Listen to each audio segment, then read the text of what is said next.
Welcome to the General Policy Committee meeting for the Gainesville City Commission, Thursday, March 9th, 2023. Madam Clerk,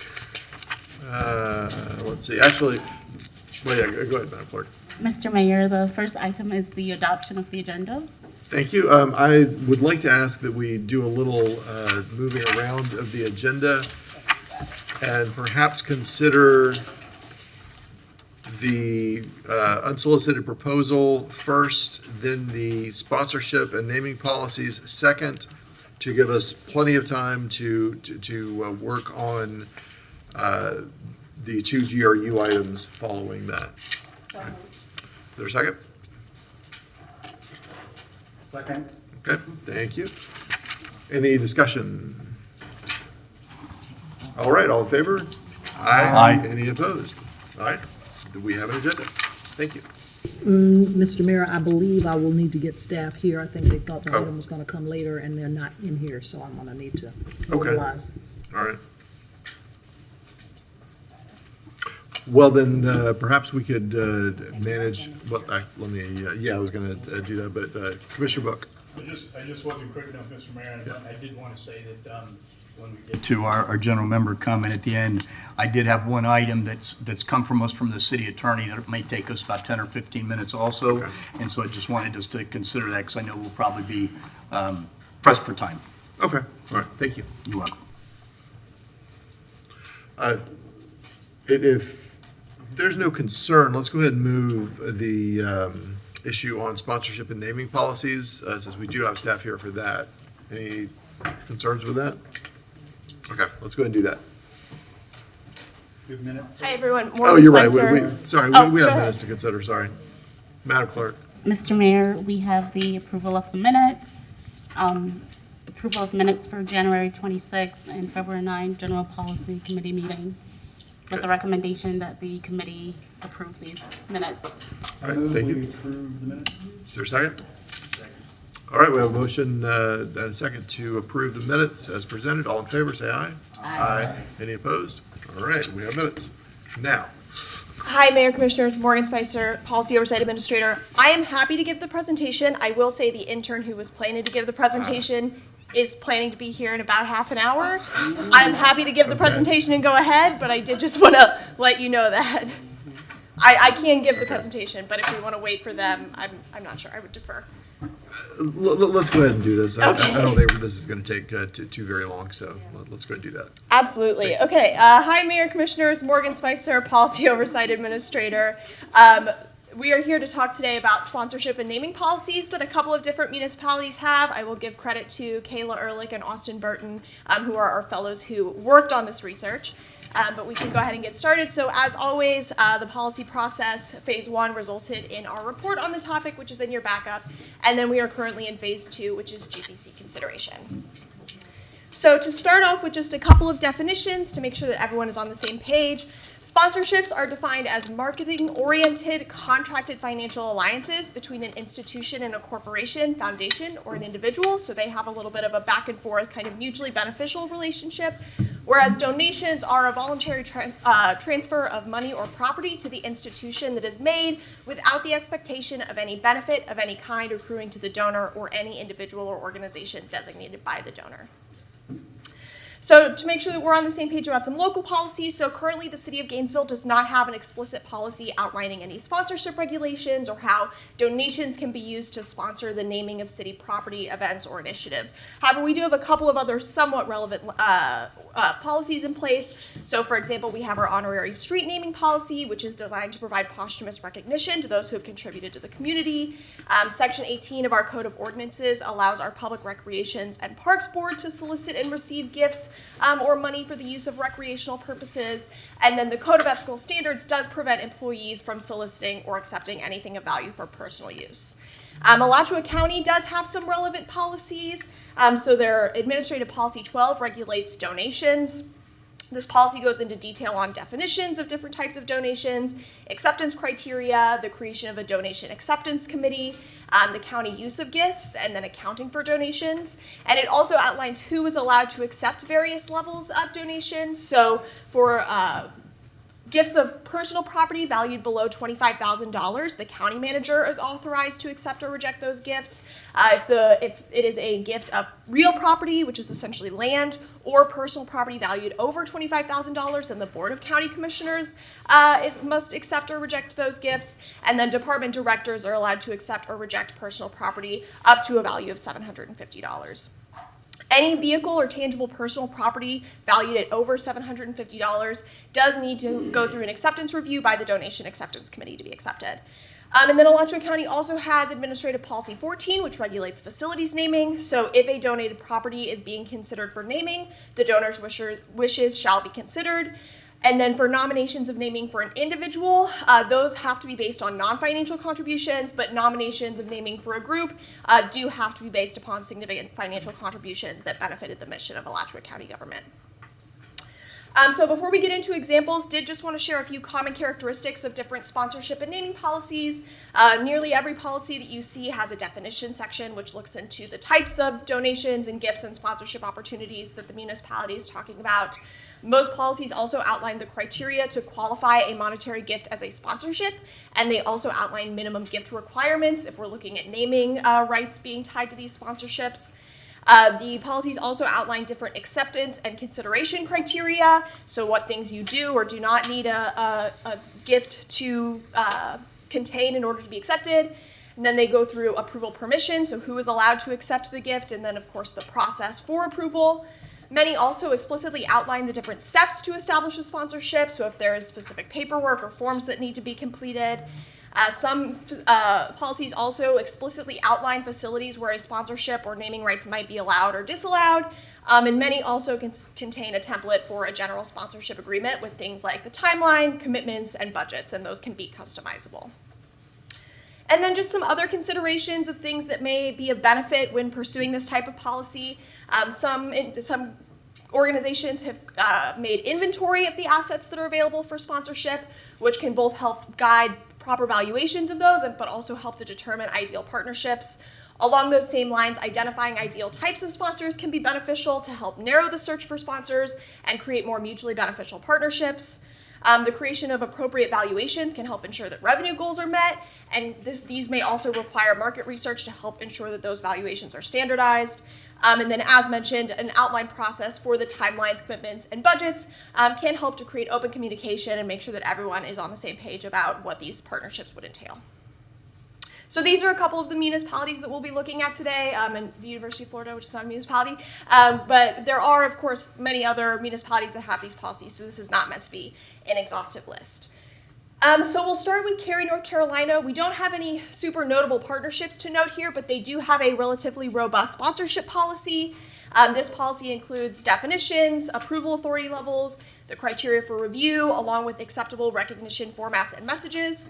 Upon approval, the town and sponsor enter into a sponsorship agreement, which has an established standardized form that includes things like a rate chart, a sponsorship activation checklist, and a schedule. And then their policy also has 4 different sponsorship levels with varying levels of approval. So at level 1, which is the highest level, that does require council approval, and that is for sponsorships that are for more than 5 years or generate $500,000 or more, and also that involve any naming rights of a town facility. Level 2, the city manager is allowed to approve. This is for sponsorships of up to 5 years that generate less than $500,000. Level 3, the department directors are allowed to approve. This is for sponsorships of up to 3 years that generate less than $90,000. And then level 4 is departmental staff, which is for 1 year or less that generate less than $5,000. Fairfield, California also has a robust sponsorship policy. Similarly, this includes things like definitions, process and acceptance criteria, and they have 4 different sort of types of programs that are outlined in this policy, which are the naming of facilities, donations, sponsorships, and capital campaigns. So we'll go a little bit more into detail on the sponsorships on this slide, but their policy does go into detail on all 4 of those. So they outline a couple different types of sponsorships. There's publicity, which is allowing for the display of a logo in city publications or the website or media releases. They have sponsorships that are marketing opportunities at special events. They also offer sponsorship of tangible benefits like event admission or commemorative items like shirts, pictures, plaques. And then lastly, there's signage, which allows for the inclusion of an individual's name or logo on a fixed site for a period of time. And then this policy also outlines disclaimers of things like when a group would, or when the city would not accept a sponsorship, and things of that nature. And again, they do go into those same disclaimers for the naming, donation, sponsorships, and capital campaigns. So now getting into a couple of examples that also have sort of established partnerships within these different policies. So we'll start with Panama City Beach, Florida. Public Sports Park is the example that we'll be talking about, and that was a partnership between the Panama City Beach Convention Center and Visitors Bureau, the City of Panama Beach, the Sports Complex Manager, which is Sports Facilities Management, and Publix. So this was run through the Panama City Beach Convention and Visitors Bureau sponsorship program. So they do have several standardized sponsorship packages that organizations can participate in, but they also do allow for customizable arrangements, and the arrangement with Publix was a customizable arrangement. For their standard agreements, which are up to $50,000, those require the approval of the CVB president and board chairman. Agreements above $50,000 require the approval of the board of directors.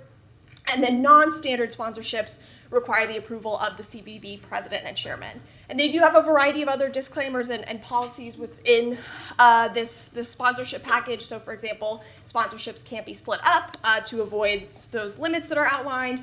And also sponsorships do all have to be submitted to the county manager of Bay County, and they have the opportunity to sort of reject any of those sponsorships.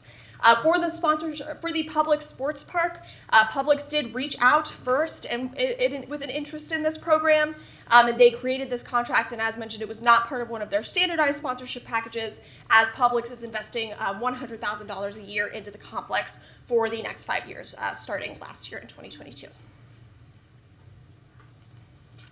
Sarasota County is another example with Nathan Benderson Park. So this was a partnership between Sarasota County and the Benderson family.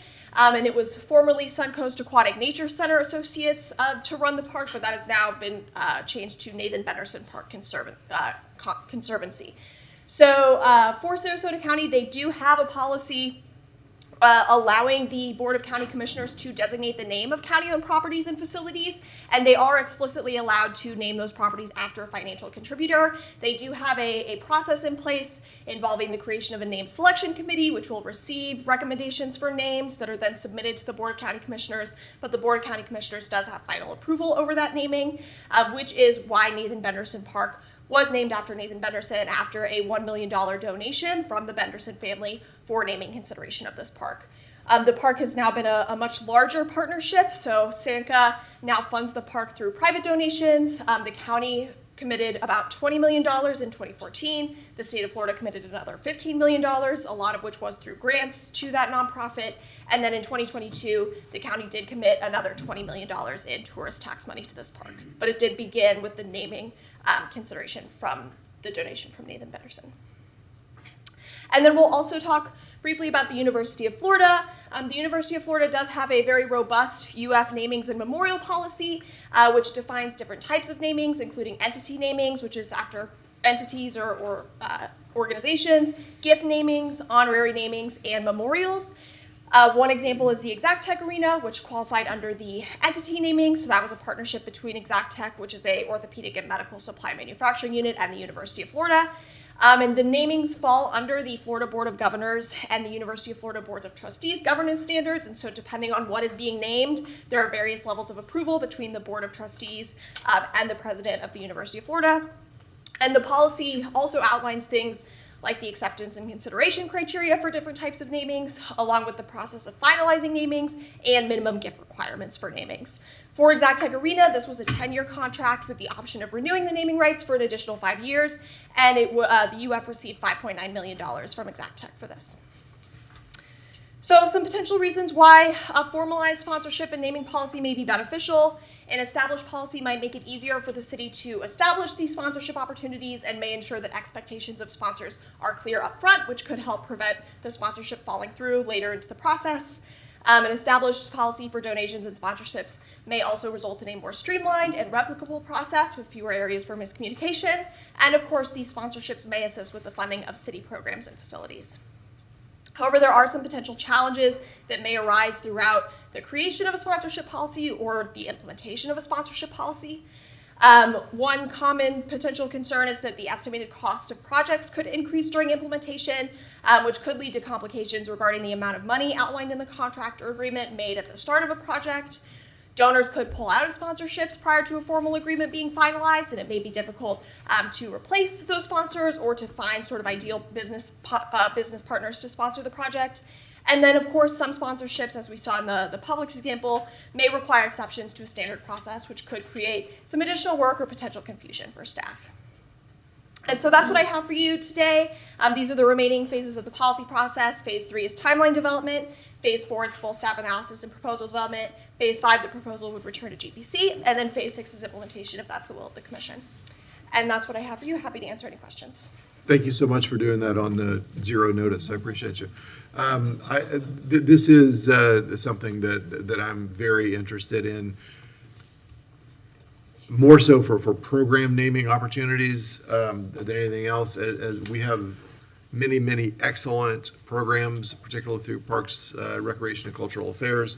And as we move into a leaner season, my hope is that we're able to find community support for those programs. And this is frankly a part of that. There are other reasons to do this, but that is what is foremost in my mind and why I wanted to move it forward quickly today. Commissioner Chestnut. Thank you, Mr. Mayor, for moving this forward, and thank you, Morgan. Very good report to Austin and to Kayla as well. I think that this policy, if we go in the policy direction, would greatly benefit the 8th Avenue and Waldo Road project. There's an opportunity, there will be several opportunities as we move forward for naming opportunities. And I think that we need the policy and we need to take the next step moving forward to secure it. Thank you. You conclude. Thank you. I conclude. Thank you. Commissioner Buck. Well, I'm in agreement with both of you all. This does offer some opportunities for our city that other cities already have in place. So there's plenty of research and information as you've just provided, Ms. Spicer, which can help us develop a policy. I just had a question, Mr. Mayor. This might be for the RTS director, which is, do we not have policy in place already for the way that we name and sponsor as it relates to our logos and things that go on our buses and our transit? Madam Manager. Yes. Mr. Mayor, Andrew Persons, Special Advisor to City Manager. We do, excuse me, both with regards to the external wrapping of the buses. We actually have a program. There's a fee that gets charged for that, and then we have some internal advertising inside of the buses as well. And we have policies within RTS that dictate those. Both where they can advertise and what type of advertisements we do on the buses. Thank you, Mr. Purse. So, Madam Manager, that may just lead me to just a second brief question, which is, something like this would also apply to bus depots or traffic boxes or other small pieces that we might fall under this broad term facilities that I saw in some of these cities? Andrew? Excuse me. I would, Mr. Mayor, I would caution that while we can advertise on buses, we do so because those are not structures, they're vehicles. When you start to advertise within public right-of-way for commercial speech, you start to you have to factor in considerations of the city's sign code, and certain things like advertising on, let's say, like a signal box, for instance. We have prohibitions in the city's existing code for commercial advertising within public right-of-way. And so in order to facilitate some of those things, we would have to roll back certain provisions of your sign code, which, is obviously a policy decision by the commission. But it's when you start to actually advertise within the public right-of-way, not on moving vehicles, but within structures that we have, then that falls under the city sign code. Yeah, I recognize there may be some overlapping provisions that kind of deal with sponsorships and naming rights and logos and things along those lines. But I do think, Mr. Mayor and colleagues, that if we do, in fact, draft a policy to look at sponsor naming rights, we're going to have that as part of that research and stuff, because it's going to inevitably be on some right-of-ways and on roadways, and probably deal with signage. So our research would have to be comprehensive in that regard and include that. So thank you, Mr. Mayor. I conclude. Thank you. Commissioner Willetts. Thank you, Mr. Mayor. I particularly like the conversation around this is an opportunity to sponsor programs, because that's sometimes institutions, even here in our community, get a lot of money to build brand new shiny things, but not the money to maintain and sustain. And the new shiny things are often, they become just long-term liabilities for maintaining and sustaining. Not liability as in if it's bad, but it's something you have to plan for upkeep.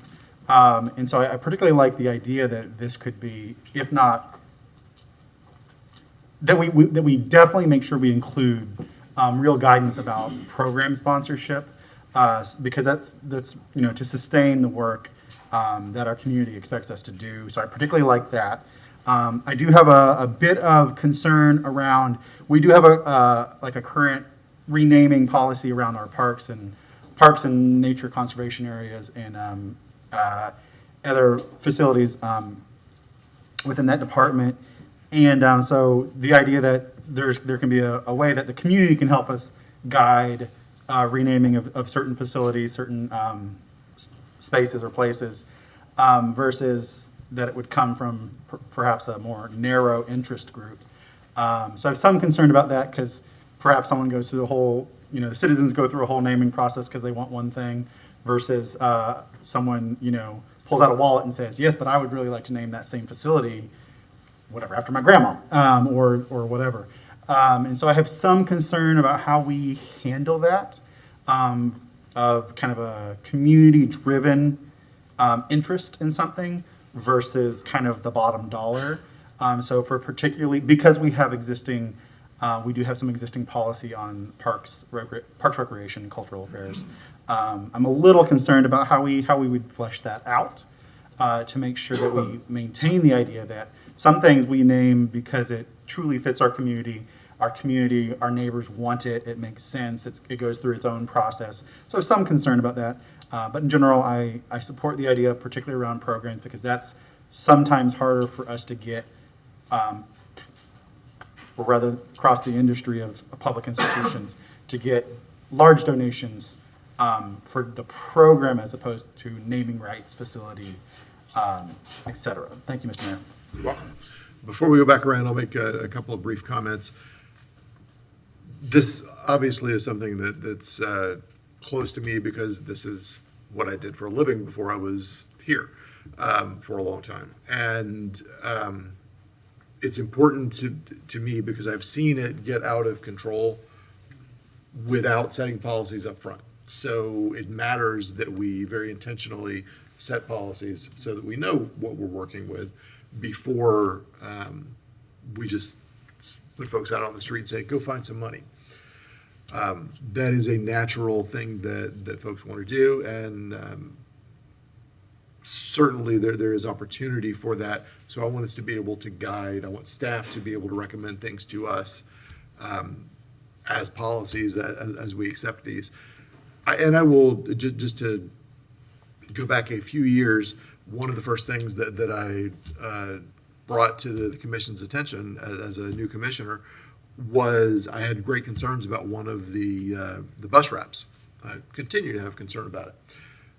But we already had a policy in place, and it was really hard to walk that policy back to then prohibit what we had already sold advertising for. So we do need to be very intentional about how we go forward. We will leave some money on the table because I don't think we're going to say we'll take anything. But there's an opportunity here for us to very intentionally create this as we move forward, and that's what I'm hopeful for. So with that said, Commissioner Chestnut, you're up next. Thank you. I think that this worked particularly well for Panama City. and their sports complex in terms of the naming opportunity. So I would recommend that we have staff dig a little deeper, come back with more information on developing guidelines, our program, but Panama City, Sarasota, would be nice if someone gave us $1 million. But I think that there are a number of partnerships out there and opportunities, small and large, for people to participate, and that's important. So Is that a motion to? it is a send motion. I staff? want to ask Morgan, what's your next step? What do I? Yeah, I think that motion would be part of the policy process where relevant, staff get together to look at what more information is needed and ask those questions. And just delve a little bit deeper and come back with some recommendations. Yes, I would love to see recommendations. Yes, come back, so. okay. That's the motion. Thank you. So we have a motion and a second to send this back to staff. And by staff, we mean staff. It's obviously in the Policy and Research Office right now, but this opens it up for other departments to be a part of. Right. Okay, let's hear from the public.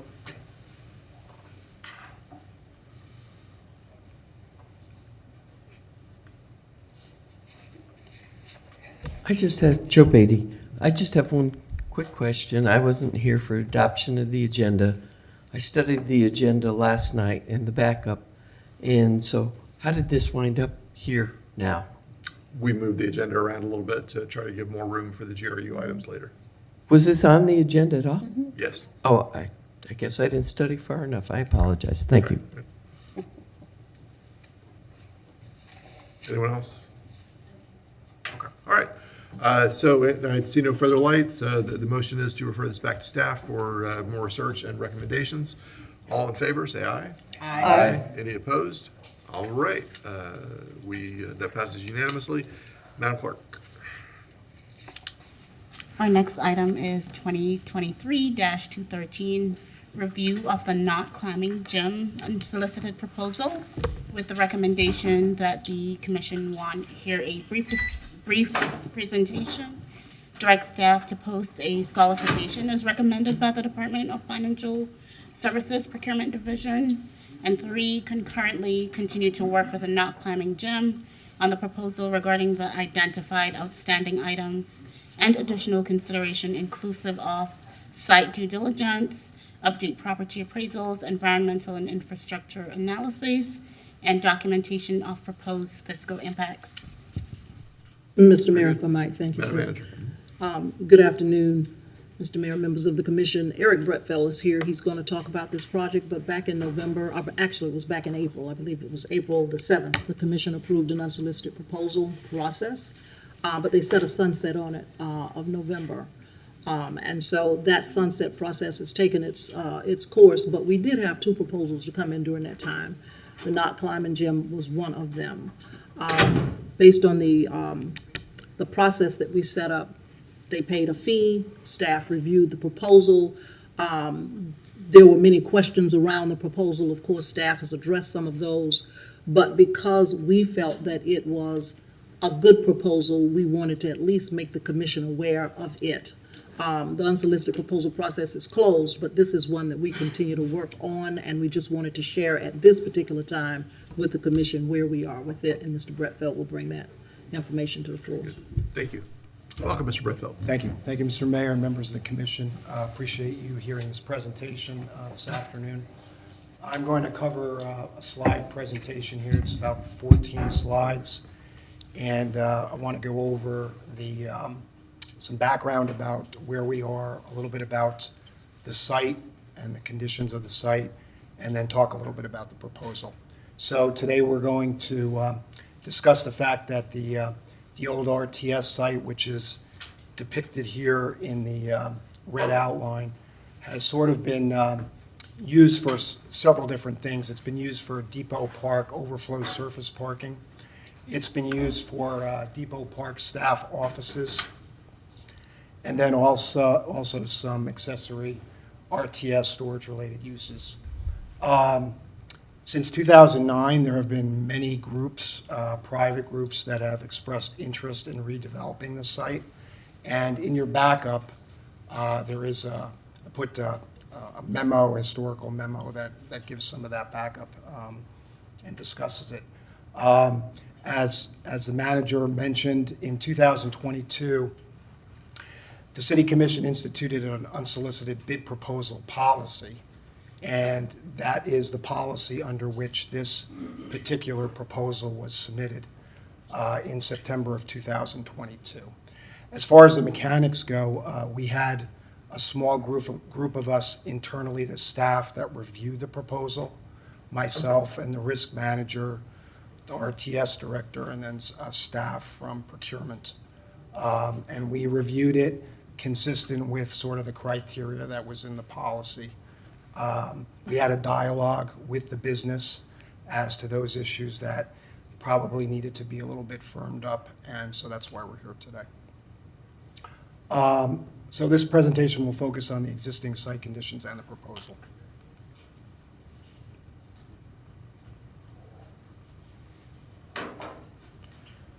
So I think most of us are familiar generally with the site. It's the red area there, and then the red area that's just adjacent to the south of Depot Park. If you go there right now, I think I have a couple of photographs a little bit later in the presentation, but it's basically a vacant site that has a number of buildings on it. And it generally consists of 3 Alachua County parcel ID numbers, which I've listed out there. There's one 16004 that is a larger parcel that even encompasses the park, so it's a narrow portion of that parcel. 16005 is really the subject of this proposal. It's where the buildings are located and the transmission lines. And then there's some other, there's another parcel there as well. The context is shown here. I noticed earlier before I got on that the City Hall property, we kind of mislabeled that because we have that at Main Street and University. Probably should be a little bit over here. And that's Bo Diddley Plaza. The zoning right now is public service and operations, which is consistent with a lot of our public land. Most of the property is in the GCRA. There's just a little portion down here that's not. It's mostly been vacant since 2016. And again, the current uses, it's really provides Depot Park overflow parking and some office space, and then some RTS storage. This was just to provide some additional context and an aerial view. I'll go over here. And basically the drive times to different parts of town, basically about a half a mile to downtown, 7 minutes down Depot Avenue towards UF, 10 minutes down 4th, I think this is, to Williston Road, and then about 5 minutes to Waldo. It encompasses the park, and the site is basically right in this area. The power district, by the way, is basically all of this property up here. So I know that the commission will be talking about that in a couple of weeks. As far as the disposition of the property, one thing that makes this a little bit complicated is the fact that because this was funded with FTA money years ago, based on my discussions with the RTS director, it sounds like the proceeds will likely have to go back to FTA in terms of the sale, if we ever were to make a sale on this. However, I also want to say that there was communication between the city and FTA in 2016, and I mentioned that backup is in your material. But there were different, there were different sort of mechanisms that could be explored. When we got the response from FTA, there were different things that maybe could be discussed with them about the proceeds of the sale. Might be worthy of a more up-to-date conversation with them when we get to that point. And I'm just highlighting here that that memo is in your backup. and for the public. Environmentally, maybe some challenges here. This is an RTS maintenance facility. Depicted in this slide is the main RTS facility. And just right out front, just adjacent to the north, is some of these underground storage tanks. It's basically the character of that particular area is mostly industrial if you drive around the area. And then Depot Park, as we all know, went through a pretty long process of environmental remediation. So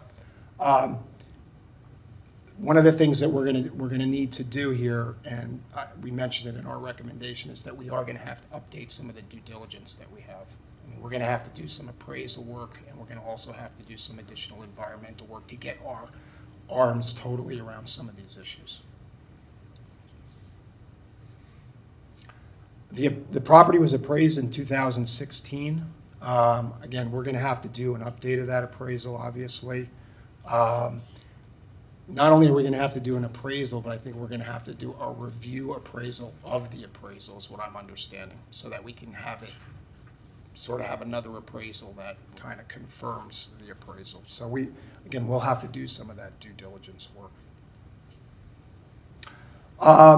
As far as the KNOTS proposal, we put the full proposal electronically in the backup, so you can take a look at that.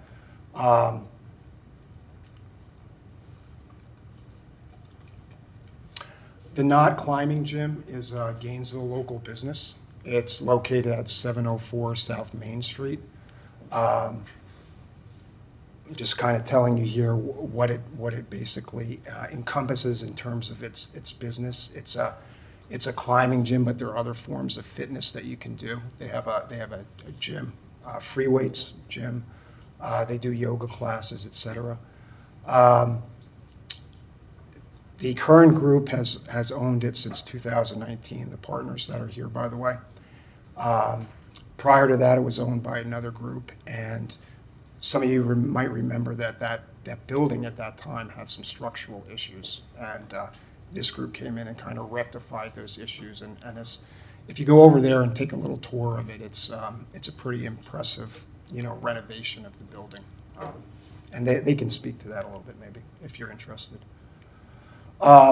It should also be noted that the two folks, Mike Palmer and Mitchell, they not only have an interest in that climbing gym, but they're also Mitchell, at least, is involved with the Palomino.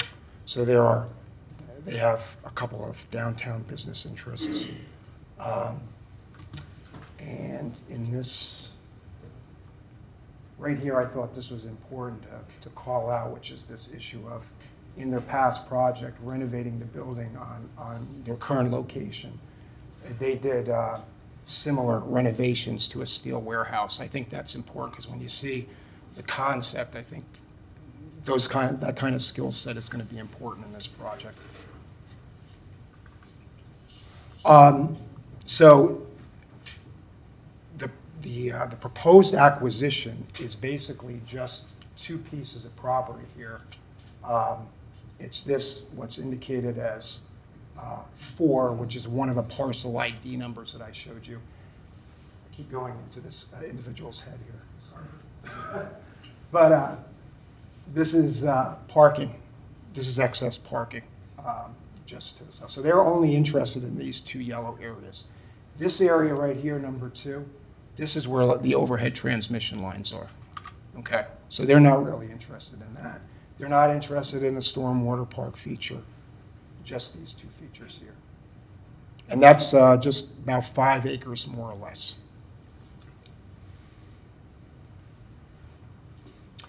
And this is the general conceptual drawing that we reviewed.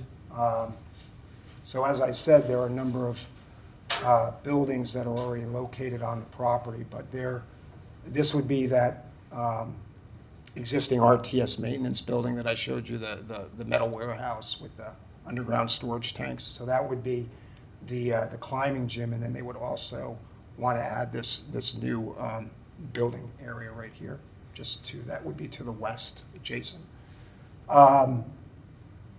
This is a little tiny building right here that they would like to do skate and bike shop, like a little retail space right here. It's an existing building as well.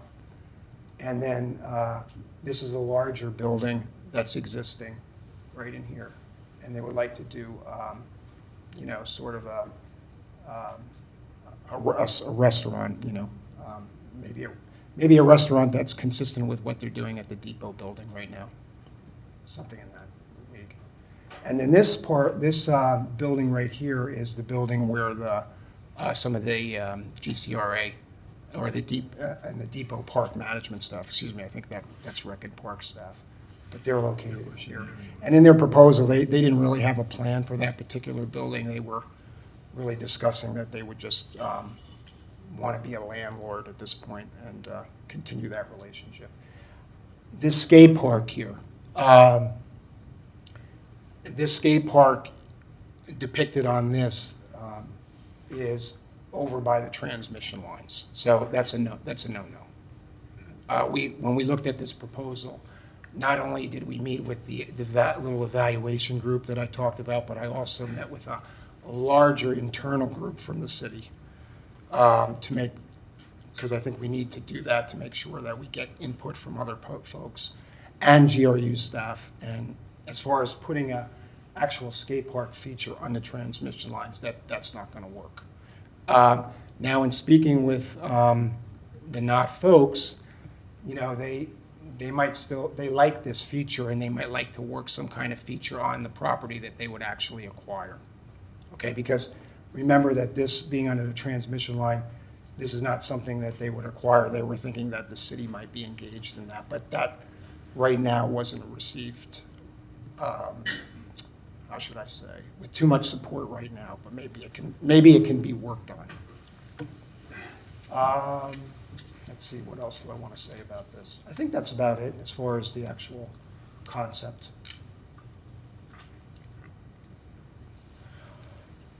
We do have a recommendation, but before the recommendation, I just want to say a couple more things. The City Commission did adopt a downtown strategic plan in December, and one thing that the plan does talk about is trying to retain and help expand local businesses.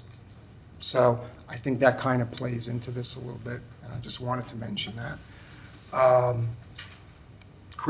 The big idea was create a supportive local business environment. I wanted to reemphasize the work that they've done on their existing building at 704 South Main Street, experience with the structural improvements. In the unsolicited bid proposal process, we didn't really have a dialogue about how this furthers the commission's values of equity. But I did have a conversation with them about that, and I think they can share some of that with you because I think they have an approach to that. It was covered just a little bit as a objective of the proposal right up front if you look at the entire proposal, but I don't think they really expanded on that, but they can probably expand on it today. So I think that's all I wanted to say. Our recommendation is that you hear a presentation. We do need to post this opportunity out there for a couple reasons. One is we just need to do that as per procurement best practice and the state statute, basically. So we need to do that.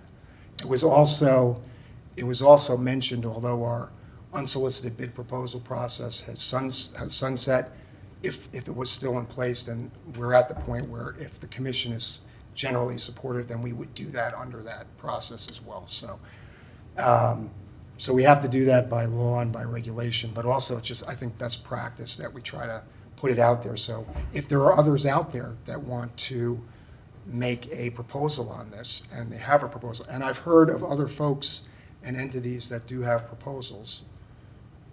I've heard of them, they have proposals verbally. I haven't seen anything to the extent that the Not Climbing Gym has put forward, then they can come forward. And then the third part of our recommendation is that I think during the process, if the commission is generally good with what you see here, then we would post it, but we would concurrently work with the knot on some of these outstanding issues, because there are several. I mean, we have to get to some kind of understanding about how we're going to do the update to the due diligence. There needs to be some further analysis done. We need to talk about the zoning change potentially. There's some discussion in the proposal about the city maybe doing some transitional park improvements between where the transmission line and the affected property is. And then I need for me to communicate to you what the actual fiscal impact is. Because we've had some discussion with the knot about what is this going to produce in terms of jobs and tax revenue. But they need to do a little bit more work, I think, on that. I think they can talk to you at a high level about that, but we need to focus in. So we would try to do all that work. We would post the property. I mean, I don't want to go too far out on a limb here. I haven't talked to procurement about this, but I would say if we get another proposal, then maybe at that point we do what we normally would do, is we evaluate that other proposal and then we bring you guys a ranking. We would rank them compared to this one. I think to do some of these things, we probably need about 90 days, probably. And then maybe we could bring you something, maybe we could get you something back in the summer. Mr. Mayor, if I might interject. We brought this to the GPC, not the commission, because we are still very much in early stages of continuing to work through a conceptual proposal. This is not a detailed proposal. And as Eric has mentioned, there are still a lot of questions that we need to address with anyone who might submit a proposal. We simply wanted this to be the opportunity to get some input from the commission as to whether, you just generally have an interest in us continuing to spend the time going forward dealing with this and putting it out to the larger audience out there to see if there's more interest. But this is conceptual, and I want to make sure that we understand that is where we are here. Gotcha. We're just getting input. Okay, very good. Thank you. And I conclude my presentation. Thank you very much. Commissioners, is it okay if we hear from do you have questions now, or do you want to hear from the proposers? Okay. That's it. Okay. All right. Yeah, Mike, come on up if you would.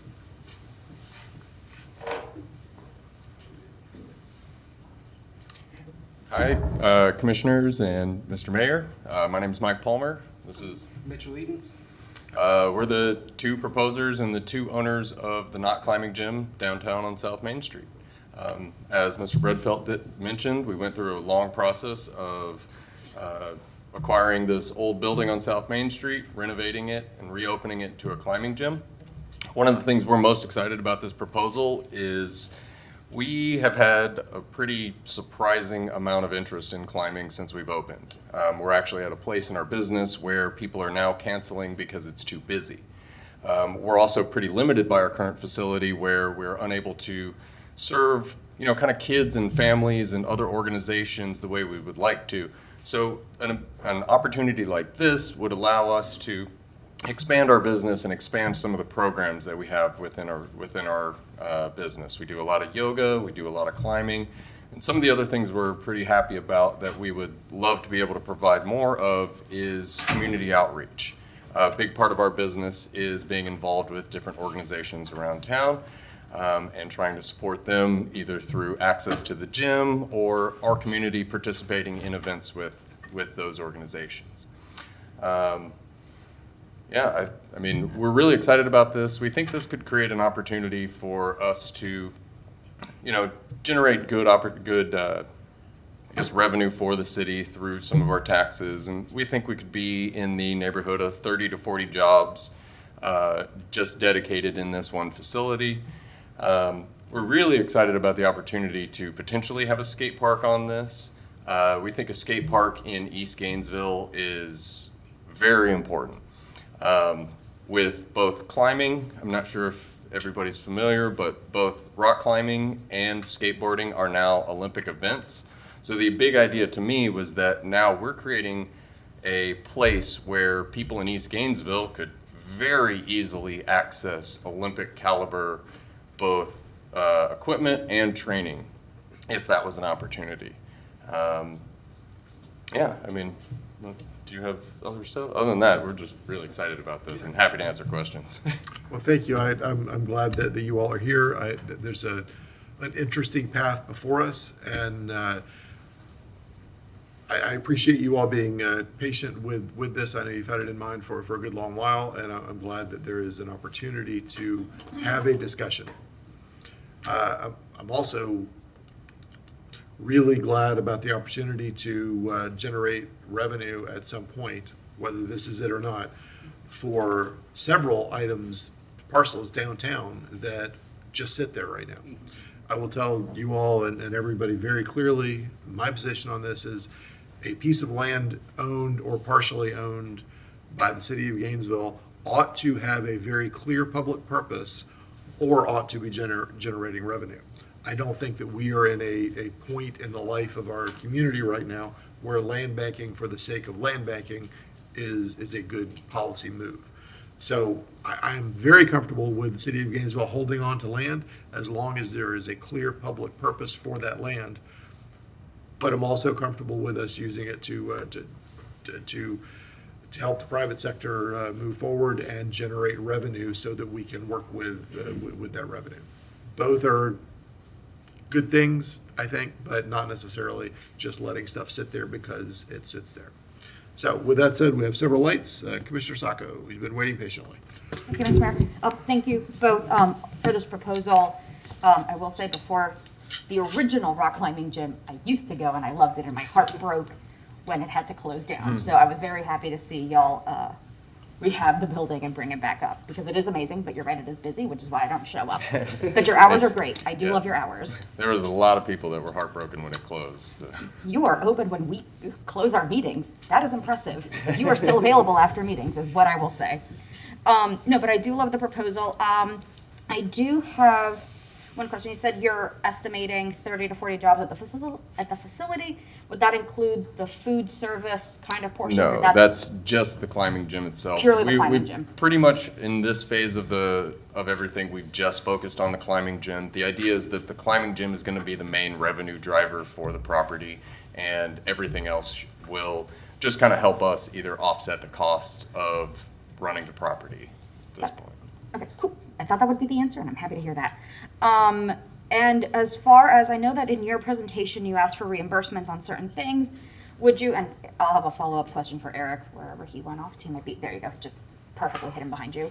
I will have a follow-up question, but for you first, as far as those reimbursements, would you be willing to enter an agreement, not dissimilar to the ones where we have, where they are forgivable loans, where we will reimburse after a certain point of time? So if you maintain that many local employees, if you do maintain so many jobs at this salary range, if, after a certain number of years, you do maintain certain, I think, facets that this commission has shown itself dedicated to, and in that case, we do reimburse. Would you be open to something like that? Yeah, I think at this point for us, the main thing is we just want to present our willingness to work with the city. If that's a recommendation that would make more sense for the city as an organization, then we're happy to at least discuss it, if nothing else. We're happy to do what we can to make this happen. So. Cool. So I'm done with you guys. I need Eric, if you don't mind. Mr. Bregfeld, will that be something that's possible to, I know we're still very early, but that concept that we've done on other, I think, sales of land where we kind of put in conditions at like the 5, 10, whatever year mark. Absolutely. I think, what we've done on some of our projects is we put in what they call like some clawback provisions that basically say if we don't achieve this project under these conditions, then, the city, for instance, we put reverter language in contracts before. Now, maybe we don't want to go to that extent, but definitely provisions that we could enforce. We've done before. And we're comfortable because we have the experience. I just have more questions. You don't just, sorry. Okay. So I think you said in 2016 we had the appraisal and it was under $2 million. Was that for the entirety of the property, including the parts that they're not looking at? I don't know. I can't say that for any. I actually haven't seen that appraisal, to tell you the truth. So I don't know what that covered. Is that before your time in your position right now? It was before I was involved in that particular project. Figured. Okay, no, you're good. I Okay. just figured it's old stuff. As far as, and I know these are things that we'll look at forward, you answered one of my questions saying you'd need about 90 days, because I don't want to say, we're putting this out, does anybody else have another proposal, but we give them like 20 days. No one's gonna get anything ready, that they've only verbalized in the past and don't have prepared. So I'm comfortable with your suggestion of 90 days to sincerely give other members of the community an adequate opportunity. As far as questions, and if anybody can answer this, I think I know the answer. Since 2016, how much have we generated in taxes from this property? I get the feeling it's zero. Yeah, it would be zero because it's Yeah, just. because it's we own not- it. not been Because we've been advertised, sitting on it, so we get nothing right now as it is. Right. Except for liability, if something happens on it. Right. Okay. And finally, Mr. Beckfeldt, as far as, again, conceptual, not very detailed, it's pretty detailed, but not. As far as a concept, in your expert opinion, as part of our department, does this comply with the downtown master plan that we adopted? Would Yes. something of this nature fit in and comply? Absolutely. I mean, we talked in there about trying to maintain the local business environment. And I think it's important for all of us to remember that, you know, a lot of these decisions aren't made in isolation in terms of, we have somebody that needs to probably expand. They've said that. They need to expand. If they can't do it in the downtown, then maybe they won't do it in the downtown. So I think we just have to be cognizant that people make business decisions. So, Thank you. Those were all great answers. So no, I'm, If you wouldn't mind, I'd like to add just one more point to that, just to round it up, that, you know, we're very interested in staying downtown. I live 2 streets away from the existing gym. I love downtown. I love East Gainesville. I think this is you know, for us, this is where we would want to be when we're looking for this, and, yeah.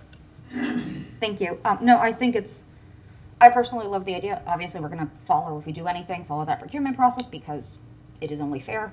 But I do like the prospect. I think part of what you are describing here is a more active version of what's currently in Nashville, where they have their state museum, but then they have a giant kind of like food court, kind of walking mall. And again, it's always full of people, walk around. Even if you don't purchase anything, you have a spot that's open air and you can just walk about, and it's a nice space for everyone in the heart of the city. I think having those spaces where you could just kind of walk about and go hang out without necessarily having to spend money, although you can, is a thing we should try to bring within ever so many miles of every home in the city. No further than so many steps, you should have spaces that are open.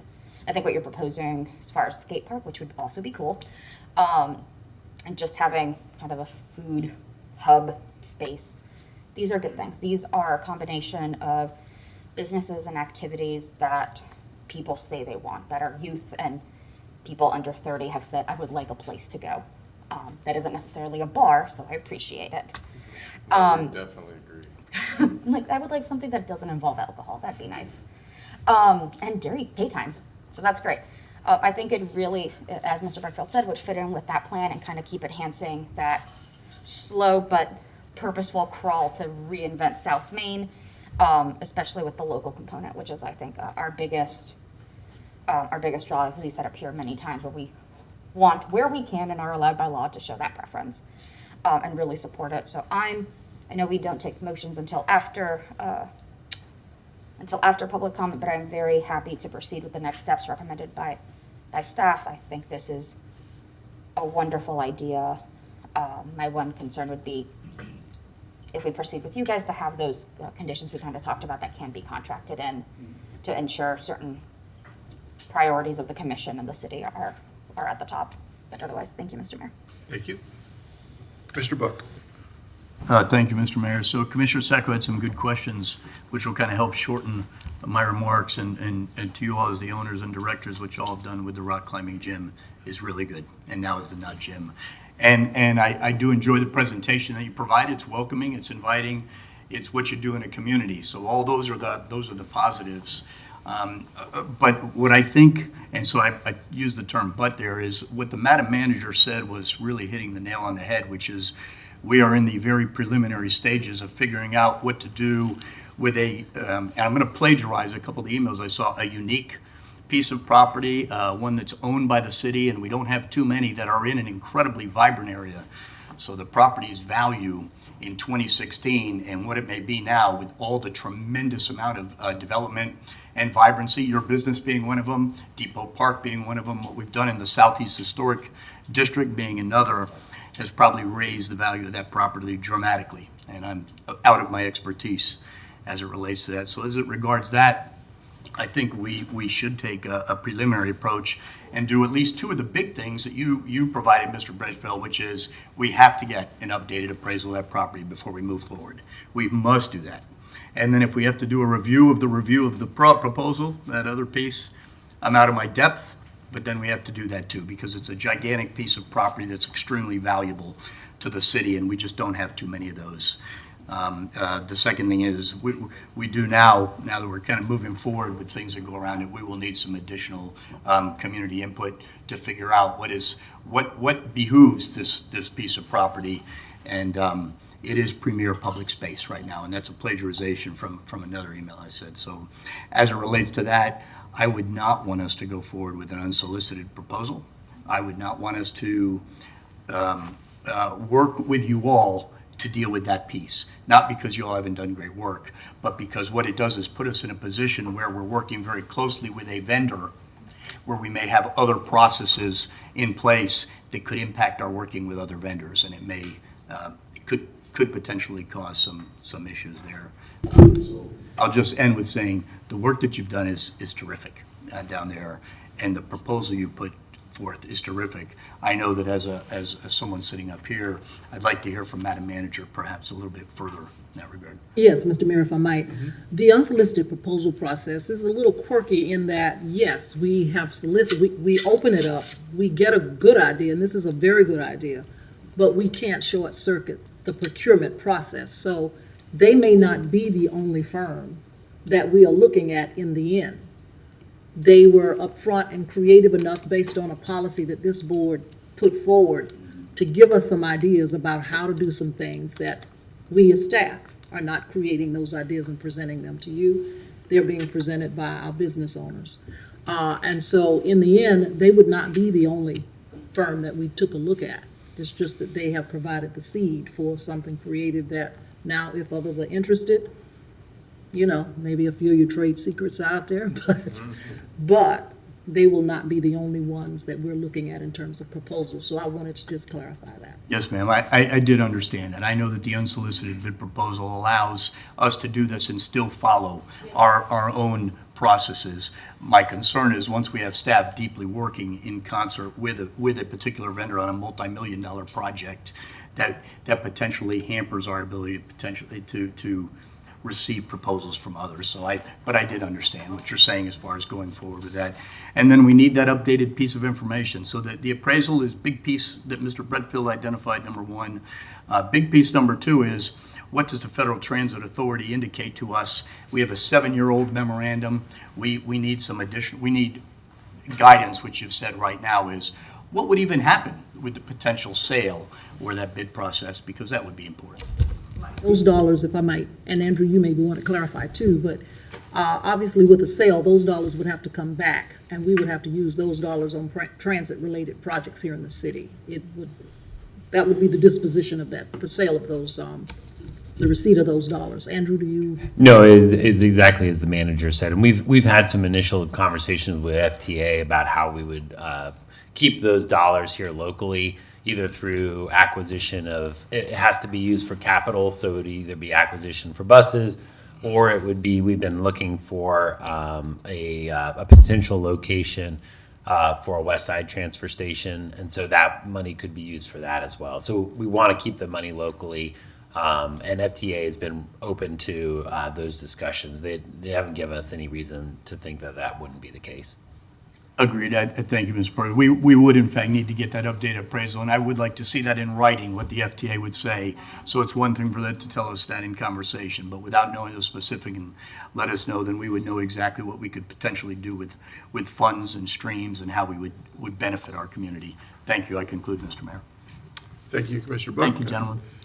Thank you. Commissioner Eastman. Thank you, and thank you guys for presenting this. I love the idea. I agree. I've actually been trying to find ways to get a skate park over on our side of town a little bit more, and for you guys to just present it like this. I mean, you're right. We have far too many people using the one major skate park that we have in town, and having something that is moved over more toward downtown would be huge. I love having local entrepreneurs that are doing this. I remember before you guys bought the Knot, talking with people that knew that area well. We're talking about just how difficult of a renovation that was, and that was what was going to be. And their view was that nothing was going to really come from that space because that renovation was so complicated. And you guys were able to pick it up and make that work. And I think that speaks to your ability to kind of take big projects and make them work. So I think it's great to have both local entrepreneurs also with the experience that are able to do it.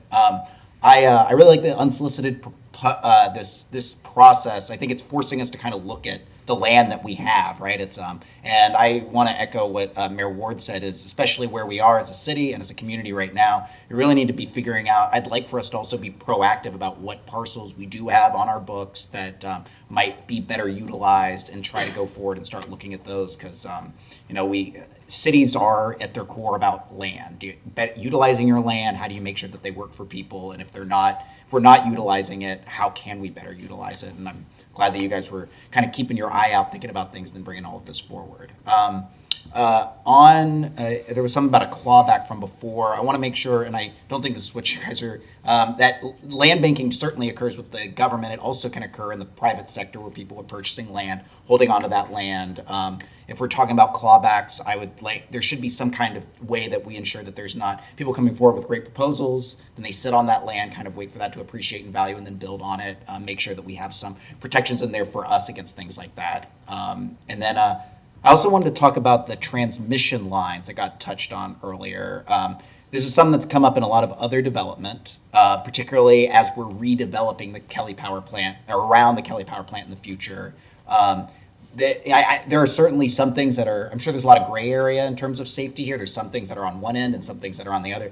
It seems to me that as someone skateboarding underneath a power line, with my limited knowledge of all this, seems like on the one end of being more conservative as to what could be allowed there. But I wonder where we are in terms of with large scale transmission lines, and if we've looked at that recently to see what could be allowed there, because we're going to have a lot more of this in the future.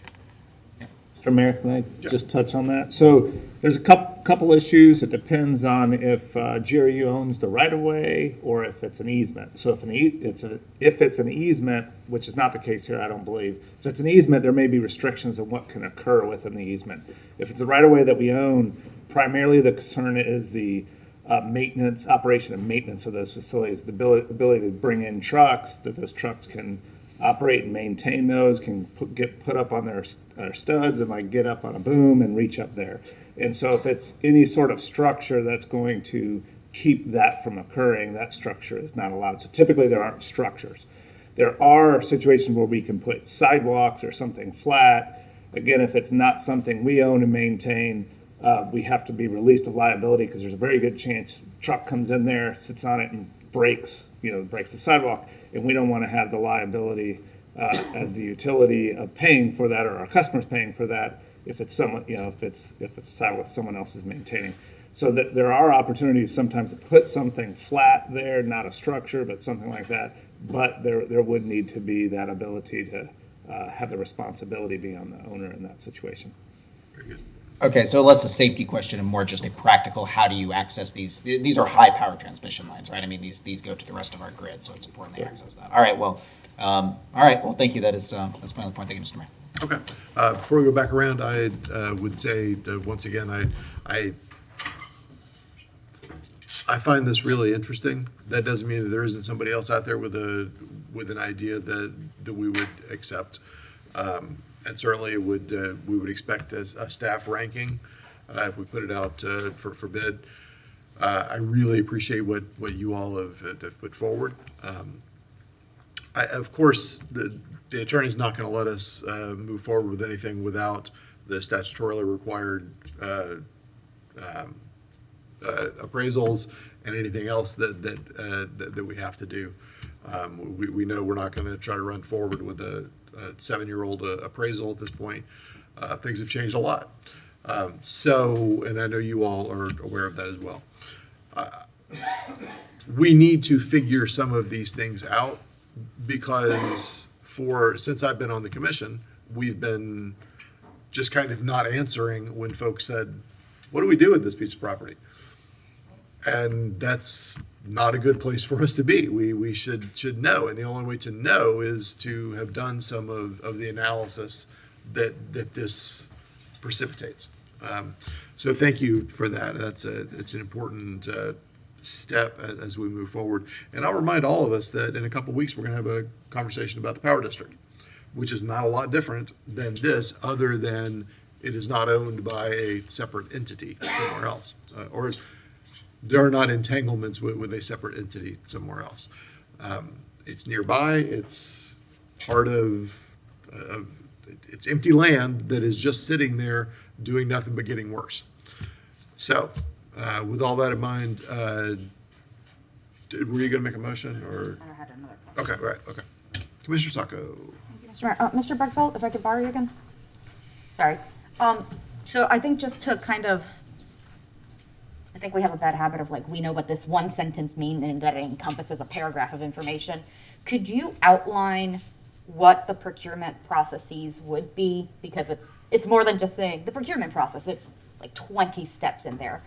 And I know one of those is putting it out for another bid. One is getting that appraisal anyway. It's a lot of these steps, correct? Could you go through them? Because it looks as one clean sentence, and it's not one clean sentence in practice. There's a lot to it. Yeah, Mr. Mayor, I wouldn't want to put myself out as the expert on the procurement process for sure, but I mean, I've been involved in several procurement processes as an evaluator, and normally a solicitation is drafted. The solicitation is posted on Demand Star or in other channels. What we've been trying to do is trying to get the word out about our proposals more broadly than to those folks, not only who use Demand Star. There's a certain period of time it's posted. There's a closing, a bid closing basically, where bids come in. Whatever comes in, it's evaluated by an evaluation committee. Once it's evaluated, then that typically will come to the city commission in terms of a ranking of the proposals if we've received several proposals. If we were only, a lot of times if we only receive one proposal, probably not the best business practice. We would go out again probably. We would want to get more proposals. The city commission would make a decision based on the ranking that we recommend. And then normally the idea would be with whatever the ranking is, the first firm, we would be directed to negotiate a contract.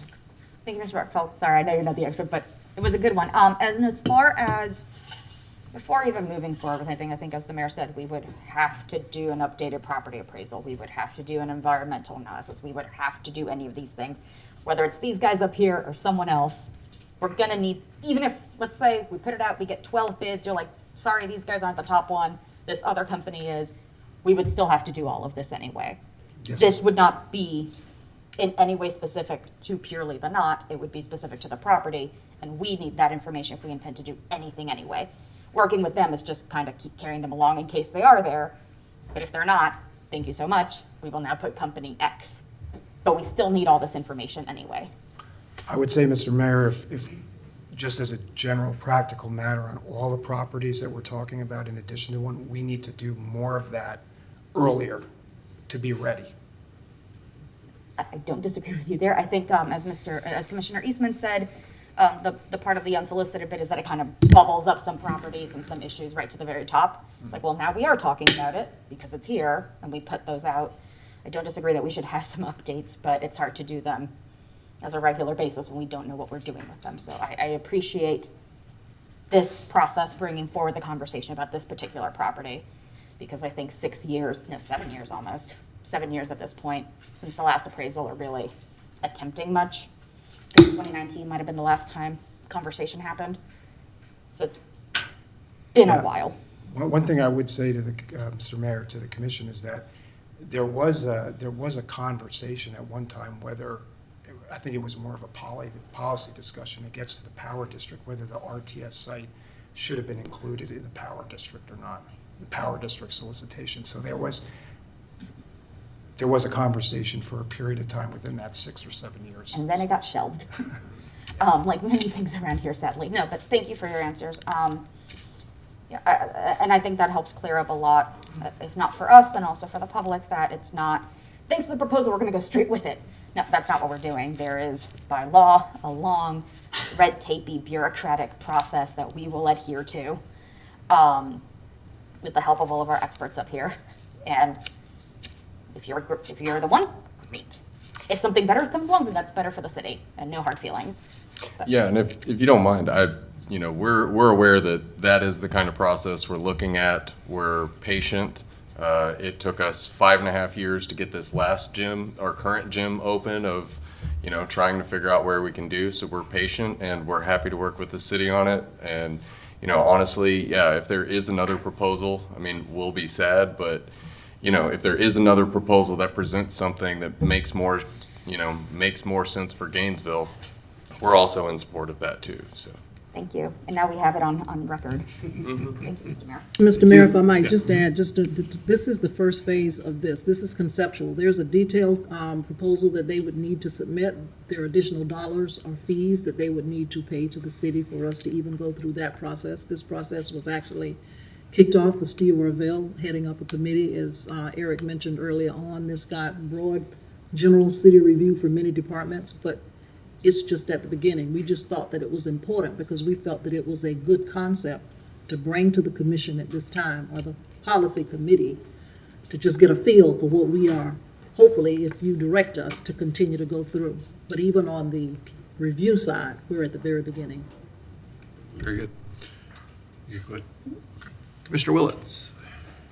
Thank you, Mr. Mayor. Mr. Edens and Mr. Palmer, thank you, so much for the gym, the business you already have in downtown Gainesville.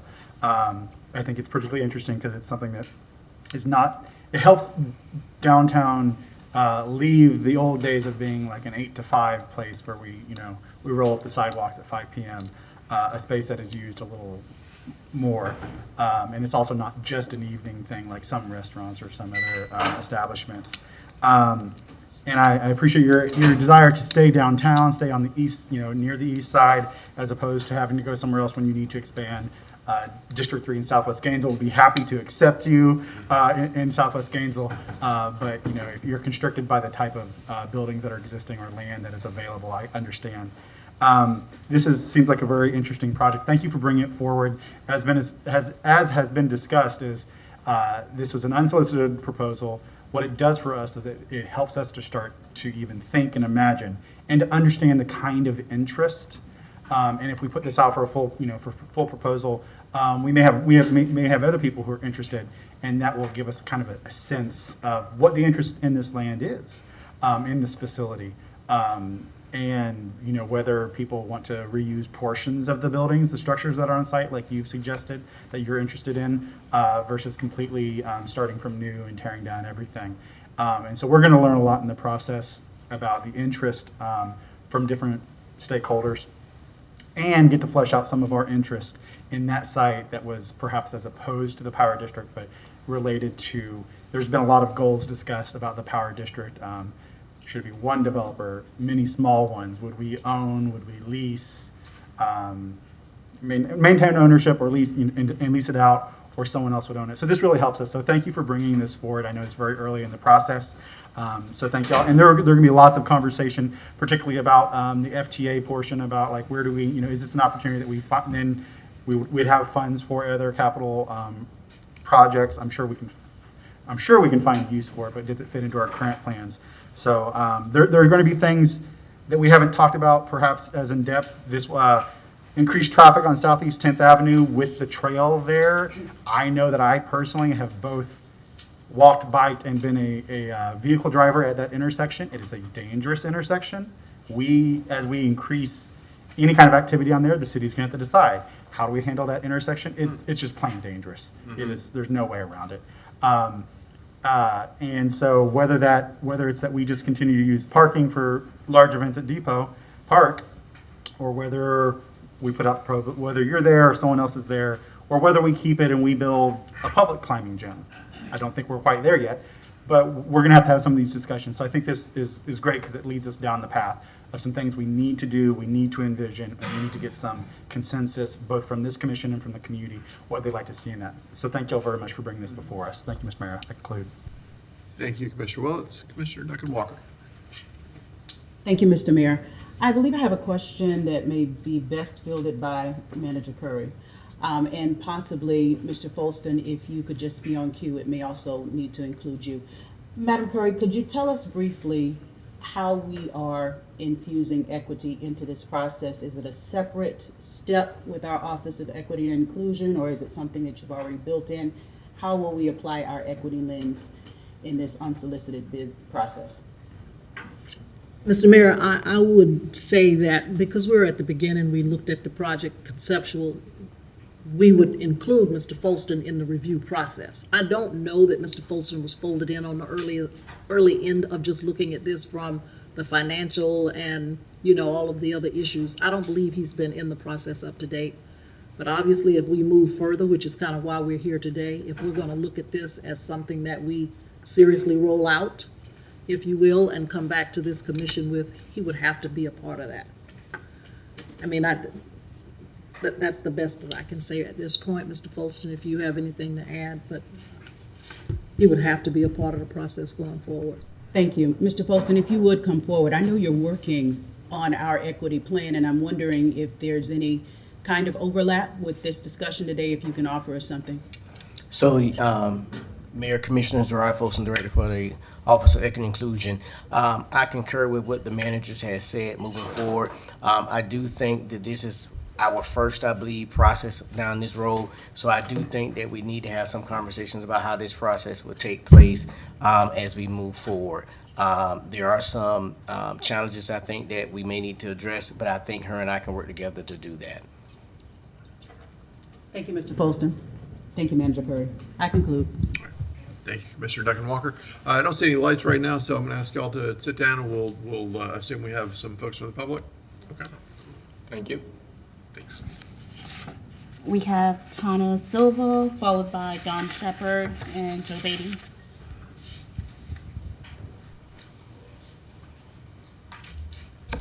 Hello, Tana Silva. I think the number one question is, this seems like an assumption that the property will be sold.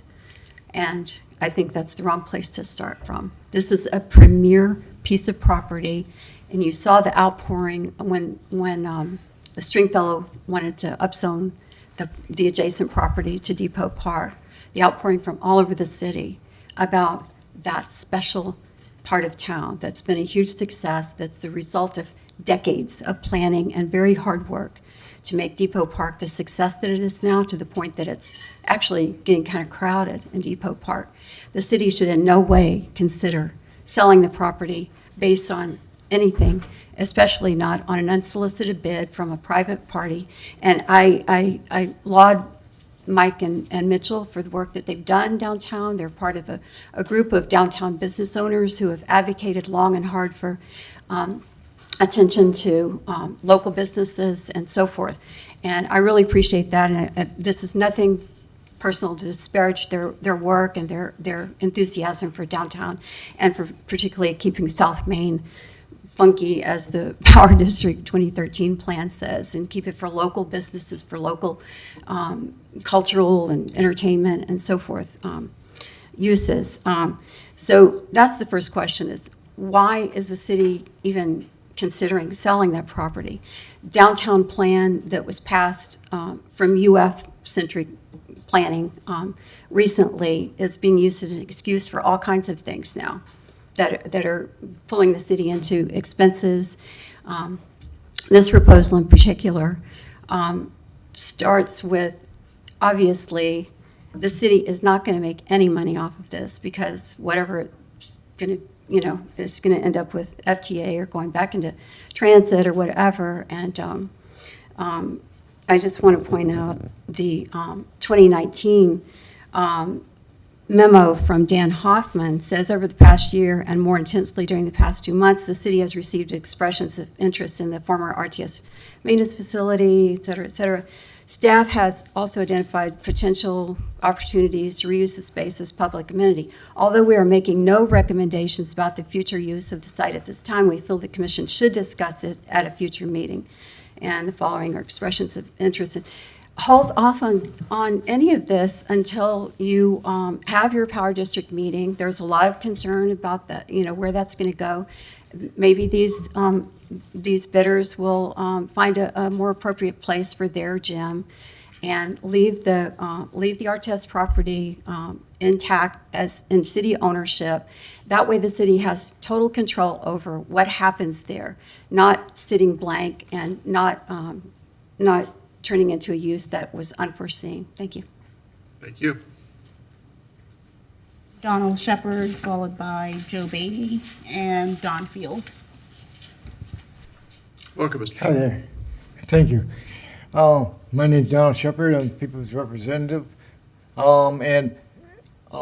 We have had in a proposal that I had talked with CSX. I have talked with Amtrak Corporation about coming in this area. I was wondering if I could get that screen brought up of the picture of that area, because of the reason I want to do that is because I'll show you where the tracks need to go to take and do this proposal of your opinion, Mayor, and mine, thoughts of bringing that to our city. This is an excellent opportunity. I got several mayors interested in that. And down south, I talked to two of them yesterday. I talked to a gentleman yesterday also. He's from the India Association. And he took and said that to let him know when this proposal concurs, so that he can take and donate money to it too. Because as you know, railroads handle and carry many different items. And so this is an excellent opportunity to bring this into our city. This is a $190 million proposal that is going to come revenue into our city monthly. And this here is something that you're getting marked here, you marked $2 million. The subjective site is a high tax value area, high cost area. It's the heart of it, one of the hearts of our city. The money that comes into the city, there will be symmetrical. This here is something that I also wanted to touch on, the electrical bit of service, because he just left the room, is that I would like to see the outlook of what our CAO has in that field, and how can we work around that? Because 2017, we had a proposal here that we could take and bring this in here to our city, and my ideals I'd like to talk to you about, so that we can get eye to eye, and we can be on the same page of how to move forward with this. And I've asked your secretaries at the front office to have an appointment with you and the city commissioners, so that I can verse my opinions, which is a great deal of growth in our city. Very good. I have 17 roundabouts that I'd like to bring too. I might have to ask you to wrap up now, Mr. I'm all done, son. Great. I'm all Thank done. you. Thank you, sir. Thanks. I wasn't watching the clock. Sorry. It's all right. Thank you. It's okay. Thank you. Joe Beatty, followed by Don Fields. Good afternoon, once again, Joe Beatty. I hope you listened carefully to Ms. Silva's remarks, because she'll save me saying all those things and give me a little bit more time. After being here for 15, first of all, I'd like to say that this is a very nice proposal, and anything I say now is no reflection on this proposal, but more, once again, on the process. And I've been here for 15 years. None of you, Mr. Nee may have been upstairs on the 4th floor, but the rest of you weren't here during those 15 years and seen the things I've seen. Ms. Tan Silva's concerns about selling the property, I think, are justified. And once again, I'll say this is like Groundhog Day. I will mention Phalanx, Peoria, Peaceful Paths. These are 3 of the instances that I've sat here and witnessed where the city's disposed of property and really to the detriment of the citizens or cost. You are now finally, the things I was saying during my campaign about the financial disaster that was coming, you now finally had it hit you over the head a couple of weeks ago. I think that we really have to put things on hold, and you have to really address that. And when you decide, deciding how we're going forward, you need to look at all the elements of that, of what you're going to do to fix the financial condition that you find yourselves in now. Some of it of none of your making, and some of it of some of your making, at least adding to it. I really wish you would stop using so much staff time on some of these other things till you really get the foundation solid. I also would refer to Mr. Book's remarks. I think that to go out now for a bid and not give like equal time, these people have been working on this a long time. There are probably a lot of different opportunities, and to give new people a short window is not going to be good, but you really have to look at where you're going, where we've been, and and that's a reflection. There are other places downtown. You're causing the industry on the other side of Main Street to leave. There's going to be more land over there. There are going to be more buildings over there for development too. So thank you for your time, and thank you for looking at me. Bye. Mr. Mayor, our final speaker is Mr. Don Fields. Good afternoon. I just wanted to comment that I came down here because this was an unsolicited proposal, and I didn't know, I don't know if the city has actually done anything in assessing their land assets to determine what they might be suitable for. So that seems to be what the city has done thus far, and I think I've heard there's been some good ideas up here, a good idea presented, but it seemed that it was a little bit early, that we don't have ideas on how we're going to use the land, and if that is ubiquitous throughout the city, then I think that's the first step. This is just a little early. Get some ideas, get a plan for all the properties and so on. That's your assets. Those assets have to be made liquid so that you can pay the debt that you have. Thank you. That's all? Okay. Thank you all. Commissioner Sacco. Thank you, Mr. Mayor. Madam Manager, if I may ask real quick, and I think it's mostly to reiterate our point, since 2016, this property, which is in excess of like 12 acres, I think it's fairly large, has generated $0 in taxes.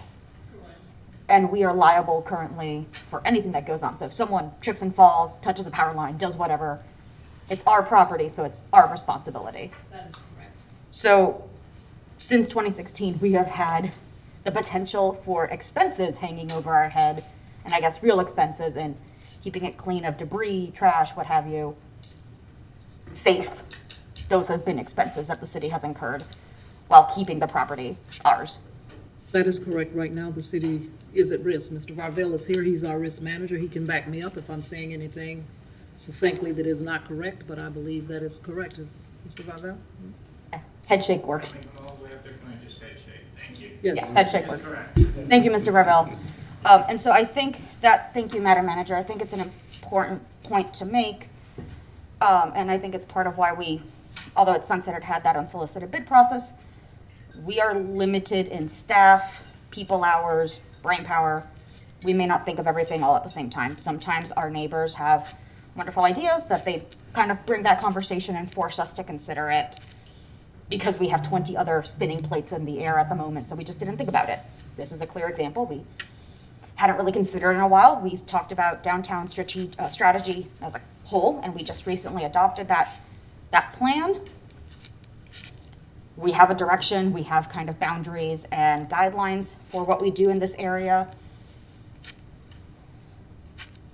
I don't see a reason why we shouldn't try to explore. And I think, Madam Manager, as you said, as we move forward, if as we do further analyses, then not will be paying fees to do that. This isn't just free work we do out of boredom, because we're not bored. It is work that they are paying us to assess their proposals, as well as when we put things out to bid, we would have to, correct me if I'm wrong, those proposals would also have to have a fee affiliated to check. At the Mr. Mayor, at the point that we do put it out, there would not be a fee associated with any additional proposals coming in. But if we go forward with any of those, then they would still have to. Like, whoever we move forward with will be paying us for the work we do. We are not just doing this for free because we have nothing else to do. It is, I think, a good opportunity to, one, test our master plan in practice, see how it works against a proposal, and do something rather than absolutely nothing with a very well-located piece of property that we have in an area that we want to see develop. So with that in mind, I would like to move that we direct staff to post the opportunity in keeping with the procurement process for no fewer than 90 days. If staff thinks more would be best, but I think Mr. Breckfeld said at least 90 days.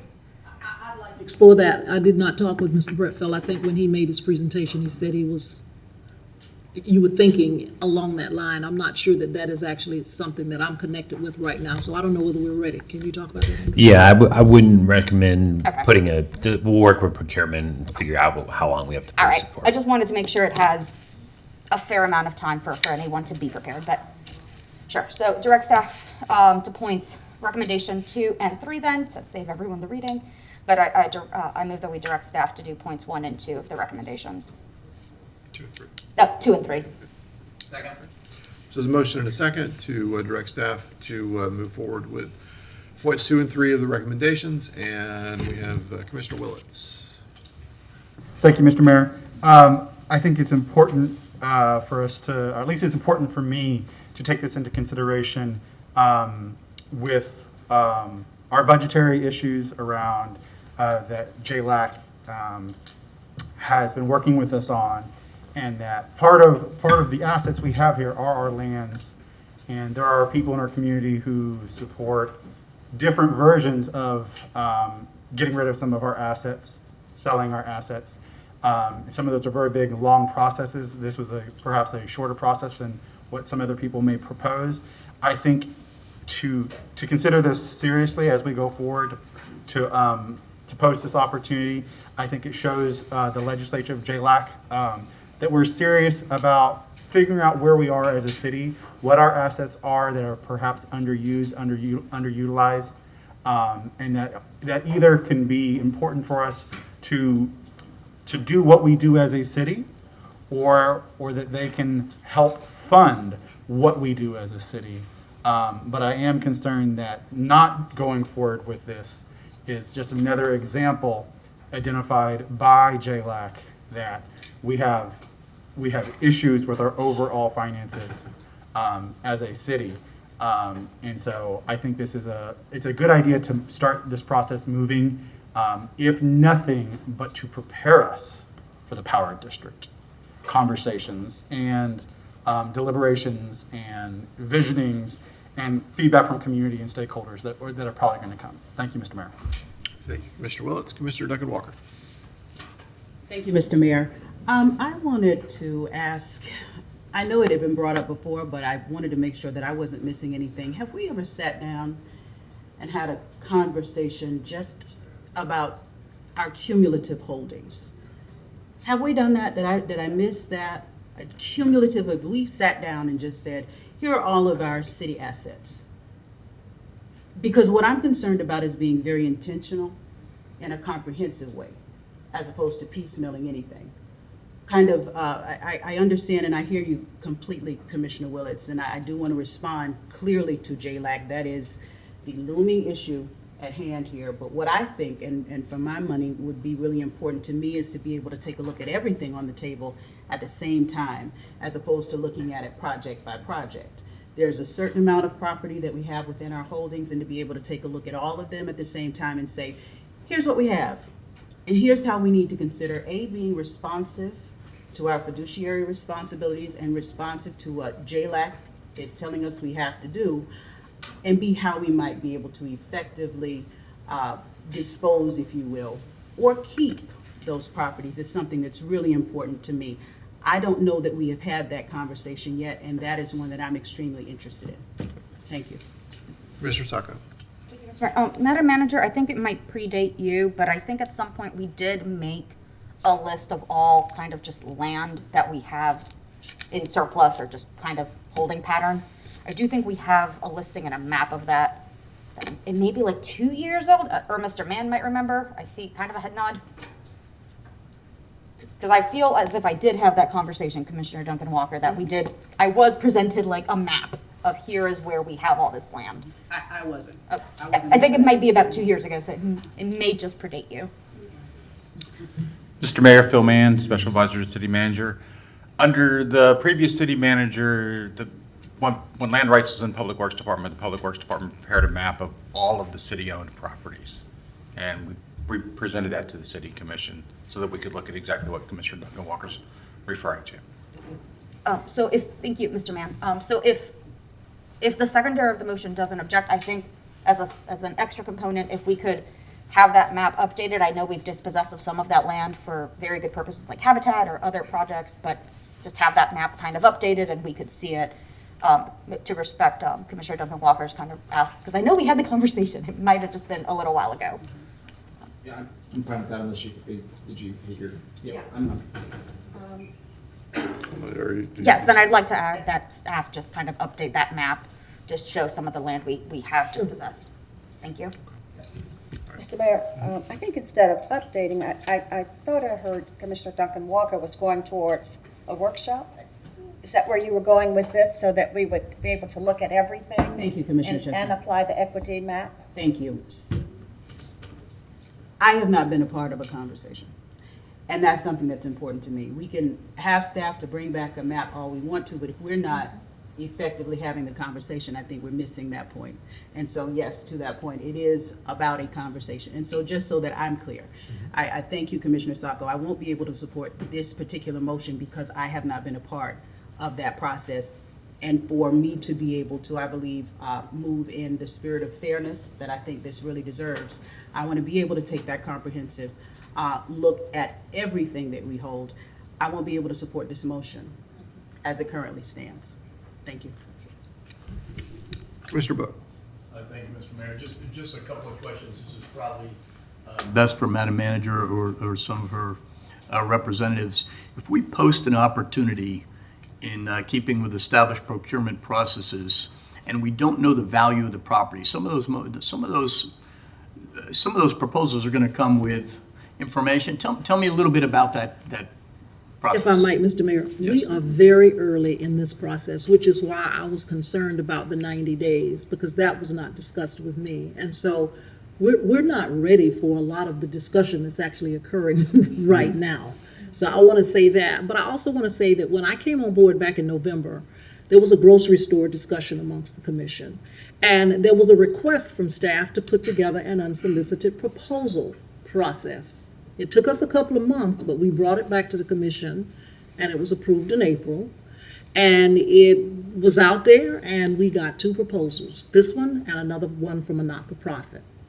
And staff, based on commission's direction, put the due diligence in of reviewing the proposal and whatever work we could do within that limited time frame. And I said to staff, before we do anything else, we need to at least hold here, present this to the commission so we could get some feedback on whether we should spend any more time. And the proposal, obviously, the not spending more time and more money going through a process that didn't have the feedback at this juncture from the commission. So we're doing what we were directed. And if in fact the commission wants us to pause, because we can't receive any other unsolicited proposals right now anyway, because the process is sunsetted. But if we need to pause, we just need to know that, because we definitely have a lot of work, other work that we can do. We just simply thought this was a good proposal. Again, it is very early in the process. So many things have to be done as it relates to FTA, as it relates to the appraisal, just a lot of groundwork before we could bring this back, before we could even put it out there for others to bid on or propose on. So, thank you. I think I understand. So, in my estimation, it would seem like posting an opportunity for something that we don't know the value of and that we do not have concrete information about might be premature, because those proposals would come in through a procurement process in advance probably of a lengthy time frame for an actual appraisal. I don't know what that time frame is, but that sounds like it's probably something that's rather comprehensive, and it's not going to be quick. Plus, it will create staff time and resource time, which is money time. I am mindful of what both Commissioner Willis, what you said, and what Commissioner Sacco said about the fact that we're not generating revenue off of the property and it sits there. So that's a good point. Unfortunately, I don't want that to keep us from making sure that we know exactly what we're doing with a pretty valuable piece of property. It may not have been valuable a few years ago, prior to all the tremendous infrastructure and development, and the term I used was vibrancy in the past, but it's certainly the case now. So I don't want to put up roadblocks to us providing funding streams, but I don't want to go forward with attempting to gain a funding stream when we don't even know what we have right here. And I am uncomfortable, even with a policy of an unsolicited bid proposal, of moving closer and tying ourselves to one specific vendor, no matter how tremendous their presentation is and how tremendous and authentic the information that you all provide is. Given that a bid process for a gigantic piece of property like this would involve many people probably vying for that particular thing. So I'm very uncomfortable with the motion as it stands for those reasons. I probably will not be a few months from now if we could just understand a little bit more about the property. But thank you, Mr. Mayor. I conclude. Thank you. Commissioner Chestnut. It seems to me that we have a lot on our plates at this time, a lot that we need to devote some serious time to. I can't support the motion as it is now. I would prefer to hit the pause button, take the time to look at what Commissioner Duncan Walker is saying, all of our properties, workshop that. What we may come out with in the end is perhaps we will need a real estate division. Who knows? But this would, as we look at the real estate, as we look at the properties, I would certainly like to have that opportunity to certainly delve into the power district as well. But I think we need to pause, look at where we are, look at our property, and thoroughly evaluate. So I agree with what you're saying, Commissioners Duncan Walker and Book. Thank you. Thank you, Commissioner Chestnut. Commissioner Sacco, Thank you, and then Mr. Commissioner Eastman. Madam Manager, again, it may predate you, but it might be just at the beginning of your tenure. We had a real estate agent that we contracted, correct? We did. And we no longer do that. That is correct. Cool, thank you. That's that, and if maybe Mr. Breckfeld wasn't the person, maybe you could be the person to when we say in keeping with established procurement processes, we mean, as you said, we don't even post this until we have all this information. Right. And to get that information, the proponents of this project would be paying us to do that work. This isn't, again, it's not we sink money into it for our leisure. It is we are being paid to go along with these steps. Well, there's a set fee associated with this unsolicited proposal. The first fee was $1,000, which I believe has been paid. The second portion of the fee associated with the detailed proposal, not the conceptual, but the detailed proposal, I believe is $5,000, if I'm not correct. That allows us to do some of this additional work that we're talking about. I'm not sure that it covers the fee, because as we were talking about the unsolicited proposal, we had fees in it far in excess of what was approved, but there was concern amongst the commission about those fees.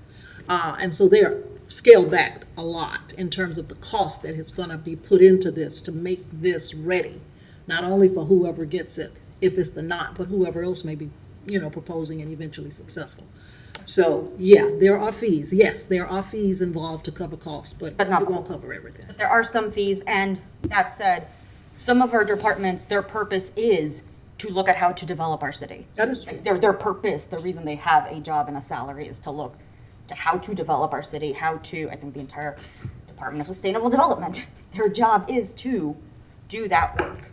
So although we have a lot of work at the direction of JLAC, JLAC at no point instructed us to cease all city operations while we figure out the components they told us to figure out, correct? Correct. We still have a city to run. We still have departments that have work to do. We still have items that come before us and we need to decide, and we can't just say, we'll figure it out in 12 months. Correct. Thank you, ma'am. So I think the mayor said it after that first meeting with JLAC, city services and city work does not pause because of this. City services and city work does not stop for really any one thing. We may move aside one item, but we cannot, as a whole blanket statement, cease making decisions because Tallahassee had some proposals on specific elements.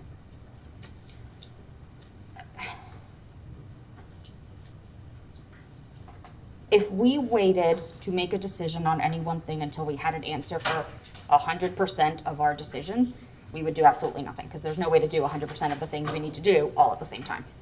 So I am comfortable moving forward, because at no point, to Commissioner Book's point, would we post this without having that information. At no point would many of these decisions be made without the preliminary work, but because the process was to bring it to us, at least to hear the idea before more time or money is spent, that is why we are hearing about it today.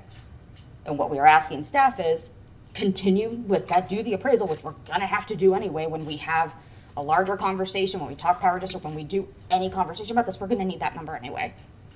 And as Mr. Breckfeld said, we should probably be doing that a little more often to kind of figure out what these properties are worth anyway. This is work we should be doing anyway. This is information we should have on hand. Because if we wait until we know how we're going to dispossess hundreds of acres of land, no one's going to still be up here. No one up here will still be here by the time we finish all that work. I am not a believer of waiting for the perfect, tested 8 times, foolproof plan, because that will never come. That plan will never be there. There will never be a 100% perfect plan. This is a good idea. This is a good process. We have processes in place, vetted by at least a couple of charters to make sure we go in informed and that we give a fair opportunity for others to propose something, and that we have the information, our community has the information, and that then we have the information to make better choices when the final decision comes. This is direction to figure out the appraisal of the property, figure out analyses of the environmental infrastructure and zoning updates, if any would be needed. And then when we have that, and there's a more detailed proposal from this vendor, we can put it out to see if anyone else has a different proposal, given those details. That is what staff wrote out. That is what I recommended. That is not telling them, go break ground and build something and give them this in exchange for a check. That is go get information and go see if anyone else has information. And I believe even at the end of that, Madam Manager, correct me if I'm wrong, if we still don't like any of those bids at the end of the day, we can say, well, thank you for participating. We are doing nothing. Cool. So at that time, that option is always available. At this time, it is go look at what our options are, start the process, bring jobs and taxes to our city, which I think everyone up here should support. Thank you, Mr. Mayor. Thank you, Commissioner Sacco. Commissioner Eastman. Thank you. And so when, if we did, by voting yes on this, what exactly would we be getting back? Would it be fully flushed out proposals that, from each one of these groups, or is it still kind of this early stage, here's sort of what we're thinking? Like what exactly, what is the next thing that we would be seeing as a commission if we were to vote yes on this today? Answers, if I might, answers to many of the questions that are being asked, which preface the proposal that the NOT has or the proposal that anybody else that is going to give us information. It's the homework that has not been done yet. It's the answers to the questions that will either make the NOT's proposal a go or whoever else's proposal a go or not. This was submitted on the agenda today to simply say our unsolicited proposal process yielded a proposal, a conceptual proposal that we staff think is interesting and has potential. And that's just where we are right now. There are too many unanswered questions for us to do anything today. However, it will take a lot of staff time. And again, the 5,000, which is the second phase of the detailed proposal, which will be flushed out with all the infrastructure and land use zoning, financial questions around it, that will have to come, but we're just not there yet. We're not there yet. And that 5,000, which is the next phase of the other fees that will not cover staff's time. It will address some of the staff time and some of the cost involved, the appraisals and et cetera. And those are costs that we will obviously absorb as a city. And I'm just being upfront because that 5,000 next phase of this won't cover it. It won't cover it. But I wanted to be upfront and transparent and all of that today, just so that the commission understood that if we move forward, that is where we're headed. I mean, what I guess I'm hearing is, we are just talking about the next phase of what we would need to do if we were going to utilize this space, which is right now an empty parking lot. It's mostly empty when I go by there. It certainly works as good overflow parking for Depot Park, but it is mostly, almost entirely empty spot. And I think about this in terms of, as a city government, being top down versus being bottom up. What I'm hearing a lot of is we need to, as a commission, come up with these long-term plans. People need to fit within these, and I think that's an important part of what we do up here. I also think it's an important part of what we do up here to listen to local entrepreneurs when they come forward, listen to the community as they come forward. Are there good ideas that are bubbling up, and trying to listen to that and see how it fits into our long-term plans. It can't just be fully top down. We also have to be working with local community members and figuring out, okay, well, this is an interesting idea. And I don't think focusing entirely on that, that everything must be a top-down structure in which local entrepreneurs fit within our overall plans is necessarily the right way forward with them. If I might, just to add to the conversation, because we thought we were doing the right thing by putting this on. I don't know if we did or not. But with that said, if we do what is suggested by Commissioner Duncan Walker and we put all of the projects all the properties on the table, and this commission decides, let's get an updated appraisal on this one, let's do this, there will be cost involved, just like there are cost involved with us moving forward on this project. And so if it is the decision of the policy committee to direct us to step back, put all the properties on the table, evaluate them all in terms of their worthiness of, whatever it is, the disposition, be it for sale or whatever it is, then we will be doing that for all of them. There will be cost involved as we evaluate each of them. Could be updating a proposal, an appraisal or whatever, but that's what it's going to mean. We're not just going to give you a list. We're going to give you a list, and there will be things that will need to be evaluated that may have cost associated with them. I'm just making it. So we have local entrepreneurs here who are coming to us saying that they need to expand. They have an idea that they would like for us to bet a little bit more. And we are essentially giving the approval that, okay, well, let's bet this a little bit more. If we don't do that, it sounds to me like they're going to be looking at other opportunities that are out there, and maybe that's the right choice for them at this moment. But it seems to me like a good proposal. that could get vetted, that will have, taxable value on there, that fits within the active environment of Depot Park, that would have some extra amenities, is something that doing our due diligence is exactly what we should be doing as a city commission. And so I'll stand by the original motion. Thank you. Thank you all for your input. I appreciate the honest questioning that's come forward. Everybody's got a different approach to this, and that's why we have 7 members. I think that's a good thing. I love that we've all brought some ideas forward.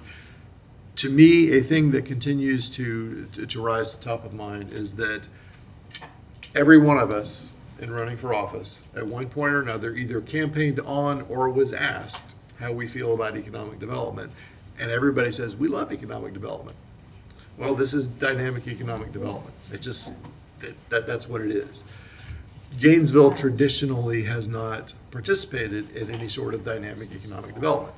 And we have been lauded for it by some folks, and we've been criticized for it by some folks.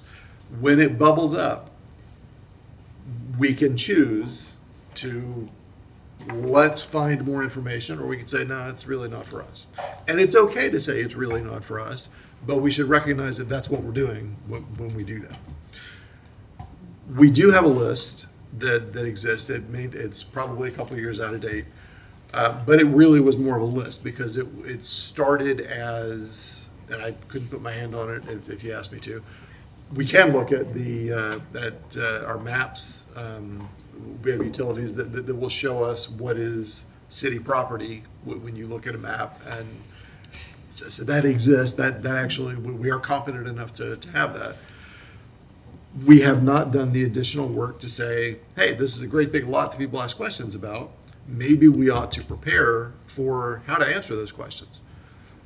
This is not the first time somebody's asked questions about these particular parcels. We've just deflected every time and said, we don't know. It's complicated. Well, I don't know, it's complicated is not a great answer. And again, we've had on the calendar for a couple months now, a meeting we're going to have in a couple of weeks, a workshop we're going to have in a couple of weeks about the Power District. We know that's coming. We know it's out there.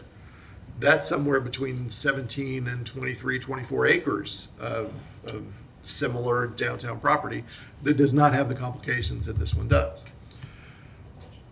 It is perfectly okay if we decide that we are just not going to do these things, that we're going to wait and we're going to collect information. I think if we choose to do that, we really ought to plan to really collect the information and really get property appraisals, environmental infrastructure analyses, all those sorts of things available and ready so that when we decide we're ready, we can do things. And I don't think we're going to do that. I think that we are unlikely to go through those processes on lots that don't have activity associated with them. We are more likely to figure it out when there are questions and activity about a piece of property as there is with this. We can move forward with what's on the table now and then still say, thank you very much for this. This was great. And to anyone else who puts a proposal out there and say, but it's not the right time for it. That's legitimate. We've done that in the past, and we can certainly do it again. It may be that we say, no, thank you. We're not, this is not the right time for whatever the project is. But it really does come down to, do we want to have, as a city government, a dynamic economic development process? And it's okay if we don't, but I think that that is the question more than anything else. Because if we do, and we don't want to do this, then what is it we want to do? Because this one has floated to the top, and it's a question that is on the table. I do support this. I understand why folks would not, but we ought to make some decisions about whether we take economic development seriously or not. And if we don't, that's okay. We traditionally have not. But we should make a decision about it. We should not tell folks, yes, we think economic development is great and we support it, and then not ever do anything about it. That's just where I am on this, and I don't see any lights right now, so, well, I do see a light, okay. Yes, Commissioner Chestnut. Well, I was so inspired by your words. Thank you. I think all of us are concerned about economic development. Most definitely. However, I think what we're saying is let's have a comprehensive conversation. So when we start, we're going to be able to go 1, 2, 3, 4. And that's all we're saying is a comprehensive conversation. I'm concerned that staff is going to put a lot of time into this one area, this one question, when we've got a myriad of questions that need to be answered, a myriad of properties that need to be examined.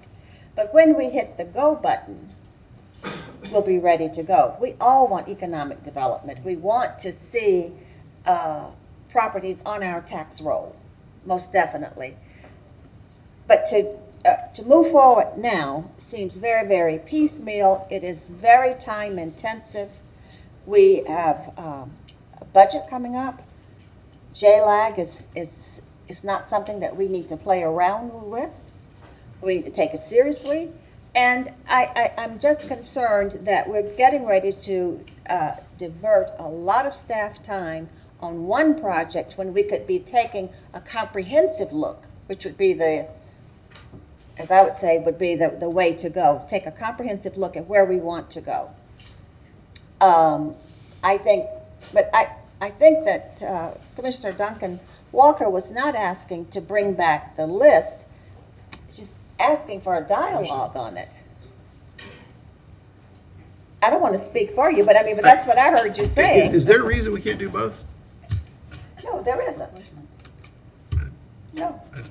Thank you, sir. You're welcome. Thank you. Commissioner Duncan Walker. Thank you very much. Thank you, Commissioner Chestnut. Thank you, everybody, for this conversation. Yes, I think everybody up here is coming to the table differently, and that's the thing. And we're all coming at different times during a process. So each person is coming with a certain desire. My desire has been, for the conversation, because frankly, I was not here for the creation of the list. So it is important for me to make sure I have a very clear understanding of A, what is on that list, and B, what the opportunities are. Yes, that was what I thought I had made clear, that the request was. And trust me, I don't really need to beat a dead horse, so to speak, because I'm more than happy to agenda that item. I'm more than happy to say, boom, here it is. Okay. But at the end of the day, I think I want to make one thing clear. To echo a couple of you, I don't think there's anybody up here on this dais who is not serious about economic development. I just think that for me, and I can only speak for me personally, how I get to that might be a little different from you and other people.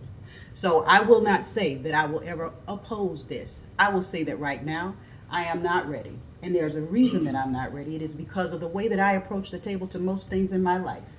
And it is, I kind of take a glimpse of the big picture. I like to do it that way. I like to entertain everything. Kind of like I said, what I felt like our response to JLAC needs to be, put everything on the table, even the stuff that we don't want on there. We are in those types of critical times now where I don't think that we need to be, because you get to the end of a process never really having had the opportunity to assess what the entire outcome could have been. And that makes me uncomfortable. I like to be able to consider everything as opposed to saying, oh, darn, if we would have just done that. That is why this is my sentiment. I'm not going to continue to prolong this particular conversation. My vote is going to be what my vote is, and we'll go from there. But I do intend to have a conversation where I, at least, and anybody else who may want it, will be able to have the opportunity to take a comprehensive look and have a conversation with you all as my colleagues about that. Thank you. Thank you. Commissioner Book. Thank you, Mr. Mayor. I just want to indicate that budget and funding streams and economic development are all things that we're concerned about. So I just didn't want to think that any vote that I would have would be related to a lack of economic development. That would be a mischaracterization. It's entirely on other grounds. Thank you, Mr. Mayor. Thank you. So what I would love to do is vote on this, but I would love to then hear a motion to create within a reasonable time, understanding that it will take a long time, a comprehensive analysis of properties owned by the city of Gainesville and by our utilities. First, let's vote on this motion, which is those two items, the numbers 2 and 3. All in favor, say aye. Aye. All opposed? Nay. Okay, that passes 4-3 with Book, Duck, and Walker, and Chestnut in dissent. And if someone would offer, I would love to hear a motion to do that comprehensive. I'd like to Commissioners? make a motion for staff to come back to the commission with a comprehensive analysis and dialogue on our city-owned properties and ways that we could better utilize those in the future. Thank you. All right, so we have a motion and a second to bring back that comprehensive analysis for a dialogue. And I see no more lights. All in favor? Aye. Aye. Any opposed? That is unanimous. All right, Commissioner Book, I'm sorry, I just No, it wouldn't have affected the motion, Okay. Mr. Mayor. I just want to say that we need to be mindful that we put a lot on our city charters and the other priorities. So I would just hope that we would give them the opportunity. That's going to be a comprehensive analysis, probably take some time. It will take So time. whatever that time frame looks like that's appropriate, we need to provide that time frame. Absolutely, but let's be careful to remember that staff will need time to get that together. I don't want to put a time limit on that, but I do want us to remember that we put it out there and remind ourselves in a few months that Mr. Mayor, it'll come back. we won't, we're taking notes. Yes, I And we understand. will produce it as quickly as possible. We're not going to slow walk anything. I understand, but I also know that you all, as has been mentioned many times, are carrying a lot on your wagon right now. And I want us to be mindful of all of that. Is that Mr. Cunningham? Yes, Yeah, okay. yeah, I'll just chime in as well. I mean, we've done a lot of this work. I think we did it a couple of years ago where we assembled that. And what we did was basically looked at each property that wasn't currently in use to determine, is there a future use of it, or can it be done something else? I will just say from the utilities perspective, the power district is the one primary big property that does not have a future use that we can focus on. But I don't anticipate this being an extremely heavy lift because we've kind of done this on a regular basis historically. Very good. Thank you. Okay. All right. Commissioner Eastman. And so I just, to follow up with that, Tony, so that property that we were discussing, the power district, that is under GRU. So whoever is overseeing GRU would have the primary responsibility as to where that moves forward. Is that correct? Correct, Mr. Mayor. So it is on the books of GRU, but we have partnered with GCRA and general government over the years to try to market that and try to look at what development opportunities are. We are currently working on that same sort of process and anticipate that will continue to be how we proceed. Very Thank good. you. All right, so, we are going to take a short recess until 3:20, and then we will come back and get after the afternoon's business.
Back, we have some more items for this afternoon. I know there's definitely some interest in the next couple of items. Madam Clerk.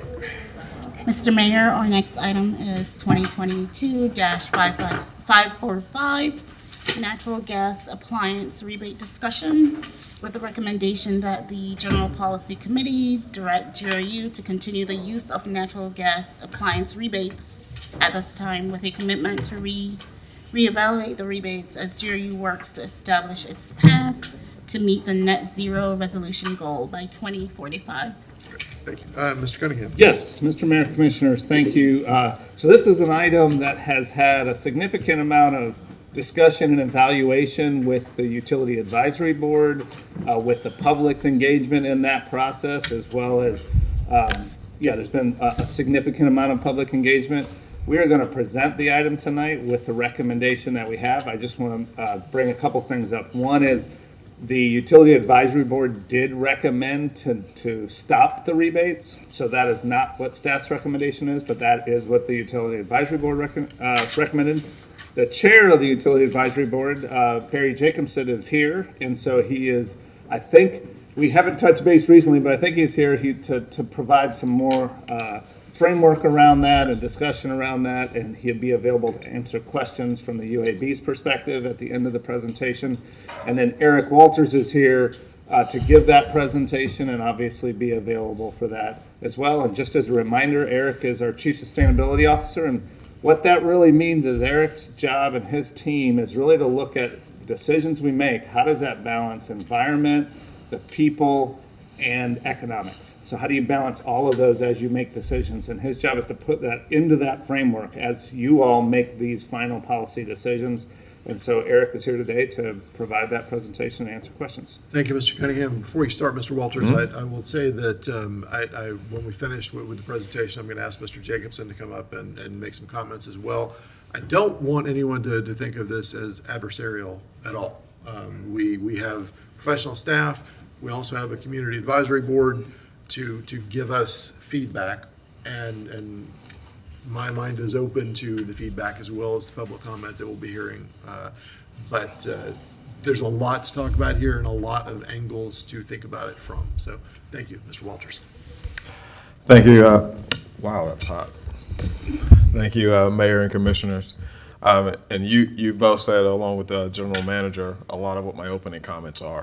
I like to talk straight, and I like to talk about the elephants in the room, right? There is an elephant in the room, and that fact is that there's a lot of people in this community that want natural gas to go away at any cost as soon as possible. That's as plainly as I can say it. But there are also many members that have convictions about that, and I'm not here to speculate on their convictions or why. The thing is that I believe, and I suspect, it's more from an environmental, wanting to move away from fossil fuel as fast as possible, is my speculation. But I'm here to tell you that GRU is not against that. We're not opposed to that. We just want to do it in a responsible way. As the General Manager said, there are many other things to be considered, and so that's what I want to talk through today. My goal is not to change people's minds or their convictions, right? My goal is really to frame this discussion in a broader sense. As he said, I'm the Chief Sustainability Officer, and then what does that mean exactly? Well, if you go on the internet and Google it, which I love to do, it says meeting your own needs without compromising the ability of future generations to meet their own needs. If you translate that, my translation for that is stewardship, right? And that is based on 3 pillars, or you might hear it said the triple bottom line approach, as the General Manager said. Balancing environment, balancing economics, and balancing people. And the analogy or the figure that I use is a 3-legged stool, right? You have a stool with 3 legs. For it to be balanced, for you to sit on it and to be comfortable, all those legs have to be the same length. If one is short, it's unbalanced and you're leaning to the side. If one is longer, same effect. You're unbalanced, you're leaning to the side. Balance means stability. Stability, long-term, means sustainability, right? And so that's my job as the Chief Sustainability Officer, to provide balanced, sustainable planning approach to the operation of this utility. And so as the CSO, I cannot ignore one of those legs, one of those pieces. I also can't hyper-focus on one of those. Either one of them doesn't lead you to sustainability. So this presentation is from that aspect, right? Environmental stewardship, benefit to the customer, and also cost and financial impact. Now, we've talked JLAC a lot, and it seems like the focus now is JLAC and cost and what have you. That can't be ignored, but it also can't be the only focus here. So I just want to make sure we go into that with that mindset. So with that, I'll actually start the presentation. Current natural gas rebate. So currently, we offer incentives for natural gas appliances up to $1,600 per home. So water heaters are up to $500 for the first water heater and $300 for the second. Furnaces, again, the same. And then cooking range and or dryers, $100. But that has to be in conjunction with at least a water heater rebate. So you can't just get a cooking range rebate alone. The average rebate that we disperse is about $750, and that is recovered in about 3 years of gas sales.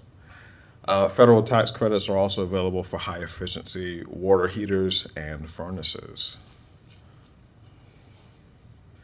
So why do we offer natural gas rebates? So there's many reasons, but the main ones we've talked about here. Natural gas appliances, it lowers our peak, electrical demand peak, resulting in lower capital expenditures on generation equipment. We estimate that lowered peak right now is about 30 megawatts. So our peak electrically is 30 megawatts lower than what it is without natural gas. It's usually more cost effective for the customers when you look at the price of electricity and comparing those two. So there is a benefit there. The direct use of natural gas in appliances is more efficient as far as natural gas making, when you compare it to natural gas used to make electricity. So about an 80% direct use efficiency versus 30% indirect. And I'll get into more detail on that. We're gonna have to talk about thermo, it's gonna be okay. The natural gas system can expand outside of GRU's electric service territory. It's one of the things that we can actually expand and get incremental revenue, and we're not bound by a service territory in that case. The question usually comes about where do we offer rebates, inside or outside?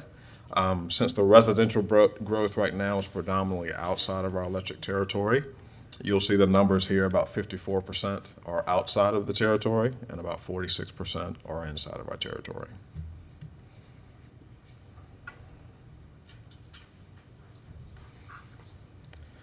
Let's talk a little bit about CO2.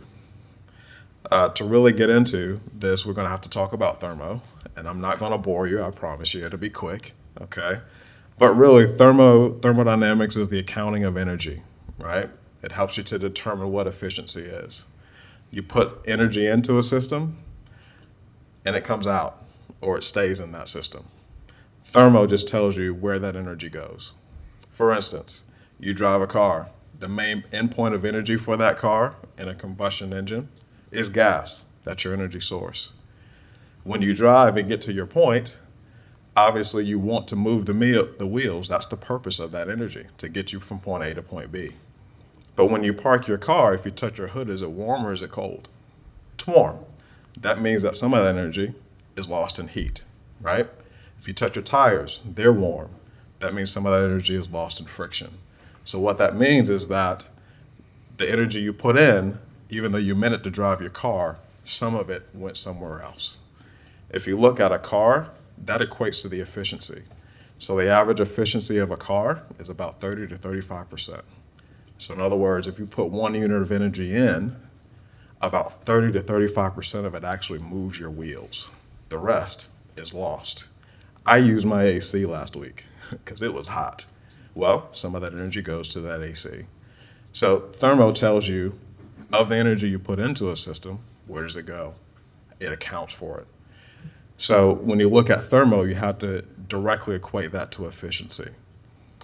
So if you look at the efficiency of our system, the average efficiency of our incremental rate is about 11,000 BTUs per kWh.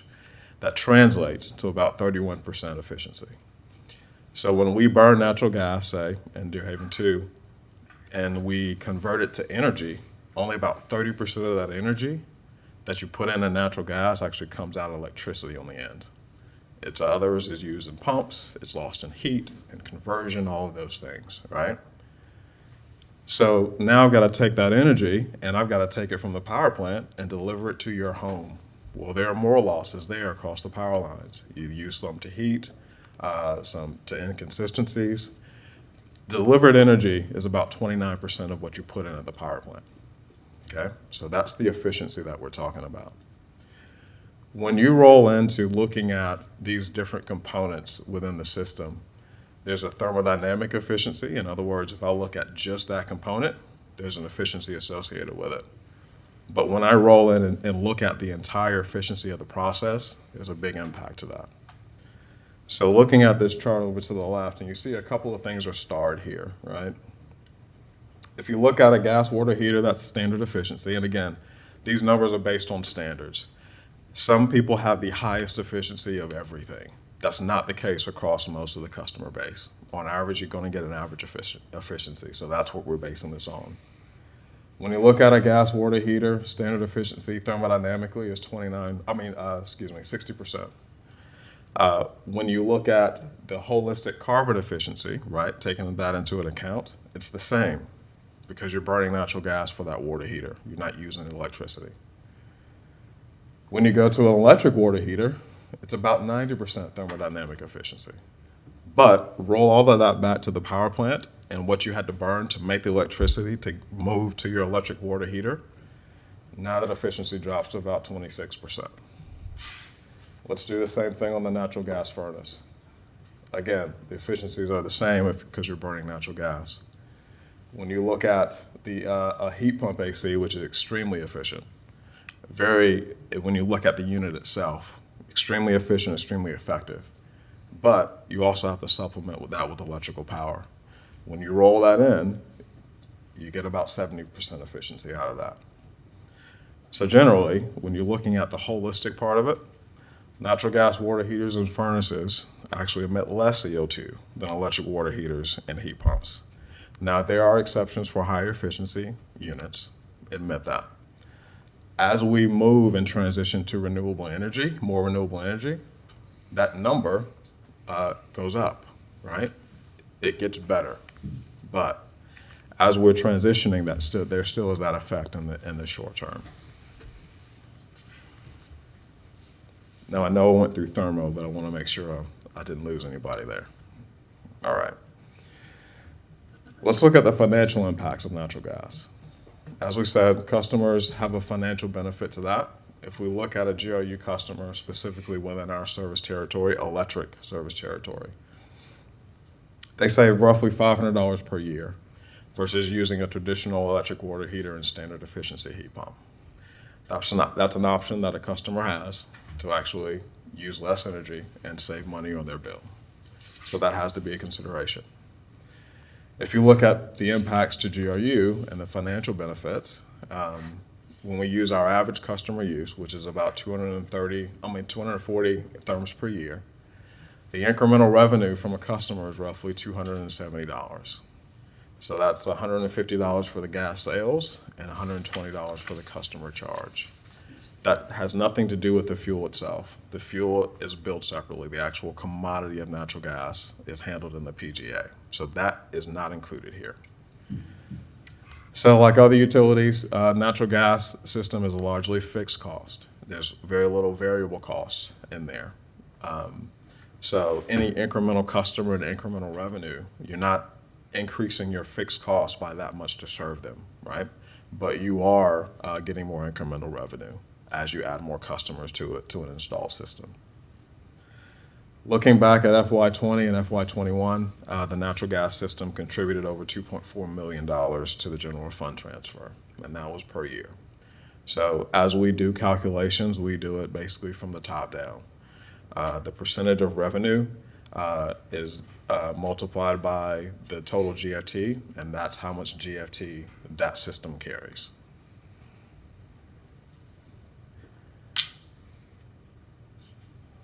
So some people may ask, well, what is the future of natural gas? We may be committing ourselves to natural gas use full-time for a very long time. And that may be true in the short term. There are some options coming on the horizon. Are they ready next year? No, but they're in development, lots of research. The government is actually pouring a lot of money into this research to get the cost down, to get it where we need to be. But renewable natural gas is a product derived from natural decomposition of organic materials. So the city of Gainesville was recently awarded a grant to actually study the feasibility of that and what we could do using taking organic waste and then creating renewable natural gas for that. So that is something that we're actually actively studying now with NREL, the National Renewable Energy Lab. Green hydrogen is also another option that is produced by using renewable energy. There's lots of research in that, but again, challenges exist with that. The administration is pouring a lot of research money into getting those costs down. Right now, it's about 3 to 1. So it takes 3 megawatts of energy to make 1 megawatt worth of hydrogen. So we got to get that closer, and you got to get that ratio down for it to be a largely viable product. And then recently we applied for a federal grant for the Natural Gas Distribution Infrastructure Safety and Modernization Grant Program. And that's really to improve pipeline system reliability and reduce leaks. So when we look at our system, the leaks in our system is less than 0.5% as it is, but we're looking to improve that.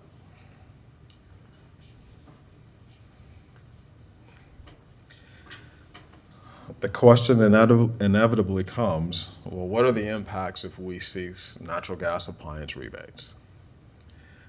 So, as it is, it's an incentive, right? It's an incentive for new builders to put in natural gas appliances.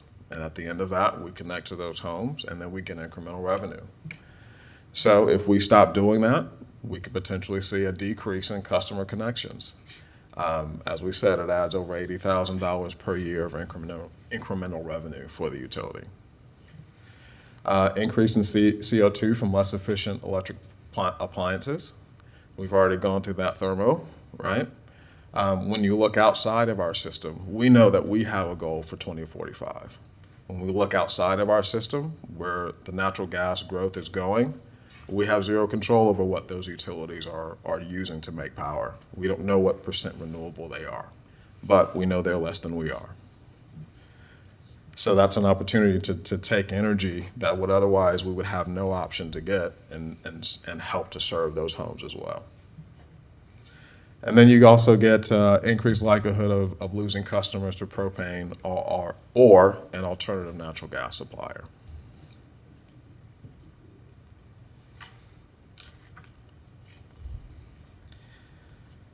How do our rebates compare to other natural gas companies within the state of Florida? We are among some of the lowest in the state. As you can see, these are all the folks that offer natural gas rebates. We're right at $1,600 if you take advantage of the entire suite. Again, our average is about $750. But all of these other entities offer significantly more than we do as far as an incentive goes.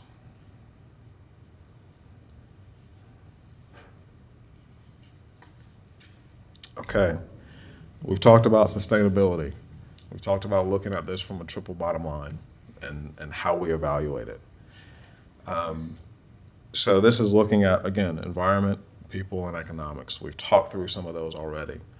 So we're going to look through, in each aspect, some pros and cons as if you continue to do the natural gas rebates, which is what staff is recommending. So what are the pros, what are the cons in each of these areas?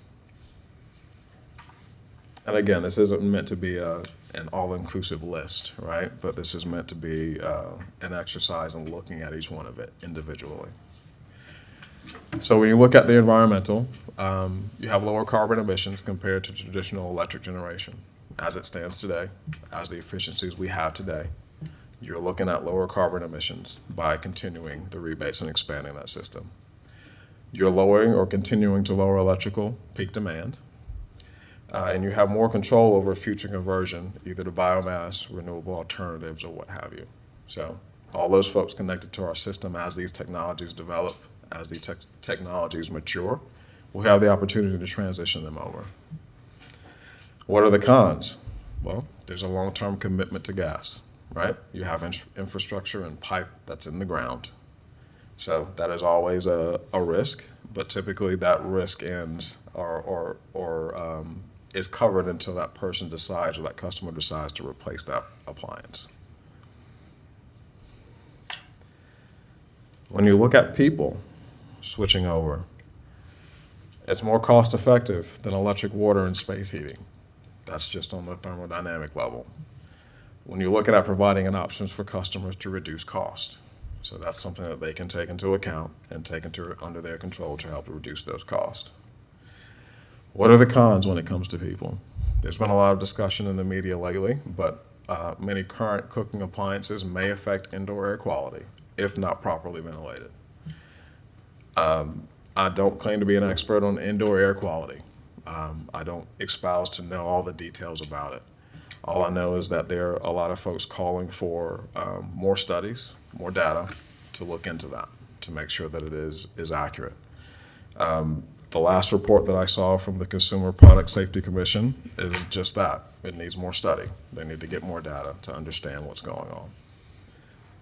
Another con is some existing areas may not be able to take advantage of the rebates. So if you have rental properties, if you have folks that live in apartment homes, they may not be able to take advantage of some of these rebates that are there. So there's an opportunity to lower costs, but may not be able to take advantage of those.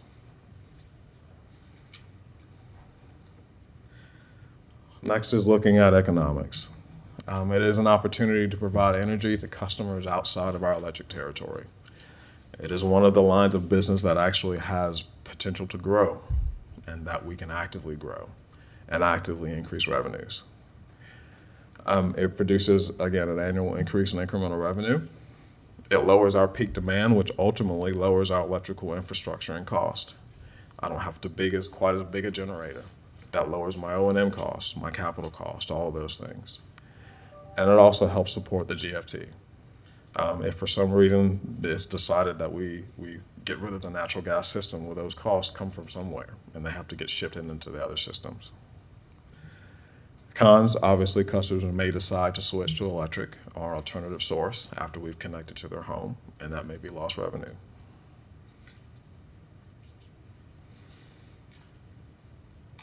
So in summary,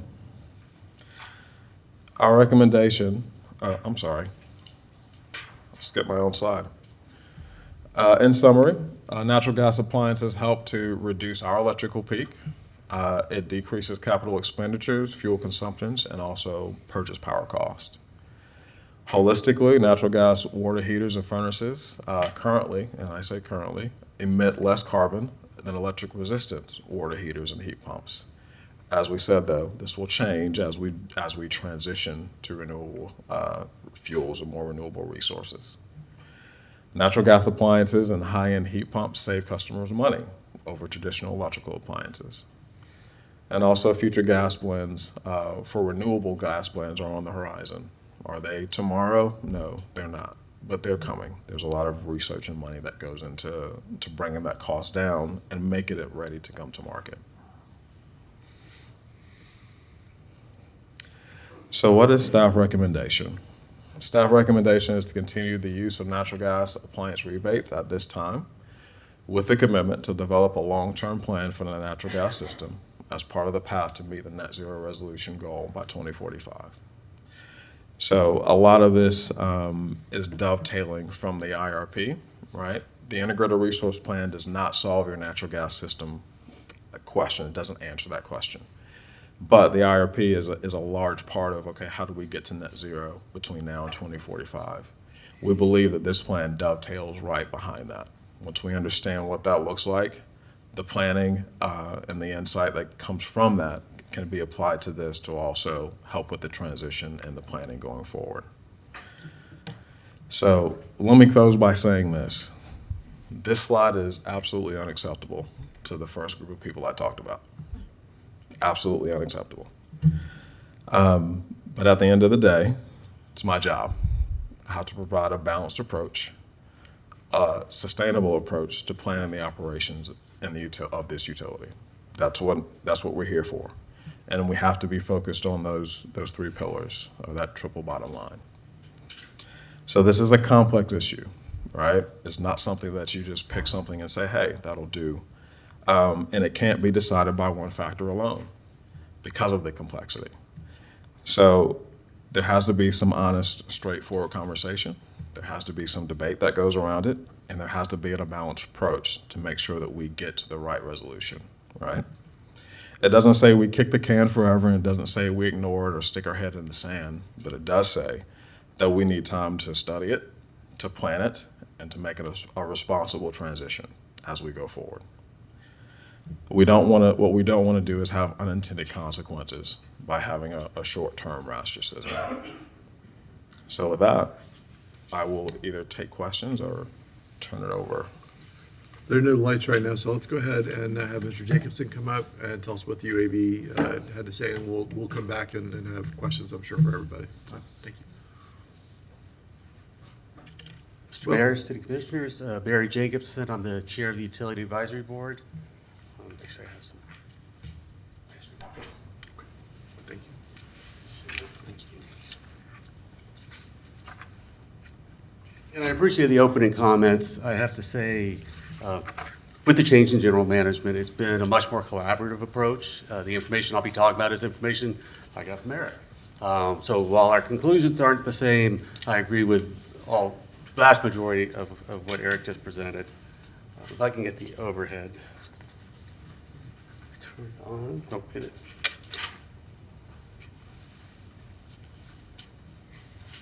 So as a background, so the City Commission, I think probably almost 2 years ago, asked the Utility Advisory Board to examine the natural gas rebates, see what we would recommend. And honestly, the reason it's taken 2 years, it's taken 2 years to get some information to be able to make a recommendation. And it's been challenging. So the factors that were driving this discussion has been the push for 100% renewables. Natural gas is obviously not renewable, and so that's in there. As Eric mentioned, one of the things with the advantages of natural gas is that those boundaries can be expanded, where the electrical boundaries of GRU can't. So there's potential for more customers. 54% of the rebates are being used outside of GRU territory, almost the remaining half, or close to half inside. A lot of these rebates, the majority of the rebates are being used by developers. And the reason they're using them is that the natural gas appliances are more expensive than electrical appliances. And so without those, and I've talked to the developers, they say, we would have put in electrical. But because you guys are going to help support that, we're going to do natural gas. And as Eric mentioned, natural gas rebates from GRU are significantly less than many of the other rebates that are out there. So factors considered. Eric talked about people who are natural gas, got to kill it no matter what. For those of you who know me, I care very much about the environment. I'm very concerned about what's going on, but I'm not one of those people. I have natural gas in my house. I have a natural gas furnace. I have a natural gas water heater at my house. So I'm not here to say, for many of the reasons Eric, we were just having this discussion during the break, today changing my equipment from natural gas to electricity is not going to make huge changes in the carbon profile. So we look at the goal to get to 100%, the impact on GRU customers, because that is important, and the impact on GRU in the city.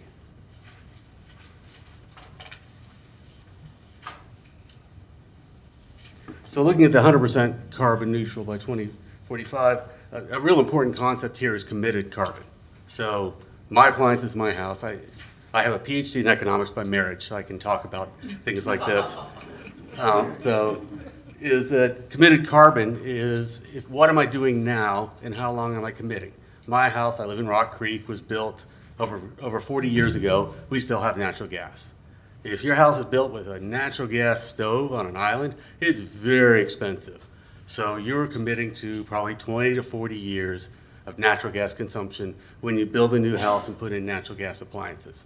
That's a very different equation for the sunk costs in my system that's in my house. I'm living with it, but as we get more solar, more renewables on the grid, it's going to make sense for me to switch at that point. It's important for a lot of people think natural gas is like it's twice as good. It's halfway to renewables from coal. It's basically equivalent to coal in terms of the cradle to grave environmental impacts. If you just look at the smokestack, it's about half the CO2 coming out. But when you look at the fracking, the methane releases, all of that stuff, it's approximately equivalent. And electrification, getting our stuff electrified is really critically important if we ever want to hit the 2045 goals or get anywhere near it. If you have a bunch of stuff out there burning natural gas, you can't make those changes. Things are changing so fast, we have to be ready for the future. And one of the beauties of what's going, if you're electrified, is, hey, if natural gas is there, you can burn it. If you need to burn coal, you burn coal. If you need to, you're on the biomass plant, you're on the biomass plant. If you're hooked on natural gas, you're burning natural gas. So that's your only choice. It gives you, in this very uncertain world, I would be thrilled to get green natural gas or hydrogen and some of these things. I am not holding my breath on these things. The efficiencies are nowhere near close. And even if they do come true, we could burn them in our electrical generation facilities. But to be banking on it, it sounds a lot like clean coal, which, for those of you who remember, we've heard about for decades, and it just never happened. The challenges are extreme to getting there. Again, would love to have it happen. So impacts on the customer. Some of the numbers that you were seeing were based on a few years ago. Things have been very different over the past few years. Natural gas hit some record highs, and I would say it met or exceeded having electricity in your house. At this point, it's come back down, but I'm not expecting natural gas prices, I don't know anyone who is, to go back to where they were. So it's not the great thing for the customer. The natural gas prices, on the Inflation Reduction Act, there are a bunch of rebates for high efficiency. When you're talking a natural gas water versus an electric water heater, that's one thing, but a hybrid water heater, which uses the same heat pump cycle as your air conditioner, is 3 times as efficient. And so then using that water heater is significantly better than burning natural gas. And these things are starting to come on more and more. Eric talked a little bit about the health issues. There are a lot of peer-reviewed papers out there, and over the last 20 years, talking more and more about health issues. The latest one that just came out was about a 13% increase in asthma cases of children in homes with natural gas after correcting for all of the factors. More and more, that stove sitting in your house is just not good for people's health. And then the other thing is that traditionally where people got natural gas is they were excited, oh, natural gas, that's the exciting thing for cooking. Inductive ovens or stoves are fantastic. And we're seeing more and more people not want the natural gas and want to go to the inductive stoves. So where things get interesting, is the interesting part, is what's the impact on GRU in the city? Because I was very frustrated for years. We'd get presentations, oh, GRU has $8 million in revenue and contributes, whatever, $2.8 million to the GFT. And that's great. And just be clear, we're not talking shut natural gas down today. That is not the discussion here. We're just talking about the rebates. So this was a data set that Eric provided on our Arbor Greens, which is out towards Tioga. It's outside GRU's electric territory. They've been getting rebates for the last 4 or 5 years. So it was a nice data set to say, and that's what I've been asking for. I'm a PhD engineer, minor in statistics. I want data. Give me some numbers. So 65 rebates, average of 17 for a total of $85,000 of rebates. 133,000 of infrastructure costs paid by GRU to serve that neighborhood. So you're looking at I'm on the wrong side. $218,000 basically of upfront costs.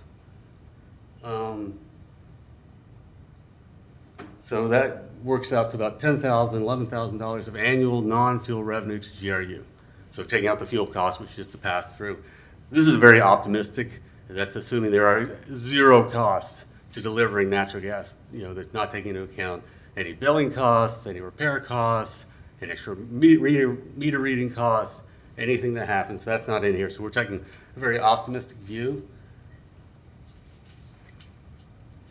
Hold on, I'm sorry. I am on the wrong page. This was all true. Getting to the bottom. So using even these optimistic, we're looking at a 6.5% annual return on investment and a 12.5 years to break even. So there's a lot of upfront costs. It's going to take optimistically 12.5 years. Now, if you add even $5 a month per person, that pushes this out to about a 3.5% return and getting out close to 20 years or 15.5 years to get to break even. So that's the good scenario of what we've been talking about. For the other 46% of the customers who are inside of GRU territory, same cost, same everything, but now you've moved them from electricity to natural gas. GRU gets more revenue from electricity than natural gas. And so you spend a bunch of money and then you make it a lot less. Then you're losing money for the rest of the time.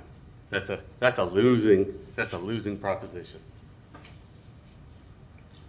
If you blend the two together, look at the whole picture, 54% outside, 46% inside, it's net negative. It doesn't return on the 21 years that we ran these analyses. So this was surprising to me. I thought it was going to be, honestly, a tougher decision of do we continue down the natural gas committed carbon path versus revenues for GRU? And the data that we have is saying it's not. And then this potential to expand GRU into other territories. As Eric pointed out, GRU's revenue or rebates are less than other utilities. That's not stopping other utilities from coming in. As a contractor, I can tell you, contractors will cross the road for a dollar. If the other utilities have a lower rebate, the developer's going to other utilities. So we're not blocking anybody with our rebates. So I don't think that's really a loss. And that's because of that, you can see other utilities aren't coming into our territories. And so I don't think that incentive is going to be a problem. So what we recommend with the UAB is basically let's suspend it for a year and let's see what happens. We are trying to take a very measured approach. And that's it. Thank you for your time. Thank you, Barry. Much appreciated. And Mr. Walsh, if you come back up, and Mr. Jacobson, if you'd stay there as well, and we'll hopefully ask some questions. So, Mr. Cunningham. And I think Mr. Mayor Eric so we've had some of this discussion with the chair and the UAB, and can Eric provide a little bit of more explanation there prior to asking questions, if that's sure. Okay. Yeah. First off, I want to shake Barry's hand. We've talked many times about this, so this is not, again, an adversarial thing. This is really getting down to the crux of the matter, right? When you look at those numbers, yes, we provided those numbers, but those were for a specific case outside of the city. To take that data and blend it across for the entire city, inside and outside, just is, in my opinion, is not a proper use of the data. You have to account for the purpose. It's a look back versus a look forward. It's a specific subset versus a blend of the entire city. So you could get into trouble by doing that. When you take that approach and apply it, there's also some other things that our costs are captured otherwise, like the $5 customer charge. We already have meter readers. Those costs are accounted for in other places. So there's no need to add it here. That adds another 3 years to the recovery, which I don't think is proper. When you look at the infrastructure costs, correct, our calculations are, it's about 11.5 years when you recover infrastructure, the cost of the rebates, when you cover all of those things, they all in cost. That's what happens, right? It's nowhere near the 21 years based on the numbers that we see. So, correct, I did provide the data. I believe the use of the data has to be taken into account, though, and we can't take historical data and then use in a case study to then forecast into the future. So we've got to be careful about how that's used. And so when we look at also the 45%, that number is going to grow. So when you look at how those numbers are parsed out, again, you have to make sure that you're understanding where those come from. If we're expecting to grow more outside than inside, then those numbers will change, and they have changed, and they will change over the future. So just wanted to make sure, and Barry and I have had this discussion many times, I'm not telling you something I haven't told him, right? So just wanted to clarify and make sure we got through that. So my questions, and I don't see any lights, but I do have some questions before we go to the public. My questions are more about where we're spending the money. Because to me, this is about, there's several things, but one of the things that it's about, I think, is if we approach this we approach this as the board of a sales organization, then we're going to make one decision, but that is not the only way to approach it. Where do we have a map that shows us where an available map of where these installs went over the last fiscal year or calendar year, whatever? Well, so Mr. Mayor, I'll share the next presentation is about service boundaries. It shows the boundary of our gas system, but we do not have a map that shows the past year where that is. It's mostly driven by development, where development is occurring, and if then each decision is based on a business decision or return on investment to whether to apply that or not. So that's what's driving where these are located. And because of that, we know, in one of the presentations here, we see that 54% of rebates are being used outside of GRU electric territory, which tells us they're probably mostly being applied in large percentage outside of the Gainesville city limits, probably toward the west. Which, again, from one perspective, that absolutely makes all the sense in the world. If we're guaranteeing a larger customer base for the natural gas utility, that is one way to look at it. Another way to look at it is we're not providing these rebates on a consistent basis east of probably 43rd Street, and certainly not east of Main Street. So that there is, not intentionally, but there is an equity component of this, where this is a financial incentive that we're providing mostly on the other side of I-75. And that has to come into play as well. Because again, we can approach this as the board of a sales organization, and there's a right answer from that perspective, but there are other questions to ask. And the equity piece of that definitely has consistently troubled me. And I don't just mean from a racial equity viewpoint, but also from an existing customer viewpoint.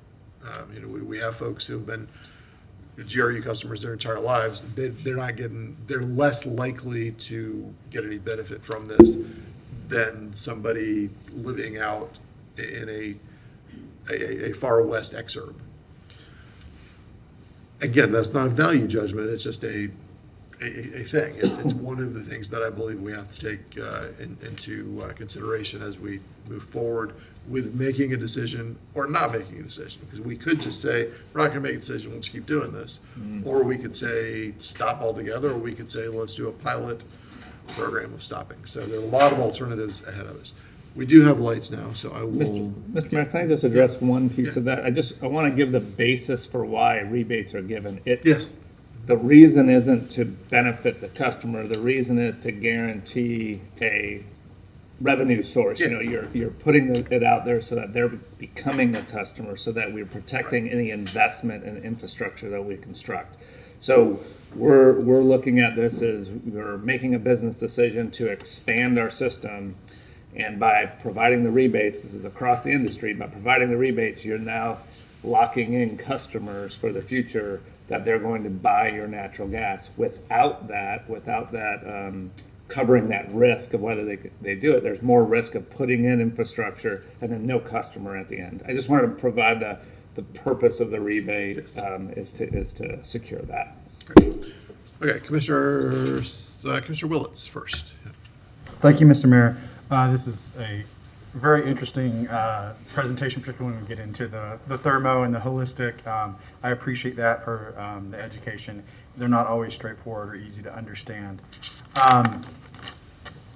So this is a tricky issue because we're talking about growing business versus serving existing customers, whether it's really for dedicated new customers, or how we spend money within GRU to reduce people's electricity and/or gas usage, but particularly we talk about electricity, I believe. And so it's very interesting. I have a lot of questions to kind of fully understand, and by and I do a decent amount of research. I have been reading for years about appliances and efficiency and greenhouse gases. We have been talking about CO2, but CH4 as methane, generally what most people consider is the major component of fossil gas. That leaks out through the process. So I have a lot of questions. I'm going to try to ask only a small amount of them.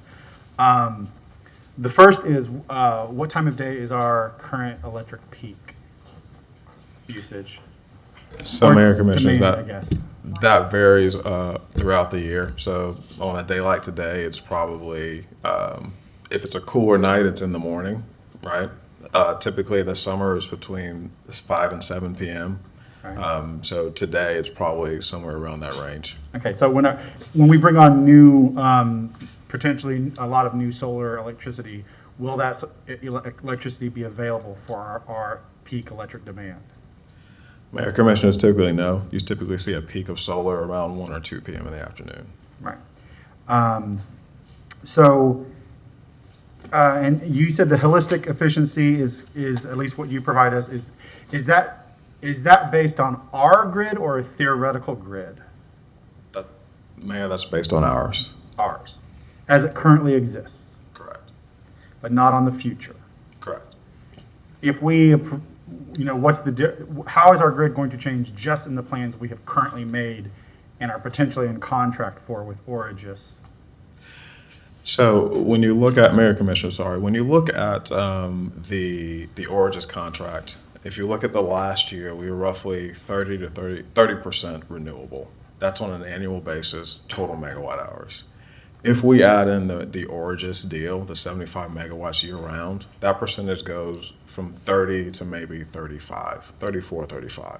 It's not a huge jump, right? But you're talking maybe 4 to 5% increase in renewable on an annual basis. For the full year? Okay. I think you covered this, the efficiency stats. Do they include leakage, loss, transmission, or both on that, I guess, on electricity, but also fossil gas? Related to that is where does most fossil gas loss leakage occur? Is it from I don't know the terms, the big pipe to our power plant, the trunk lines out to neighborhoods, or is it from those trunk lines into individual homes and then pipes within individual homes? So, Mayor Commissioners, I'm not sure where all the leakage comes from. The number that I quoted is kind of an overall system average. We do have some pipes that were in the ground since the 60s. The newer stuff is kind of a MDP, like a medium density plastic, basically, that's fused together by heat. So the leakage number is very low. If I look at our system, I can't answer that specifically. If I look at the broader system, like, coming out of the ground and all those things, there's a lot of effort to really ratchet that down. Some of it comes from the well itself. Some of it comes from the transmission. I can't quantify how much goes to which. Okay. This question may be for Barry. He may know it. You may both know it, but how much stronger of a greenhouse gas, the effect of greenhouse gas, is methane compared to CO2? Like, what is the CO2 equivalent of methane, I guess is what I'm asking. Yes, methane is a faster acting, shorter lived, but typically people talk in the 80 to 100 times worse per unit. Faster, but then receding faster as well as an effect, Yes. right? Okay. I think I know there's a lot of questions here. Hopefully some of these are also ones that my colleagues would have asked. Homes in the South, and in Florida in particular, are far more likely to be all electric as is, correct? For all things in the house, all electric. How long do new fossil gas furnaces last? Since we're talking about a commitment to natural fossil gas infrastructure, how long do the furnaces typically last? So, Mayor Commissioners, I'm not an expert, but on the research that I've done limited, somewhere between 10, 15 years. Okay. And what about water heaters? Mayor Commissioners, depending on which level you buy, about the same. Okay. Not long enough. Yeah. Not long enough. I 100% agree. Electric or gas. And what about stoves? Are they a little longer than water heaters and furnaces? I'll take this one. I agree. Stoves tend to hang around longer. Okay. I just replaced the original 40-year-old stove in my house.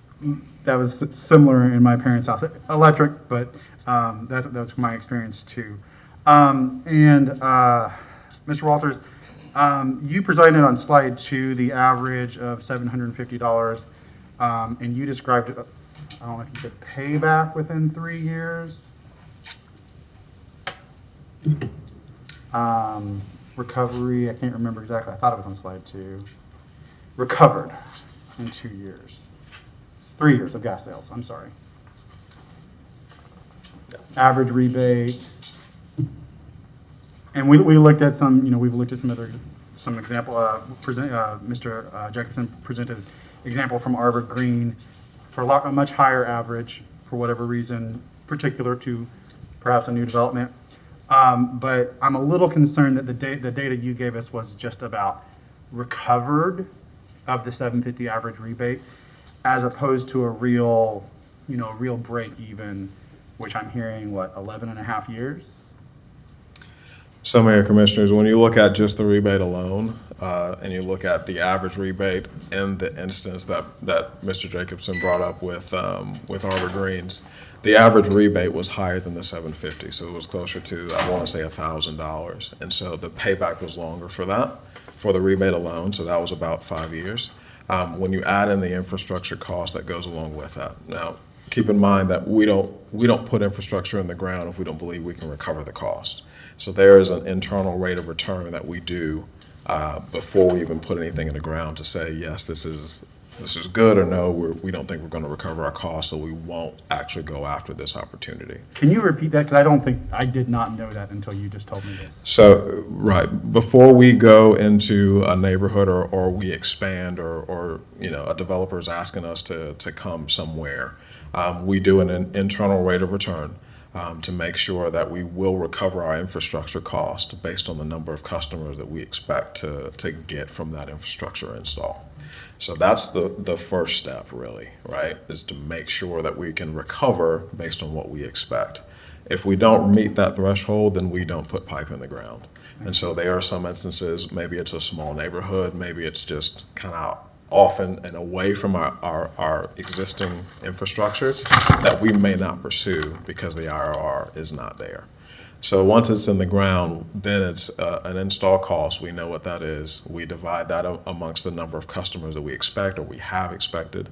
And so when we add that infrastructure cost per customer with that payback of roughly $250 per year, then that does push it out to about 11 years. Okay, thank you. I have a couple of questions. I'm going to go through them quick. We talked about heat pump water heater efficiency being very efficient. Under the IRA bill, the Inflation Reduction Act, I believe there's I want to confirm this is correct, $1,750 rebate, which is cash up front that a person would not have to pay if they were currently going from fossil gas to electric heat pump. Does that sound accurate what people have their understanding of the upcoming ability for people to actually switch away from gasoline to high efficiency electric heat pump water heater? I believe that's right. That's what I'm reading. That's my understanding. That would be a potential 100% rebate for low income, or 50% for moderate. I don't remember those exact numbers. On the higher end, it's 0 rebate. For higher end customers, though, they still have the ability to do a 30% tax credit if they're not eligible for those. All right. I wanted to make sure that we hear these numbers about the things that are all happening federally that we will be interacting with. I'm interested, though you may not have the data, about the average rebate for those outside of our current service area versus inside. So truly, I think to Mr. Mayor's point about where it really is happening, I'm interested. And then particularly the average. I'm also interested in the new build versus, I guess you can say, renovation, existing homes where someone is just making an upgrade or some, their dream kitchen. I don't think anyone has a dream hot water heater, but definitely a dream kitchen might involve a fossil gas stove. I can take those questions later. I'm just kind of interested. And then I heard something said, I think it was by you, Mr. Jacobson, that to some degree there's potentially a thought that this is just really paying for particularly new builds, then it might just really be paying for what is, in essence, a more expensive item, gas versus electric. And that's really what it's covering. And so people who are probably already going to get their perhaps luxury gas stove, they're not too much more expensive, but more expensive to install. They're kind of getting their dream kitchen paid for by GRU. A portion, to be fair, a portion. Yes. Okay. These are the things I think of as I go through this. So thank you, Mr. Mayor. Thank you, Commissioner. And I just want to say also that particularly when we get deep in the weeds on stuff like this, I am consistently impressed and just kind of blown away by the level of professionalism that we have at the utility and our advisory boards and the ability to get super deep in the weeds on this sort of thing. And my colleagues, you're asking questions sometimes that are way above my head. So thank you, everybody, as we go forward here. Commissioner Saka. Thank you, Mr. Mayor. So thank you both. This is not an easy topic. It's not. So I appreciate the information, I guess, the sincerity you're bringing to the table. Because at the end of the day, we have to decide a direction to go. Like that's the hard part of this. I did have some questions, and if we don't have the answer, that's okay. Do we know that we should probably know this one? Do we know the total amount of money spent yearly on the gas rebates? Or I guess like our cap, like however much we put in there? So, Mayor, Commissioners, it's usually around $250,000 per year. Do we know, like, I guess this one's harder to calculate, a net profit yearly from those who use the rebate, like a year after that, how much we'd get? Because I think that's the number you said comes up to about like $270 a year right after. That's the net profit per person, but do we know per unit how many persons? So, Mayor, Commissioners, that 270 is really the net income that we get from that customer. So that's the number that we apply to offset that rebate cost. So when we say payback, that 750 is really that's 270 times 3 is when you pay that back. And you're counting that as profit when you say income? Or just, yes. Okay, pure profit, Net like revenue. everything else. Cool.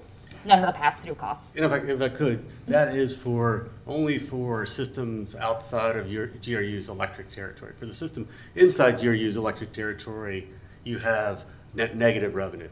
So you've paid the rebate, you've paid for the infrastructure increase, and you're making less money for every one of those. So on a blended, if you blend those two together, that's where the finances are You would only have those structural, I guess, expenses if the house wasn't already. So let's say my house is 50 years old. Right. Originally had gas at some point. Someone decided they want an electric stove. I now decide I want a gas stove. There's still, the structure is more than likely kind of already there. if you have natural gas at your house. Yeah, like, and I think, and Mr. Walters tells me, as far as like how far we've piped out inside our electric geography, how connected are the houses? Maybe not hooked up already, not necessarily turned on. Do we know that number? So, Mayor, Commissioners, it's hard to put a number to that because we typically you look in total customers. We have GIS that tells us where each one of those are. So we'd have to do some more digging to get you, I'm guessing, the proximity to our pipelines, how many customers are in proximity. When you look at the overall install pipeline within our service territory, it's pretty broad and pretty complete. So it's not like a patchwork, and you'll see that in the next presentation. It's pretty full within our service territory. So if you're inside the electric service territory, chances are you are not a cost prohibitive expense away from hooking up anyway, because I don't have to build a whole pipe like 5 miles out connecting. Unless you're looking at a neighborhood like Oak Mont or a new development within. We're not, like, I meant inside, like really inside, like the core. Okay, because we're kind of built out for the most part underneath our own service territory. Okay, so I'm not gonna worry too much about, because in my experience, having been through enough homes in this town, you usually have the option for gas. Whether you go, like, tap into it, it's your own choice, but most places I've lived in have had the option of gas, but at some point someone moved to electric and then back or forth. Like, there's been like multiple changes because water heaters don't last long. Not the way some people treat them. So I'm not too worried about that profit because I don't think we're building out as much as I'll wait for that data if you want to show us, like, at any one point, like, if there has been gas hooked up to a place, we can see that, but I'm going to assume, based on your information, we don't necessarily lose money on average on that, just because, at least inside our territory. So, Mayor, Commissioners, I do want to talk to that. As a result of the conversations with the UAB, we did go back and look at that, right? So there is a change in that. When you look at just strict revenue from natural gas versus electric, this is someone inside our service territory converting to natural gas, right? The rates are lower, so there is a savings in that case, right? When you add on the customer charge, it's more balanced when you look at the average rebate cost, okay? So higher rebate cost, that number flip-flops, but the average rebate that's issued, it's almost a wash once you add in the customer charge. Thank you. So as far as, like, those new developments, because I did look ahead to I did pull the map from the other presentation. It would have been a very helpful map here. As far as our gas system, because I do see with one exception, I see what you mean, that we don't just throw pipe out 20 miles to the side. I don't know what happened with Newberry, but we generally don't just throw pipe out. But I can see that there is, like, a conscious, like, a march to the sea, so to speak, with our piping when it comes to gas through Alachua, then to High Springs. Like, those are connected to us. It is not operating in a vacuum, so to speak. So that said, as far as new developments, because I did hear Mr. Jacobs saying, like, a lot of new developments are the ones kind of tapping into this option. Those developments, how many have then opted to have GRU gas? I don't know if you've had this conversation. How many have opted to tap into GRU gas because the rebate exists? Like, if you tell me, like, hey, I could save you some money on average, even if it's a little higher, if you tap in, if you have GRU gas, you can have this rebate. And yeah, it's going to be like 1,000 something per unit that you save. But hey, in the aggregate of, like, this 200 place development, you're saving some money. Do we know how many, I guess, small communities, subdivisions, developments have opted to use GRU gas with that on, since that's been on the table? I guess would be a better way. So, Mayor, Commissioners, when you look at most of the growth, right, most of it is outside of our city limits and then also outside of our service territory as you move west. So they don't have another option. We don't have the option to serve electricity in those areas. They have the option of 100% electricity on another provider, or they come to us and they say, most of the time they may be hooking up water, wastewater as well, and we say, hey, we offer natural gas, are you interested, kind of thing. Kind of so that's how that happens. An exact number I don't have offhand. Okay, because I think it'd be interesting to see just kind of yes, you could get all your electricity somewhere else. I mean, you can, because it's not our service territory, but the whole, you could go fully electric versus you have the options to tap into these other resources. Because what I don't want to do is, I think the answer I'm looking for is, the response I'm looking for is whether having that rebate is enough incentive for some of these developments to tap into our water and gas system.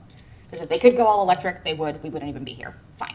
But if it is becoming an incentive to then new development as it comes online, that map, thank you.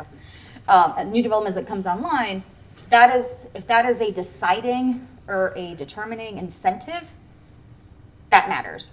Like if we know, for the next 20, 30, 50 years, these developments are going to be up, however long the house lasts, if those 200 houses are going to be hooked up to gas, even let's say 50 of them get rid of gas, those are 50 houses that at some point, or 200 houses that at some point are hooked up to our system and paying us some amount of money. Even if they don't use it, which I found out my first year of having gas, like I've never turned on my heat. Why am I just paying the service charge? I don't need this. So I learned that the hard way. So you pay money even if you don't use it. So I think that to me at least is important in determining what we do, because if that is an economic driver for new customers and a new cash flow base, so to speak, that matters to me. To know, like, does that incentive matter to the developer? Because I get it, houses cost a stupid amount to build, but I also know every dollar counts at that point where you try to see where you can save. And if us up front saving them $1,000-ish because they're going to do water and the other thing, the water, the range, the everything, if that's enough to incentivize them to connect to us and have the option of gas built out to them, and I assume they pay us anyway in some portion to connect. We don't just build the pipe because we feel like it. They pay in part for that connection. So, Mayor, Commissioners, you're correct in that that's the purpose of the incentive when we get into those discussions. It is cheaper to build all electric because wire is cheaper than pipe, right? You can string wire cheaper. So that incentive does incentivize the builder to put that connection in at a higher cost. That incentive kind of helps to offset that cost for the builder. And I think what I'm getting is like it gains us a new customer base, which with our electric territory limited as it is, there are limited means by which we can grow our customer base internally on the electric front. The only way we can grow our customer base at large is through the gas and water. So that's why I want to know if that rebate, small as it is, like in the grand scheme of the world and of development, if that is a true incentive to connect to new customer bases, which is important to us as, like, I think every year I've been here, we talk like, how do we increase our customer base? And if you tell me this is one way, that makes the decision harder because I don't want to throw up a barrier to increasing our customer base.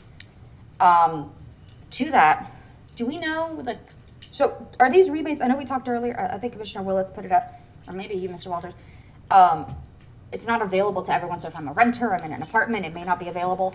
But if the development I'm building is an apartment, I could opt to have gas. Like that can be an option we put in, and those rebates would still apply to however many units go into that apartment building. So trying to add a line of thought there. I'm losing it now.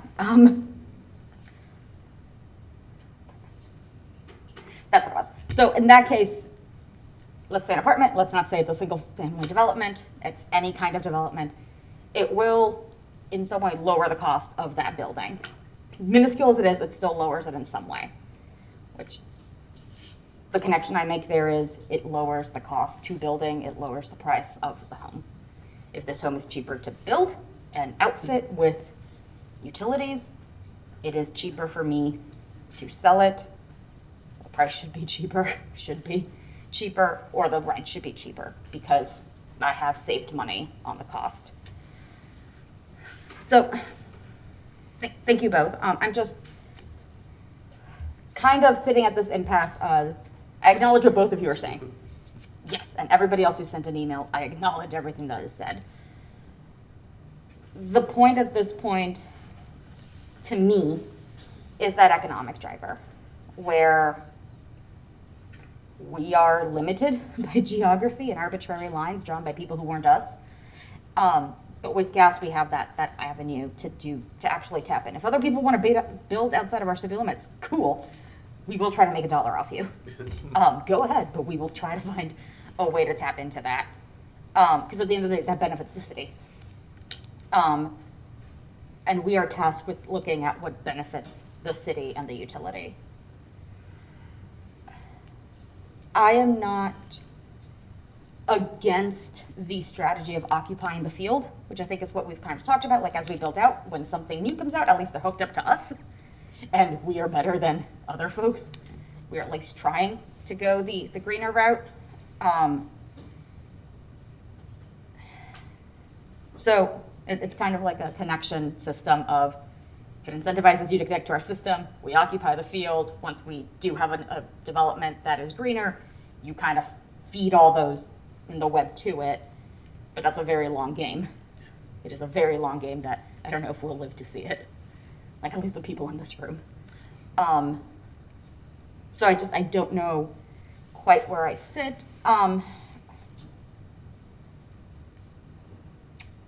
Yeah, I think I'll leave it at that. I'm still determining which way to go, because I don't inherently dislike the concept of a 1-year pilot pause. I don't dislike that concept to just see what would be the impact. I don't know if this is the year to see how something could fiscally impact GRU. At least not until October. So I don't know when to start that pause. I wouldn't mind doing it, I just don't know if right now is the time to do that pause. Let's leave it at that. I think that's my final, kind of where my brain is. Thank you. Mr. Mayor, can I just jump in real quick? So you kind of mentioned we kind of go from high level and we jump into details and we're kind of moving around. I just want to clarify one thing. So the purpose of the rebate, so think about as development occurs, a developer comes in, goes through first step, goes through project plan review with GRU, and they're going to put in a development. And as part of that decision making, if they're deciding what services they're going to have. And so natural gas is a potential service. The purpose of the rebate program, and this is across the industry, this isn't just GRU, this is how the industry operates, is that those rebates are incentive for that developer to put in natural gas infrastructure, to put in that infrastructure plumbing in the home, so that that's an option. To cover the risk of those costs of that, GRU offers those rebates so we know we have a customer at the end of the day. If it's a risk to put in infrastructure, not knowing if someone's going to connect to that infrastructure and use it. So we're in the business of natural gas. We cover the risk of making sure we're getting those customers. We do a unique individual business case every time we look at these. And if we don't have an internal rate of return that's sufficient, then we don't pursue that neighborhood or that development. If we do, we pursue that neighborhood or development as part of the economic analysis to determine whether that makes sense. So I kind of want to set that aside. So that's the reality of how we operate and make those determinations. The question of whether to continue rebates really became, do we want to incentivize something that is a fossil fuel? We have a net zero resolution, and we're incentivizing something to expand infrastructure that delivers a fossil fuel. And as staff, what we have, our perspective on that has been economically, we are making money and making a profit off of these, and we have a sound process to determine if it's a proper business case and whether that investment makes sense. That's reality. Now we're deciding, do we continue to have that from this net zero resolution standpoint? And what staff has come back with is we are engaging in an integrated resource plan. As part of that integrated resource plan, we're really coming back with a plan that how we economically and environmentally and with our people, how we transition to net zero over time in a very wise and prudent manner. As part of that, we want to take the integrated resource planning process and coming out of the tail end of that to address the natural gas system relative to that issue. And that's what staff's recommendation is to do that. If we take a pause on the natural gas rebates, to be honest, I don't know what's going to happen. I don't think we're going to have we're not going to be able to cover our risk to expand natural gas, most likely. We may miss opportunities, business opportunities from revenue if that happens. I don't know for sure, but most developers probably are not going to want to go in that direction. We're not going to want to invest if we don't know we have a customer at the end. And so that is probably the outcome of that, which just means we're not going to have these additional customers and things of that nature. And what we're saying is why don't we let the integrated resource planning process play out? Let's see that transition to net zero, and then let's tie in how the natural gas system fits into that overall picture. So I just wanted to pull us out a little bit. We seem to be getting into the details of things that I think is a good discussion, but overall, what we're really asking is can we pause on this discussion of stopping natural gas till after the IRP and after we have a plan, and then come back to this question overall is how do we transition toward net zero with this, with the IRP and with the overall plan. So I just want to pull back to that. And I'm not saying we shouldn't have this discussion. I want to pull back and just take a. Commissioner Sacco, you had something else? Mr. Cunningham, when is the IRP due to be finished? Yes. So great question. So I'm clarifying that. So we are currently engaging in the public engagement portion of the IRP. Parallel, we'll be doing the technical part. Most likely we'll be done with all of that by January of next year, February of next year. Then this conversation of natural gas is not part of that IRP. We would use the output of that to develop the plan for the natural gas system. So what I'm suggesting is something late next year before we would be coming back. So it would be like a 18-month pause, or 18-month continue the way we're doing it now, and then we would come back with that resolution. And so yeah, and the other piece I guess I want to touch on too is, we have talked a lot about JLAC. I just want to repeat the natural gas system is an area that we can expand and find extra and additional revenue. That's a part of the discussion. So as we talk about the economic health of GRU, that is a piece that if we're taking away that option, that's going to have an impact. I don't know what that is, but we're just considering that as part of the work that we're doing right now. And final question, it may be a dumb one, but it occurred to me. Do we have specific sources for our natural gas? So like, are we getting our gas from, I try to be okay as I can about this, or like, I don't care, I'll kill like a baby panda if I have to get the gas? Like, where are we getting our gas from, like our source? So, Mayor Commissioners, You're not a panda killer. I have not heard the killing names of pandas. many of those companies mentioned before. So, Like, which kind of direction do we tend to source our gas from? the most complete answer that I can give you is this: is that we opt to purchase a supply of gas. That supply of gas can come from multiple providers, multiple sources, somewhere else on the pipeline. We're just buying a volume of it, and they're aggregating it and bringing it to us. Overall, the industry, the natural gas industry, wants to decrease the amount of leaks that are in the system because it's money. If it leaks, it's money. They're incentivized to reduce that. There are some companies that we've had some conversations with that actually monitor and guarantee how much leakage that is below a certain point, that we're buying from resources that leak less than a certain amount of that, right? So it's trying to reduce that and push that down. It's like a certificate that you get. So those are conversations that we're having and discussions with that. And we are trying to, have those conversations and start to bring them on. Will they replace all of our natural gas that we buy? No, but the volume is growing in that area. So I'm not sure if that answered your question about babies and stuff, but that's that's the most broad answer I can give. I think the answer is like we have a broker and they just kind of find that volume from ideally better certified folks, but that is not guaranteed at any point. Thank you. Thank you, Commissioner Sacco. Commissioner Chestnut. Thank you. I think Mr. Cunningham may have gotten to the answer to my question. What you would like for us to do today is to accept that you're going to develop a long-term plan to come back to us, but to accept your motion today to continue the use of natural gas rebates at this time, because this is a revenue generator for you. Now, what I just heard Mr. Cunningham say is to continue this use. You'll come back in 18 months with perhaps a more developed, because what I'm looking for is what is the long-term plan. So you can't tell me that today, but you may be able to tell me that in 18 months. Is that where we are?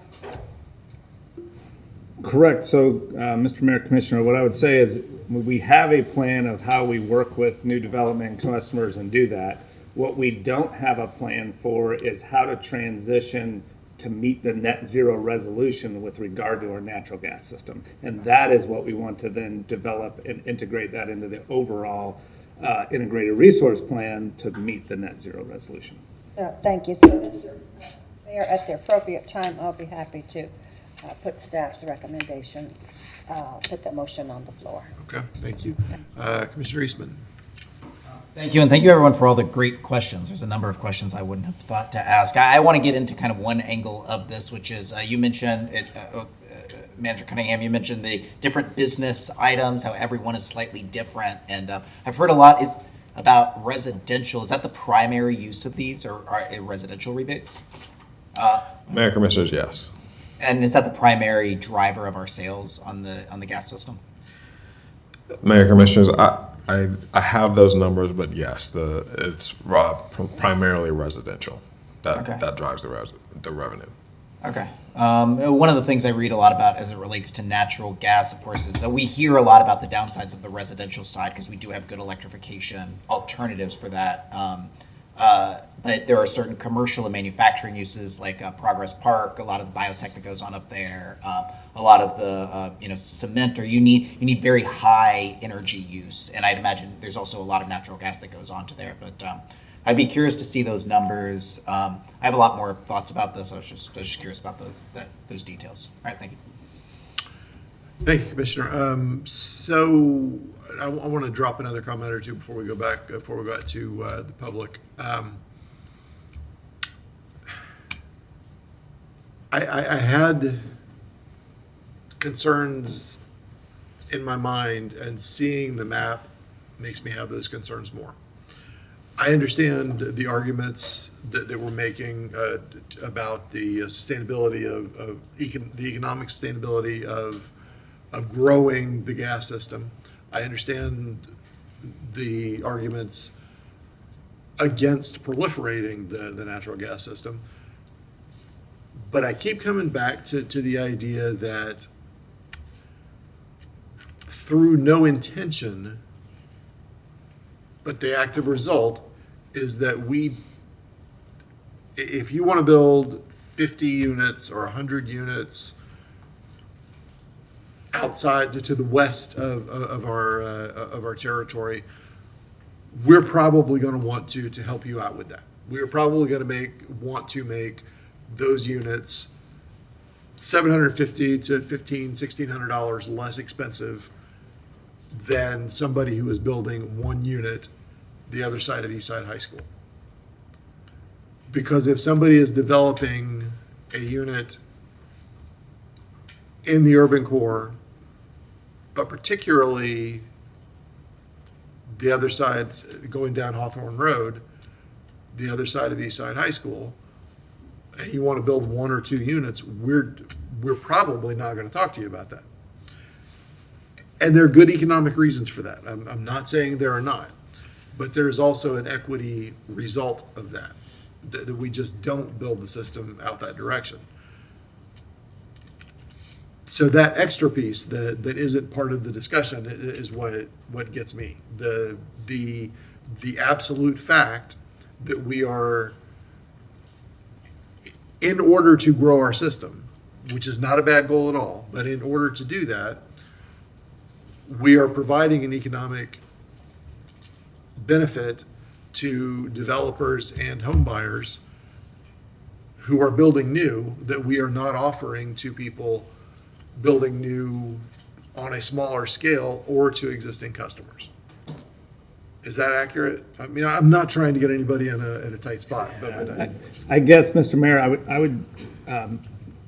I would characterize it that we're not trying to provide an economic accessibility to somebody. What we're trying to do is secure an investment and make sure that we're going to get a return on that investment. So the purpose of the rebate is to provide, okay, now this is going to be a customer, it's covering our risk of the investment we're making to make sure the customer. It is not to try to help the customer or lower the cost of anything for that developer. It is simply trying to secure that customer to make sure that they put in the infrastructure and that they're going, and that investment in that infrastructure, we're going to get a return on that investment. that is our very laudable intent, and it works. But there's also the actual fact that we're not offering that same thing to someone building 1 or 2 homes on the other side of town or an existing customer. I guess I'm not sure that is a true statement.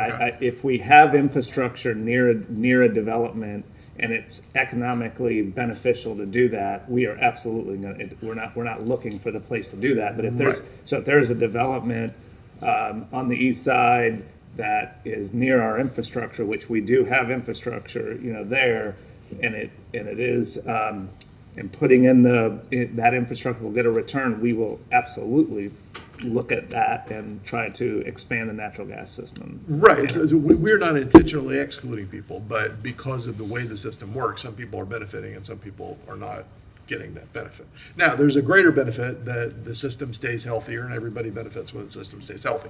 I don't discount that at all. And I'm really not trying to put anybody in a corner. There are benefits to doing what we're talking about.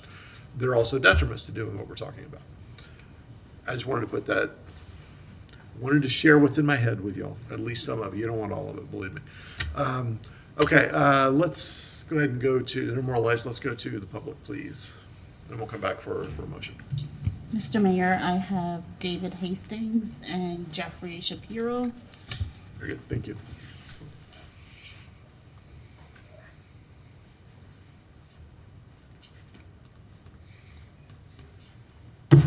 Good afternoon. I did due diligence and set my timer. But after hearing these comments by, anyway, thank you. Where'd he go? Eric Walters and Tony Cunningham. My name's David Hastings. Thank you, Mr. Mayor and Commissioners. I'm a marine geochemist. I have a specialty in climate science. So I spent the last 30 or 40 years thinking pretty deeply about things like methane. And so when I hear conversations like this, I'm very engaged. And I want to offer a lot. I really appreciated this balance, or as Eric was talking about, the three-legged stool. It's really important to keep that in mind. I am an avid fan of our municipal utility, and I would want everything to make sure that it flourishes. And there's obviously, we're in a time when that's at danger, at risk, and I think it's really important to make sure that the economic base of GRU is stable. I'll just, anyway, I appreciate the opportunity to provide the Commission with my views on these gas rebates. Some of you may also know that I'm chair of the political committee, the Sierra Club, so I'm also speaking on behalf of the Sierra Club. We're clearly in a climate crisis, and methane is a very important part of that crisis. And that's part of what the climate science community is beginning to learn, is that along with agriculture, human-induced climate change, methane is a very important part of that. And methane and natural gas are basically the same. So it concerns me quite a bit that research by folks at UAB have revealed that almost half of the rebates are being used into our territory, which incentivizes the fact that GRU electrical customers will convert to natural gas. So that's part of my concern that's been articulated by the UAB. So this clearly contradicts the national movement toward electrification, and that's clearly something we need to be moving towards, electrification. So when we look at the future, not just what's happening now, we need to look forward and think about how are we going to supply energy, and it's going to be in the form of electricity. I need to wrap things up clearly, but as I see it, there's no clear or convincing argument as to why GRU should continue these rebates. What is clear is that GRU is spending hundreds of thousands of dollars annually on these rebates, about half of which is being used to cannibalize existing customers. I think it's important to consider the equity lens here, and that these rebates are being used on in one part of town and not other parts of town. That's my timer. I see it going off. I ask that the Commissioner direct GRU to pause these gas rebates. And thank you so much for the thoughtful conversation, discussion, questions, and thanks both to all of you. Thanks a lot. Cheers. Thank you.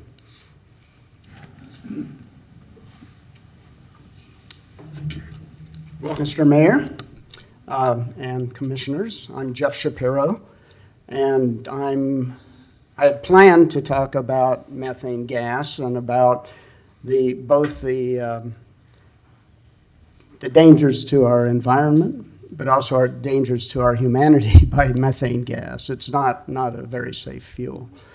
But there are some other complications that are occurring now due to JLAC and what it had to do with our city and has to do with our city.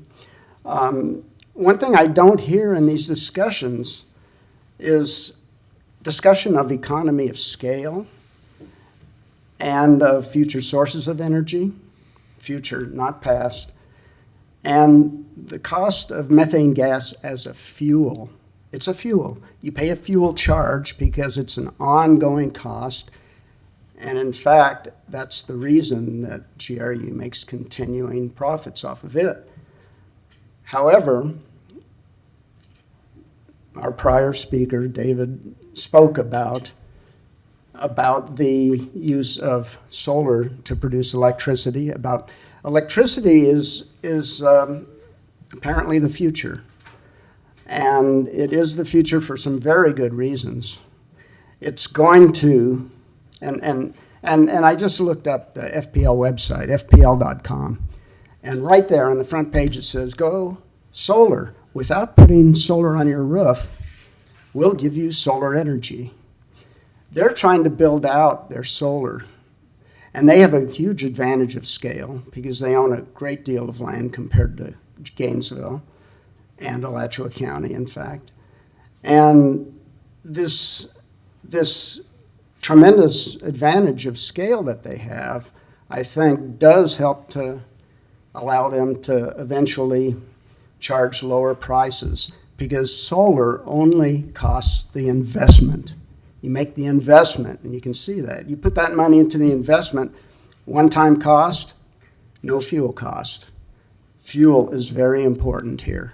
And methane is a fuel, and methane is costing us. I think that in the long run, FPL will win out, and I think JLAC will get what it wants, which I fear is GRU.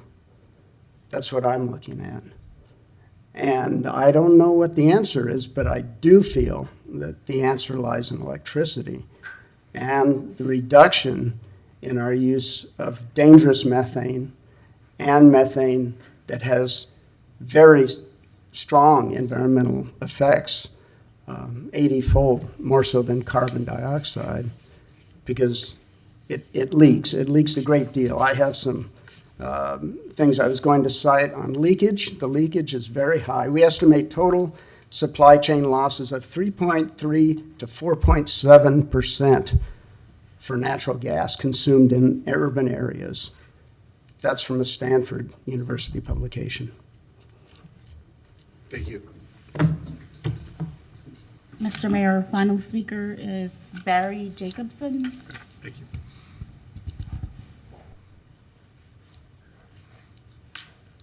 Mr. Mayor, Commissioners, Barry Jacobson, Chair of the Utility Advisory Board. I really appreciate the discussion that went on, and I can see you guys wrestling with this idea of revenue versus 100% renewables, and I have a really important point to make. That's not the point. It's if you look at the numbers. So again, if you look at installing natural gas outside of GRU territory, we're looking at about, you're going to spend hundreds of thousands of dollars today. Hopefully 12 years from now, you'll break even, hopefully.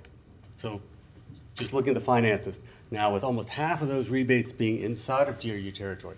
So look at Oakmont, hundreds of thousands of dollars of expense in infrastructure, in rebates, in order to lose money every year. You blend those things together, natural gas rebates are losers.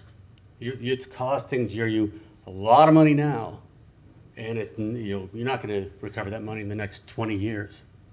So it's not an either or thing. And I was surprised. I thought it would be a really tough decision.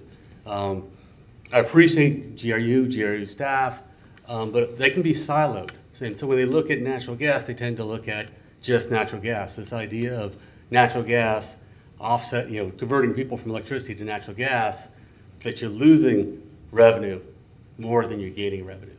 And so that's a really important part of this decision. And so it's, as you're looking at the financial strains, and I appreciate what you guys are dealing with. You're looking at ways to not have to spend a whole lot of money now for maybe a potential future way down the road. And I think by the time, 10 years from now, we won't be talking about natural gas. The future is changing. It's changing fast. So thank you for your time. Thank you. Mr. Mayor, can I do it? It goes back and forth. No more, I'm sorry. public comment, is that accurate? Okay, all right. Go ahead, sorry. I just want to, I guess, clarify a couple of things. Again, each time we do a business analysis to determine the return. So an 11-year return, it could be shorter than that. So we're making that decision on a case-by-case basis. Oakmont, as an example, is outside of our electric service territory. So that is, again, another advantage. And that this split of 46-54, that's an historic split. So a lot of our growth now is outside of it. So the future growth isn't following that same percentage. That is going to continue to shift. I just wanted to clarify each of those points. That's all. Okay, Thanks. thank you. Commissioner Chestnut, you wanted to make a motion?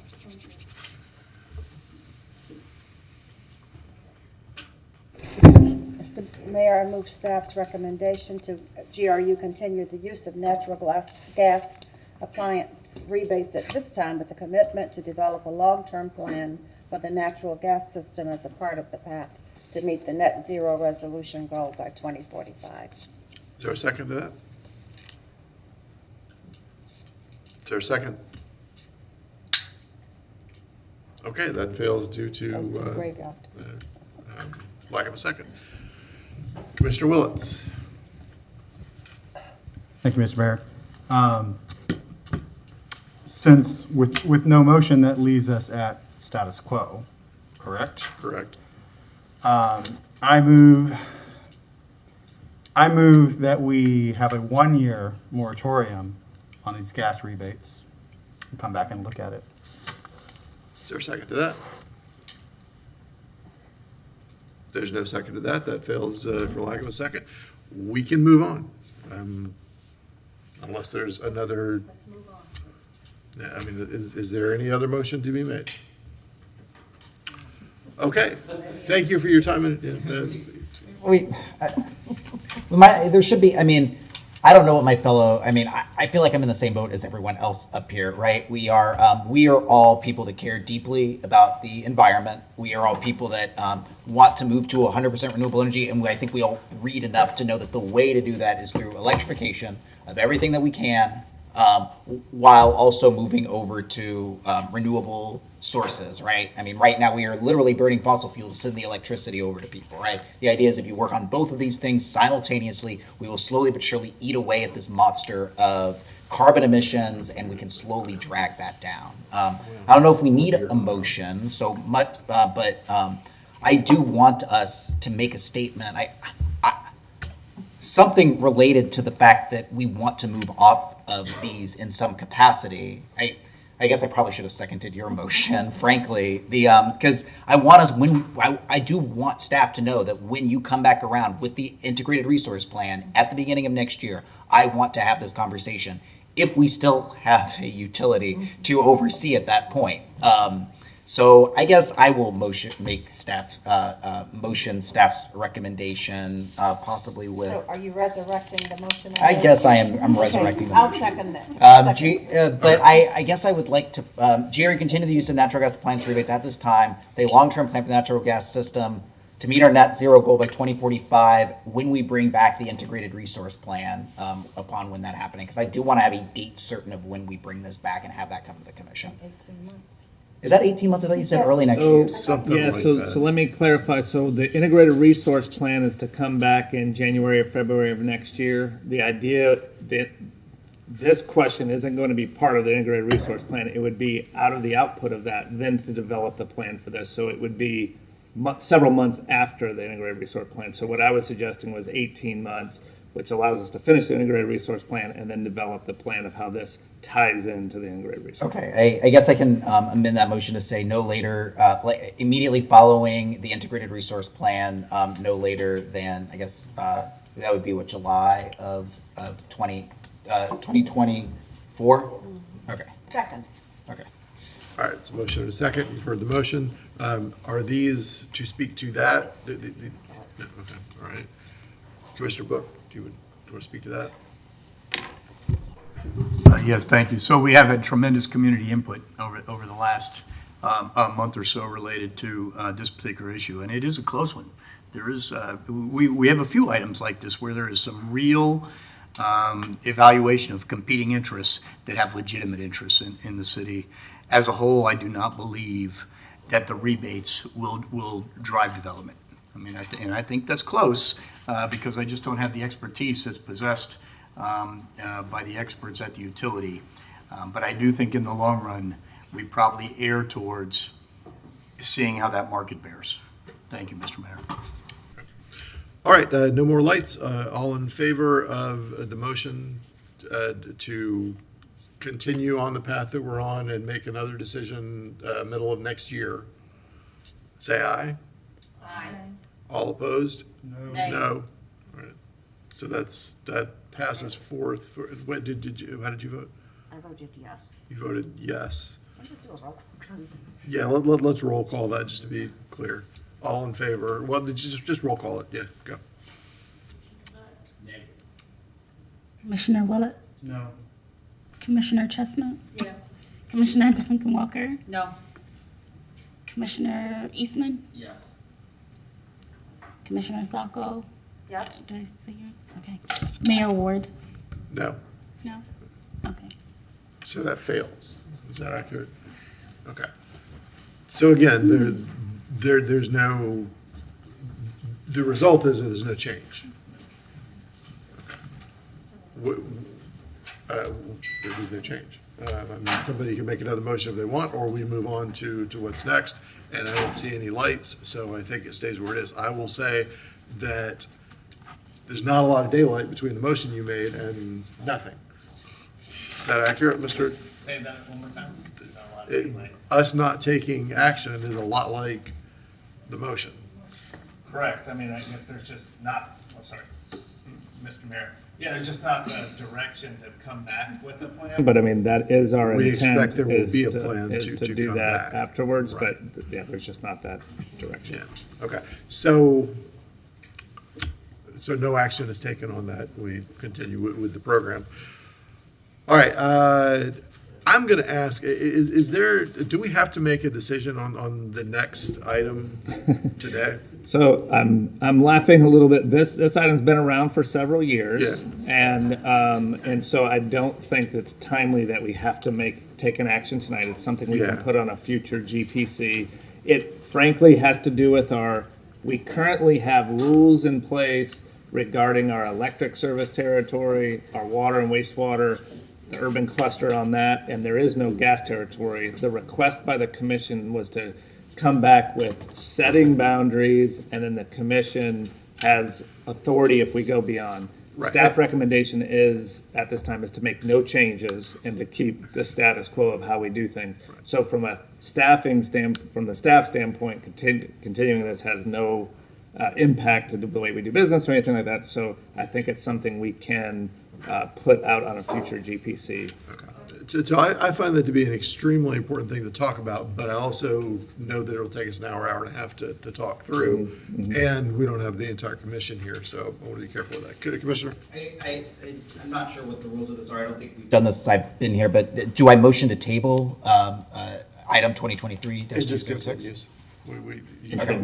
There doesn't need to be a motion. Correct. All right, then I won't. Right, I want to make sure we got to that next, so. Okay, so we're not going, so Rick has been here all afternoon, and I hope you've enjoyed the conversation. Yes, absolutely. Such is life around the Gainesville City Commission, and any other government body I've ever seen, so, thanks. Yes. Mr. Mayor, our next item is 2023-257, schedule special meeting on exclusionary zoning with a recommendation that the General Policy Committee approve a special commission meeting on April 19th, 2023 at 6 p.m. regarding exclusionary zoning. Thank you, Madam Clerk. This is a fairly straightforward item. All right. Commissioner Book, were you going to move that, or was that the? Yes. Okay. All right. Well, yeah. I move that we follow the staff recommendation. All right. For 2023-257. Is there a second? Second. All right. Motion and a second. Commissioner Eastman. So this is essentially to whatever the city plan board brings back to us. Is that the? Or if they don't bring anything back to us, then we move ahead. It's an opportunity for us to have a discussion. Okay, so this is essentially this is past the 45-day mark that we were discussing before. So it's essentially letting the city plan board know that we do not intend to meet with them as they unanimously requested at their city plan board meeting last time, and that we'll likely vote to eject it from them at this particular meeting. Because Mr. Persons, when is the next city plan board meeting? Because they pushed this to April, right? So when would that meeting take place? Pull up my calendar, excuse me. The next city plan board meeting, they meet on the fourth Thursday of the month, so it would be the 30th, I believe. Is that right? Oh, 23rd, sorry, 23rd of March.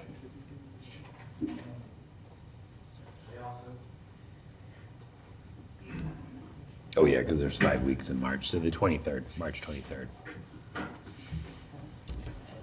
They motioned to move it 2 months, the plan board. Which would be beyond the 45 days. So the plan board motion was to push it to April, which is beyond the 45 days. So this action would indicate to the plan board that the commission intends to bring up this issue on the 19th of April. And it's important for staff because then we'll start to advertise for that date as well, give us some certainty that we can go ahead and move forward with advertising.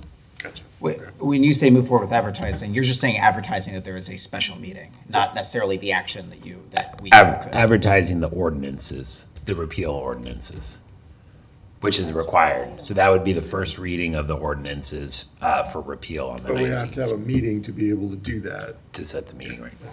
So this would be a meeting to say that we are going to be voting to take it from the city. We could. It depends, based on. No, staff is. There would not be an ordinance coming back to us at this meeting. That is staff's intention to bring the ordinance, the repeal ordinances on the 19th. Yes. Okay. Well, wouldn't we? Isn't it by our either our charter or our ordinances that we would have to vote to eject it from them at that, or? That's what you're doing right now. That's the decision that is before you right now, is to schedule the meeting and pull those items before to the commission on the 19th.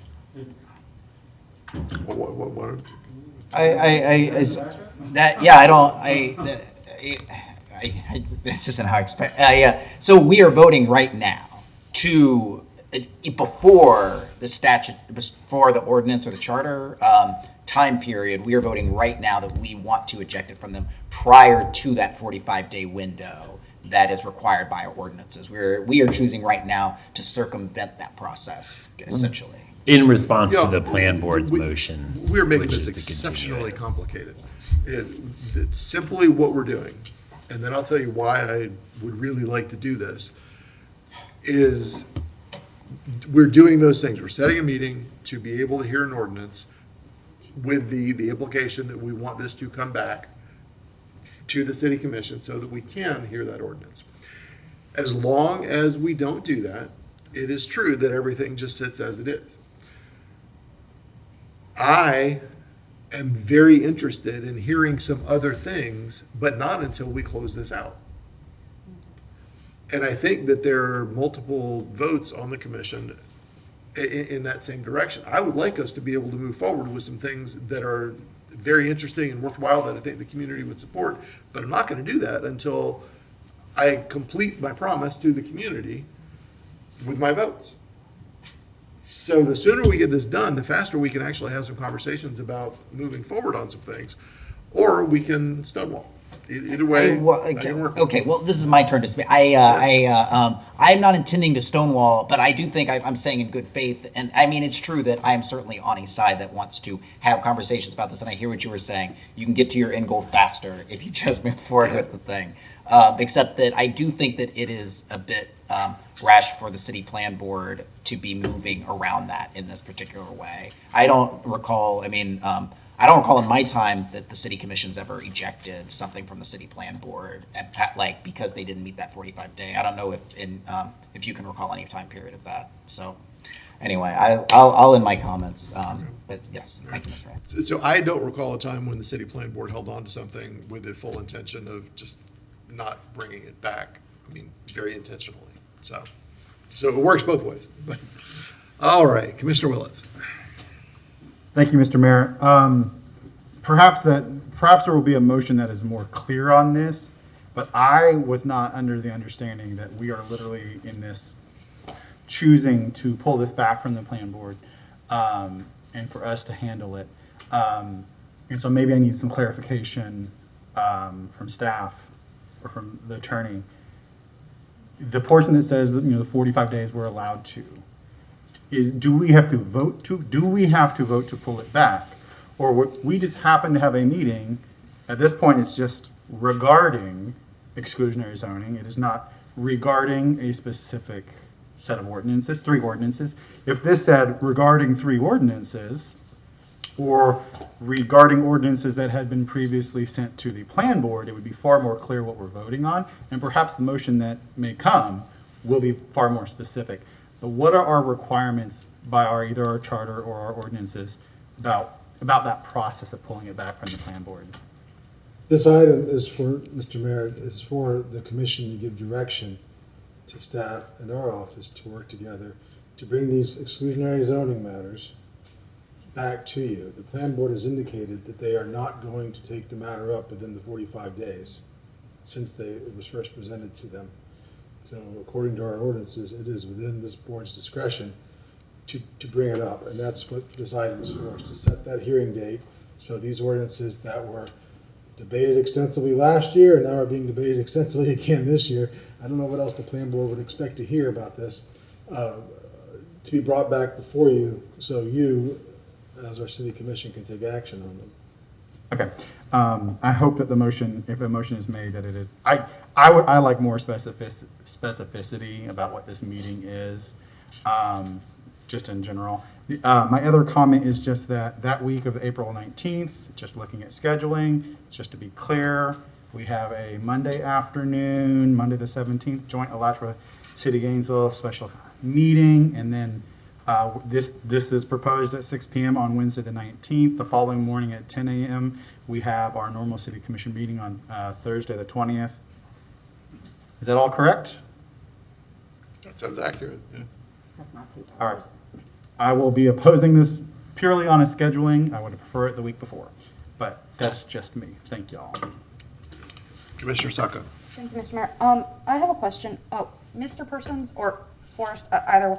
When the plan board moved this to April, were they advised at that point that this 45-day clause existed and that the commission had the power to just take this item away from their discussion? I don't. You weren't there, so Forrest might be. No, it was not So discussed. the plan board was not informed that this is a possibility. Have they ever been informed? Because it's never happened before. Do we know if this is?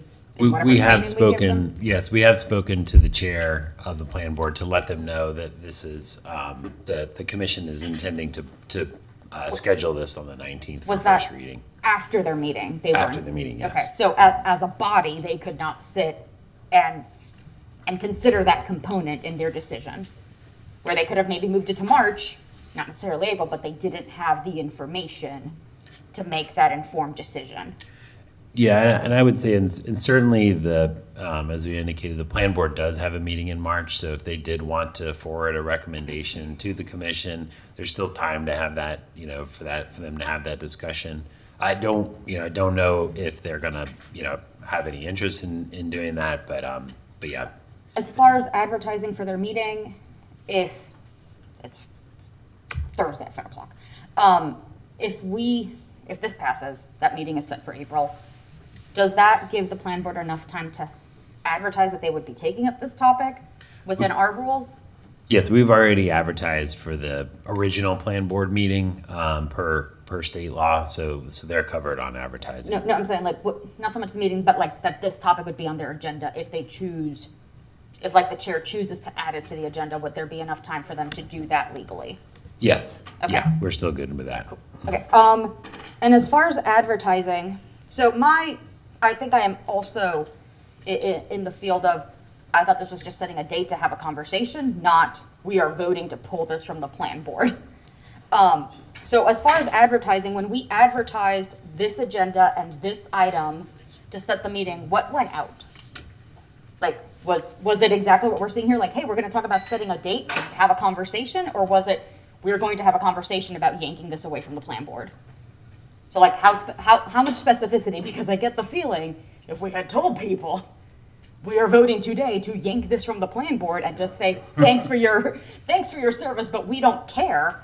I think we'd have a lot more people here right now to talk about this than we do. So I just, from a transparency point of view, which I've heard often spoken of this dais, like this seems really opaque. Like, we're just gonna set a meeting date. No, we're voting right now to pull this from the plan board and then just make our own choices on it. That is not what is being said here. This isn't a meeting to have a conversation. This is a meeting to have a first reading. And that is not what is told to the public. So I'm not voting for this because that's not what we are in theory voting on is not what is advertised to the public. It's not what's advertised to us. And I'm just not going to support that. Commissioner Book. Thank you, Mr. Mayor. So I watched much of the city plan board after there was some extensive discussion here about that. I did not watch, it was close to 3 hours. I watched, I'd say 2/3 of it. And there was these are really knowledgeable operators that are sitting up on the plan board with some impassioned views across a range. I know Mr. Edelton was there, and I assume, Madam Mayor, Mr. Edelton is the staff liaison to that board? Yes. Right, so they're fully aware of time frame, and much of their discussion actually centered around the fact of the vote that was taken on January 5th, as well as the community input over the last year, and the fact that there had been extensive discussion. So I certainly, in watching the 2/3 that I did not get the impression that they were unaware of the city commission's direction. In fact, they spoke about the city direction quite a bit, and then they decided to bypass the March meeting and move it to the April meeting, which takes us outside the window that we talked about here. I just offer that as some context. Thank you, Mr. Mayor. Commissioner Chestnut. Thank you. In providing training for the plan board as an advisory board, they're not made aware of timetables that they have to meet. They're not made aware of rules and rules that they have to follow. Is there training for people who come on to the plan board as an advisory board? We do sit with the new plan board members and go over the relevant sections of code. And this is relates in to the code? It is in the code, yes. Yes, okay. Yep. All right, so I agree with Commissioner Book here. I think that they operated with knowledge of what they were doing in moving beyond the 45 days. As I recall, last October, we the same thing, not 45 days, but there was a special meeting held in October to do exactly this, to have a special meeting on exclusionary zoning. And it was stated, just as it is stated here. So I don't see the problem. I think that the plan board was scheduled to meet March 23rd. Have they canceled that meeting? Okay, so they can meet March 23rd. If they want to send the information on to us, they can. But I think that there are other issues I would like to see happen. I would like to take up on housing. And I don't want to spend 6 to 8 months going back and forth volleying with people playing tit for tat. So this needs to be resolved. That's what April 19th will do. It's not a secret. We are aware of what they did in not scheduling or continuing this meeting. Thank you. Madam Clerk. Mr. Mayor, I just wanted to let you know, if the meeting is being scheduled the week before the 19th, please keep in mind that's Passover, the week of Oh, Passover. it's the week of. Just letting you all be aware. Okay, thank you. And procedurally, I want to let everybody know that there's another meeting in here at 6:30. So, all right. Commissioner Eastman. Yeah. Thank you. I reflect the feelings a lot of my colleagues are saying. I feel odd about the transparency of this. I was glad I asked these questions. I didn't know actually the answers before I was asking them. That there was going to be an ordinance on this.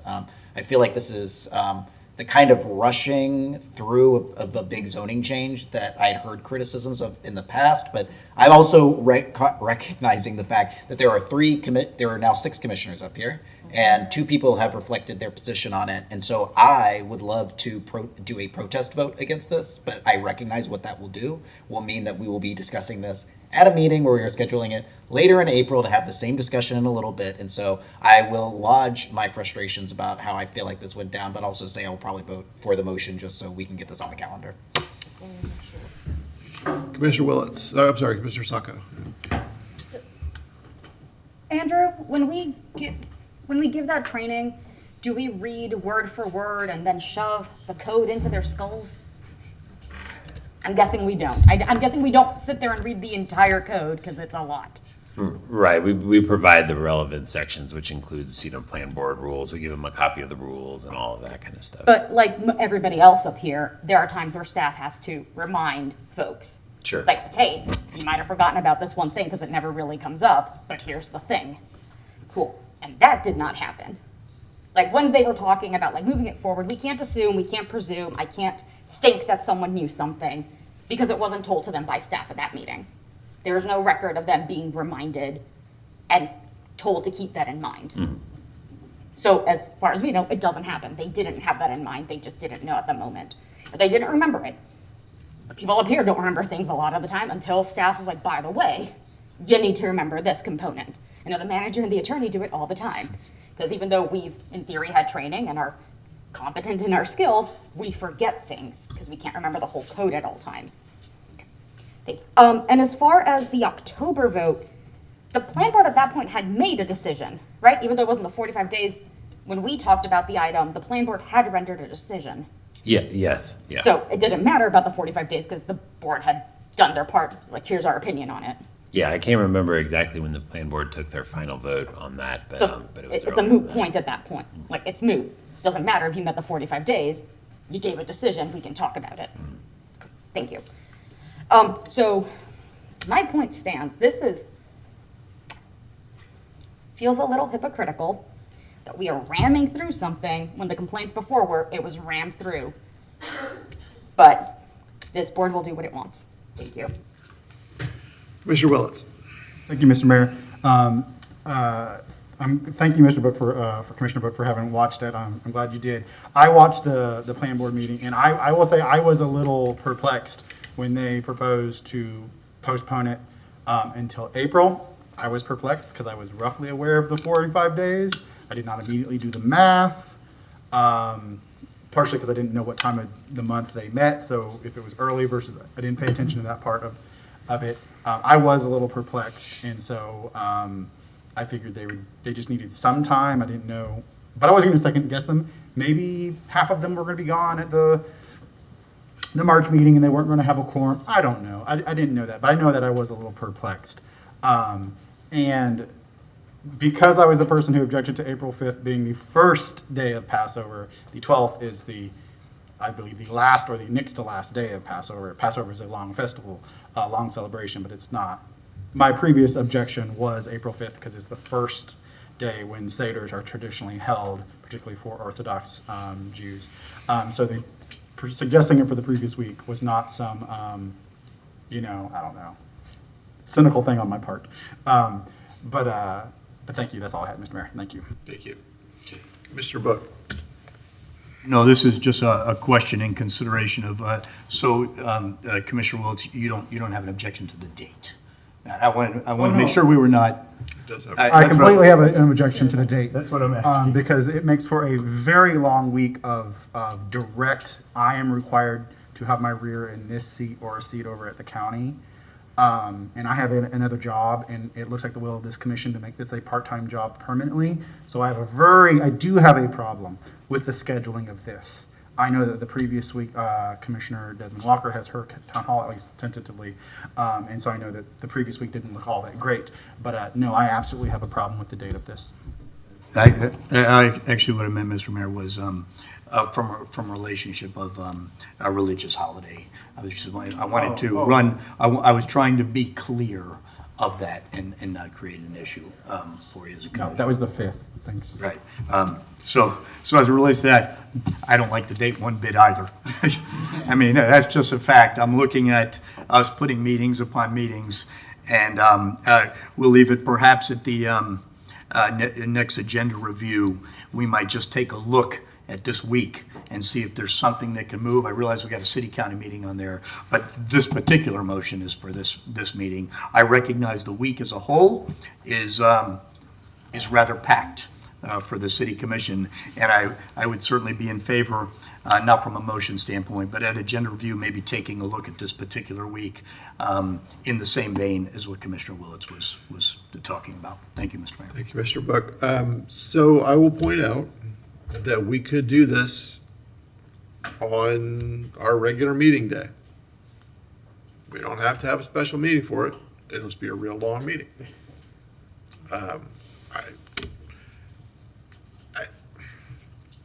I have to point out at some point here that I am disappointed that we continue to try to make this an us and them sort of issue, because I find myself in both camps. And I really, really want us to put one part to bed so we can move on to the next part. That is my intent with all this. And I guess I take it personally when I am painted by either side as trying to be nefarious about either, because I'm not. Frankly, there are enough folks trying to paint us in that direction, and I would hope that we could find a way to look for the better in each other and not the worst. Regardless, I see no more lights. Is there anybody from the public who wants to talk about this? All in favor, aye? Aye. All opposed? No. All right, that passes 4-2 with Sacco and Willits in dissent. And I will call personally and everybody on the planning board and apologize to them. Next. Mr. Willits. Well, I'm sorry, we're ready for member comment. Oh, we're at member comment now. Our next item, Mr. Mayor, is member comment. Mr. Willits. Thank you, Mr. Mayor. I have something I want to bring forward. And I know we have a long meeting. I think this is a quick, hopefully, if not, that's fine. I'll at least put it to us quickly. A community group has come to the city, to me and others, Parks and Rec, about renaming Forest Park, where we're currently doing a whole bunch of renovation, adding soccer fields, and other things. For those of you who don't know, Forest Park is not just Forest Park. There's also Forest Park Conservation Area. There's there may be more than two parts of it, but there's two areas, slightly different parks. I was working with someone from Gainesville Soccer League who came forward to us, trying to walk them through understanding how the normal renaming process works. I mentioned earlier renaming on parks. There's a petition process, goes before one of our relevant boards, Public Recreation and Parks Board or Nature Centers Commission, depending on what type of park. They have an interest in renaming after a gold medal winning, World Cup winning medal, soccer star, extraordinaire, amazing person who happens to have spent a very long time, a portion of her life here in Gainesville at the University of Florida. And so this is something they can either go through that process, or on the other end, I could just make a motion, we rename it, but that doesn't involve a lot of community. I suggest a middle road that this commission, and I'll preface this, because there's Forest Park and Forest Park Conservation Area, these are I think I didn't even know that until I really kind of dug into it. I think there is interest on the Forest Park renaming possibly for Abby Wambach. But I don't think the same interest exists on the Forest Park Conservation Area land. And I think there's an opportunity to rename one and keep the other to make it real clear which is which and what is what. It may even clear up some confusion for some people. And so with that, I move that we, I guess, instruct the Public Recreation and Parks Board to meet, considering a name change to Forest Park in consultation with the public, particularly the Gainesville Soccer League, who has an interest. And also move that, and also the second portion is to instruct the Nature Centers Commission to meet to discuss Forest Park Conservation Area name, particularly if one of them changes. Does another one want to change, or does it need to remain the same, or is Forest Park, an old name we inherited from the county, and perhaps we don't have the interest for it, or perhaps we do. So the motion is those two parts. Is there a second? Second. All right, we have a motion and a second to instruct two boards to meet regarding name change, which sounds like a really cool idea. Is there anyone from the public who wants to talk about that? Are any of these lights for that? I just have a question. Would you include the recommended name? Yes. And send that on to yes, to the board? Yes. So it, with a name change potentially Put that in your to motion. Abby Wambach, A-B-B, or some, UF maybe it's Abby Wambach Olympic Park, I don't know, or World Cup Park, but I will at least put in the name Abby Wambach. Say Abby Wambach, comma, UF graduate, correct? Yes. Okay, include that in your motion, please. I would add that into my motion, Okay, the first thank portion you. of that motion. Madam Clerk, I would ask you to get with Commissioner Willits afterward to make sure we're. To get it. Sorry, I'm just so excited about this. All right, so no lights up here about that. Anyone from the public want to talk about that? Okay, all in favor? Aye. Oh, I'm sorry.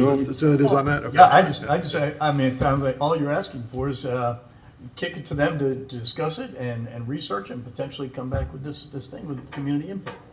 Saving people from gathering 500 or 1,000 signatures. I mean, we're going to do it the right way. We're going to get input, and we're going to have an advisory board provide advice, and it's for a big thing. I just wanted to understand the motion. It's a good motion. Okay, all right, okay. Thank you. So again, all in favor, say aye. Aye. Any opposed? All right, that passes unanimously. Madam Clerk, Commissioner Eastman. Thank you. I wanted to bring up, Mr. Mayor, I'm sorry for feeling like you're getting put into a corner on this. I also feel like I am trying to walk a line with this exact question, because obviously I have many constituents that are, very protective of our neighborhoods, and we want to make, but also trying to, and I think we're all trying to walk that line. How do we ensure that we balance these important things of affordable housing along with protecting the things that we love about our community as well? And so I don't mean to put you in a corner that way. I know that you care, just as Commissioner Chestnut, just as everyone else up here cares. I wanted to speak to reports I've heard recently. We don't know for sure where it's coming down, but reports of a bill that may be coming through the legislature. My understanding, a local bill from Representative Clemens. And I think all of us up here understand kind of where it's coming from, right? Commissioner Chestnut, I remember you having a billboard on the east side talking about, frustrations with GRU. I know I talked about it on mailers. I remember Commissioner Willits, and I'm sure, I don't recall, I'm sure you spoke about it as well, Mr. Book. I mean, we have all felt that frustration. A lot of us ran on trying to make that better. So I'm not sure what exactly will be in the final bill that gets filed, but my understanding is that it would be an appointed board by the governor to oversee GRU. And my worry of this, and there's many worries of this, but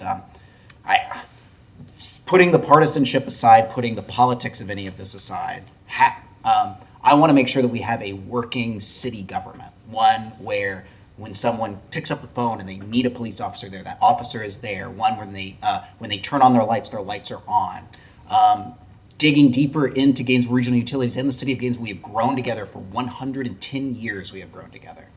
I don't know how we work our city, how we provide core services when half of the city under GRU is overseen by a board not accountable to the city, whether it's a Democrat appointing them or a Republican appointing them. Whether we sitting up here are Democrats or Republicans, we're nonpartisan, but, you know, privately, whatever our party affiliation is, I don't know how we run a city under that. And I think it's, and I would hope that, you know, I know Representative Clemens does care. He grew up in this community. I know he cares about the city of Gainesville separate from the politics of all of this. And I would hope that he would think about the line workers that are out there, about about our police officers, about our firefighters, about those folks. But I think at least the early draft bill that I have heard, my biggest worry about it is that it does it without asking the people that actually pay the GRU rates or live within the city of Gainesville what they want. And I would just simply, I don't necessarily want to make a motion here. I just kind of wanted, I was going to ask my fellow commissioners or anyone who's listening to just,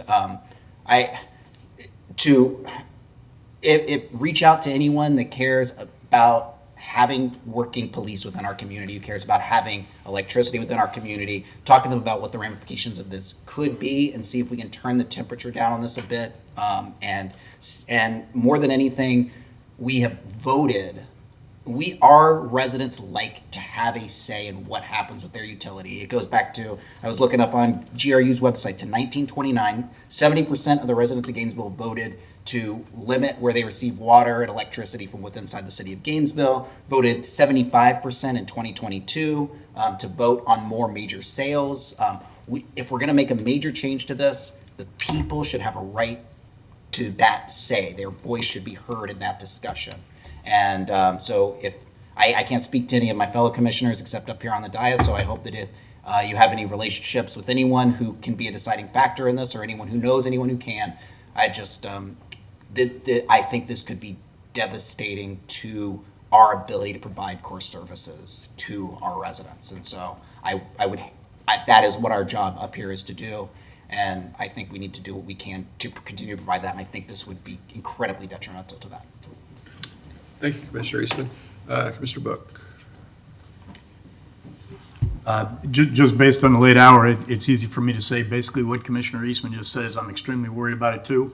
I want to take a look at the draft bill, and it could have some very dramatic impacts, which are at odds with what the voters actually weighed in on not too long ago about having the utility under the city auspices. So just in the interest of time, and probably other folks want to comment, I'll say agreed. Thank you.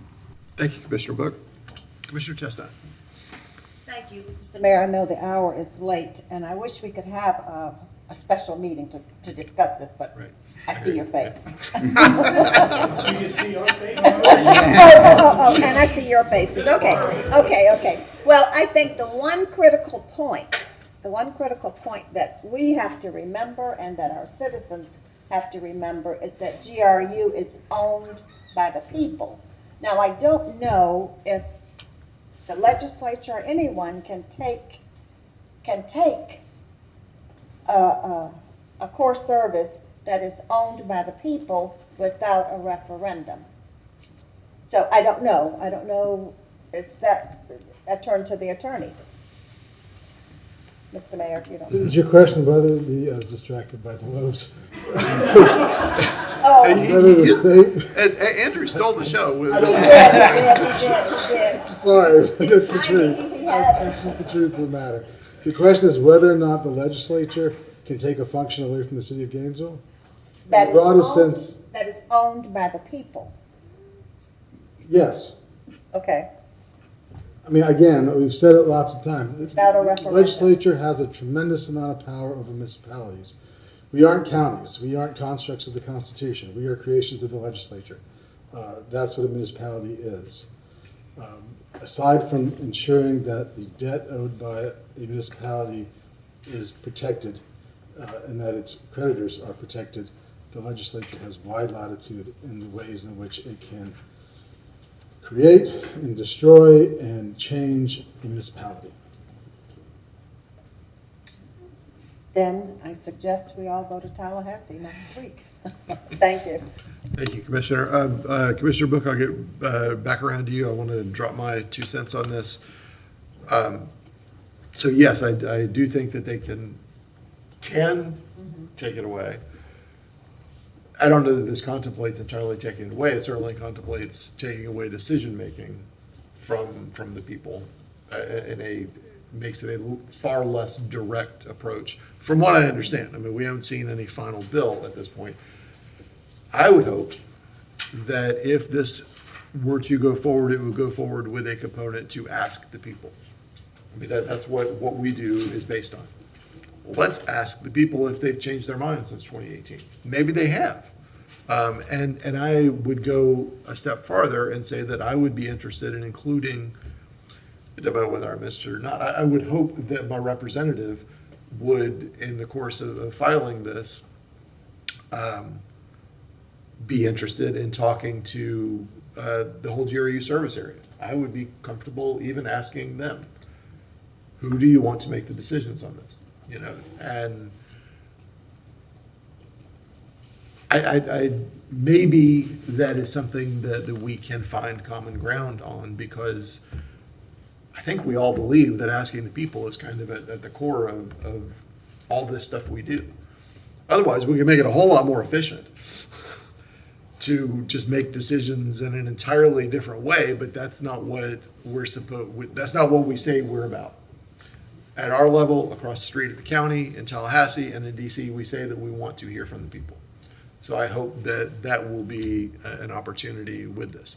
And the people will speak, and we will live with what they say, as we always do. We don't always agree with the results of, I don't always agree with the results of referenda, but I appreciate that that's something that we all hold dear. So I'm sure that folks are listening and transmitting this information over to folks at Tallahassee right now. That would be my hope, that if this moves forward, it would move forward with an opportunity for the people to speak, all the people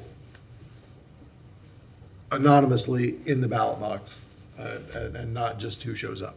So, speaking of showing up, I will be, I understand there will be a hearing for the local bill for the legislative delegation next Friday in Tallahassee. I will be there. There are some concerns about whether or not it's kosher for all of us to show up and speak. I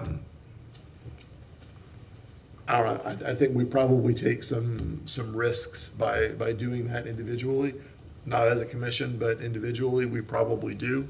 If any of you are there, I will excuse myself from the room if you speak. But it is a sunshine issue, and my understanding is that we probably cannot legally notice a meeting of the Gainesville City Commission 150 miles from where we do business. It's problematic. Mr. Mayor, and I committed to, we'll throw together a memo to send out to you, and we'll have maybe a chance to discuss it individually or collectively. And my preference obviously would have been to just deal with it through that memo, but I think it's important, since it came up in the first place, that we do just put that out there, that there are sunshine concerns with all of us being in that committee room, because we all know we're going to fill a card out. So we'll look forward to the memo, and we'll all read it. We can all make a decision on it on our own. Okay, Commissioner Book. Well, I didn't want to end the discussion that Commissioner Eastman started without allowing folks to finish that. I did have one piece. I did mention at the end during member comment, I don't know, just within a few weeks, time kind of blurs together, that we could invite the Alachua County delegation to our meeting, which is not problematic. It's just logistically difficult, right? And if there's, timing is difficult, but we could do that, but it would require two of us or you, Mr. Mayor, to say we'd like to do that. This may be that opportunity, and that the delegation can decline. I mean, we have a state representative who sat here, so they can, but that may be the opportunity. So I mentioned that as it dovetails to Commissioner Eastman bringing that up. Would another member sitting up here wish to make the request for the Alachua County delegation to join us? Should we be able to schedule it? That's a question. I'm happy to send them a letter. I just don't. I think there's very little likelihood that the five of them can make themselves available. Understood, understood. But you know, Mr. Mayor, I was just going to say, oh, I always do that. Thank you. Is that generally they are free on Fridays. That's why this meeting is probably scheduled. So generally, I think it's worth an ask. Okay. I think it's worth extending the invitation, I'm happy to do that. and we'll be open to their schedule, but Fridays usually is a good day. Right. So what I will say, what's interesting about this coming Friday is that, they're all free, but they're doing it in Tallahassee. Can I add some context? And Mr. Mayor, what I thought was, as I said, it can't hurt to ask. The scheduling is difficult, but we have both the budget JLAC and now this other very big looming, also interrelated with budget thing. And I would agree, the chance of getting the 5 members is probably very remote, but it's no different than the 7 of us if something else has to be put on here. So all I would say is I was in favor of making the ask. I'd sent the notice to do that, but forgot I actually needed 2 of us or the mayor to make that request. So now I think that let's make the request and see if it can fit it within our existing schedule, and if they decide to attend. Right. So what we, I think to clarify, what it takes 2 commissioners to do is to call for a special meeting, or the mayor can have a special meeting. We're not trying to do that. We're trying to ask them, would you be interested, and if so, what day? Because it's got to be on their time, not ours. I'll promise you that. Yeah, it's exactly what I was thinking. I understand the scheduling difficulty. I just wanted us to make the ask, and then let's see if it fits within a framework that can be done. There's no harm in asking. I will get a letter out to them tomorrow. All right.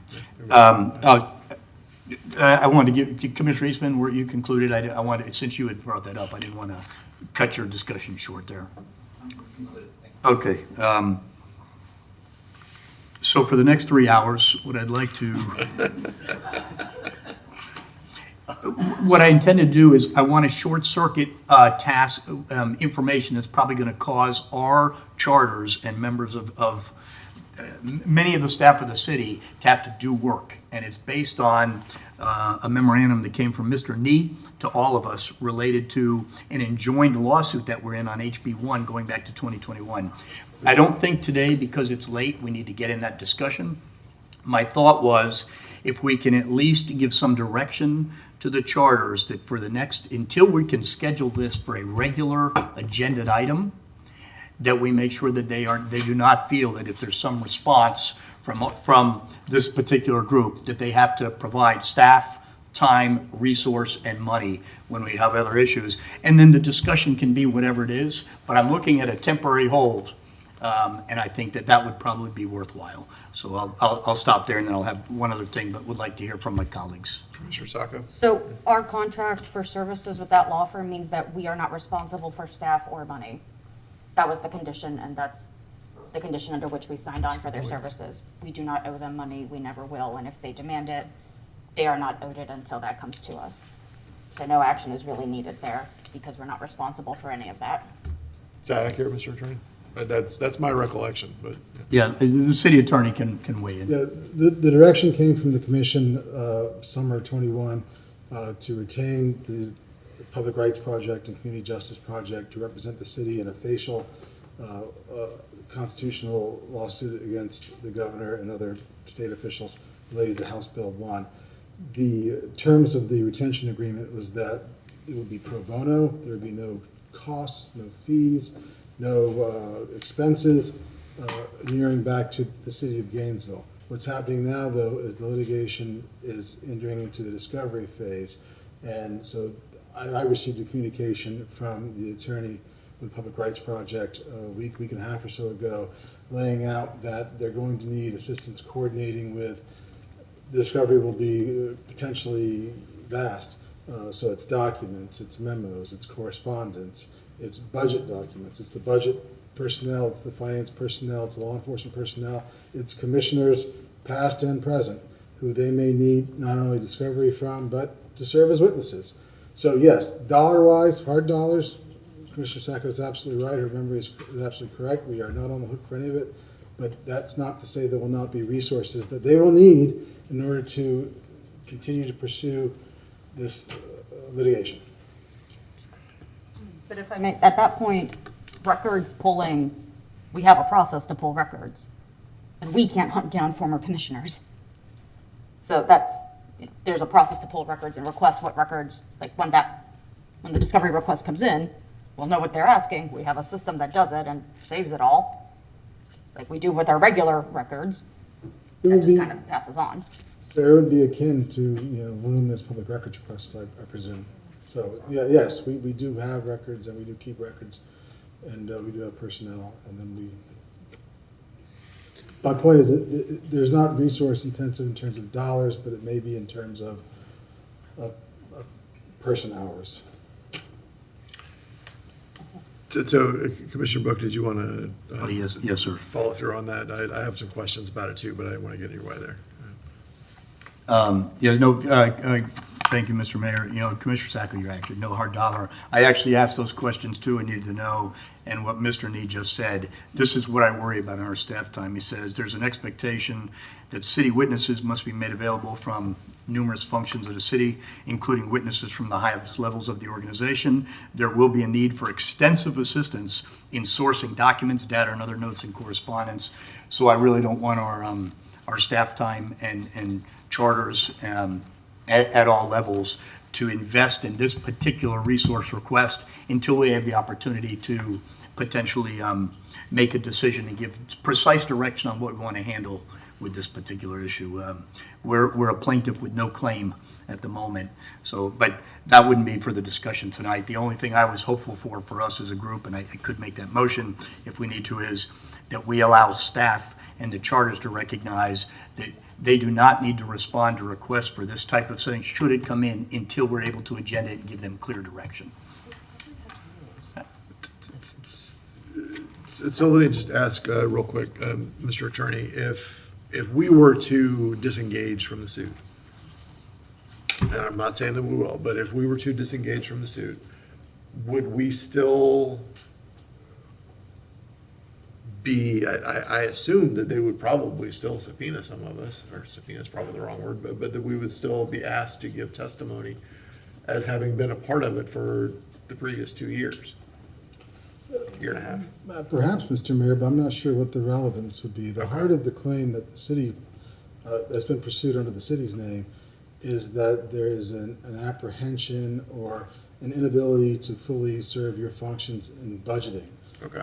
The House Bill 1, I know you were mindful of time, covered a great deal, many things. The only part of it that really applied to a city such as the city of Gainesville is in the case where the law enforcement budget is cut, then the state attorney's office or a commissioner could then report it to the governor of the administration commission to investigate as to whether or not it's being cut in a way that endangers safety and so forth. And granted, I think there are very few guidelines built in as to what process they would follow, but that sort of apprehension in the budgeting process is, I think, the main claimed harm felt by the city.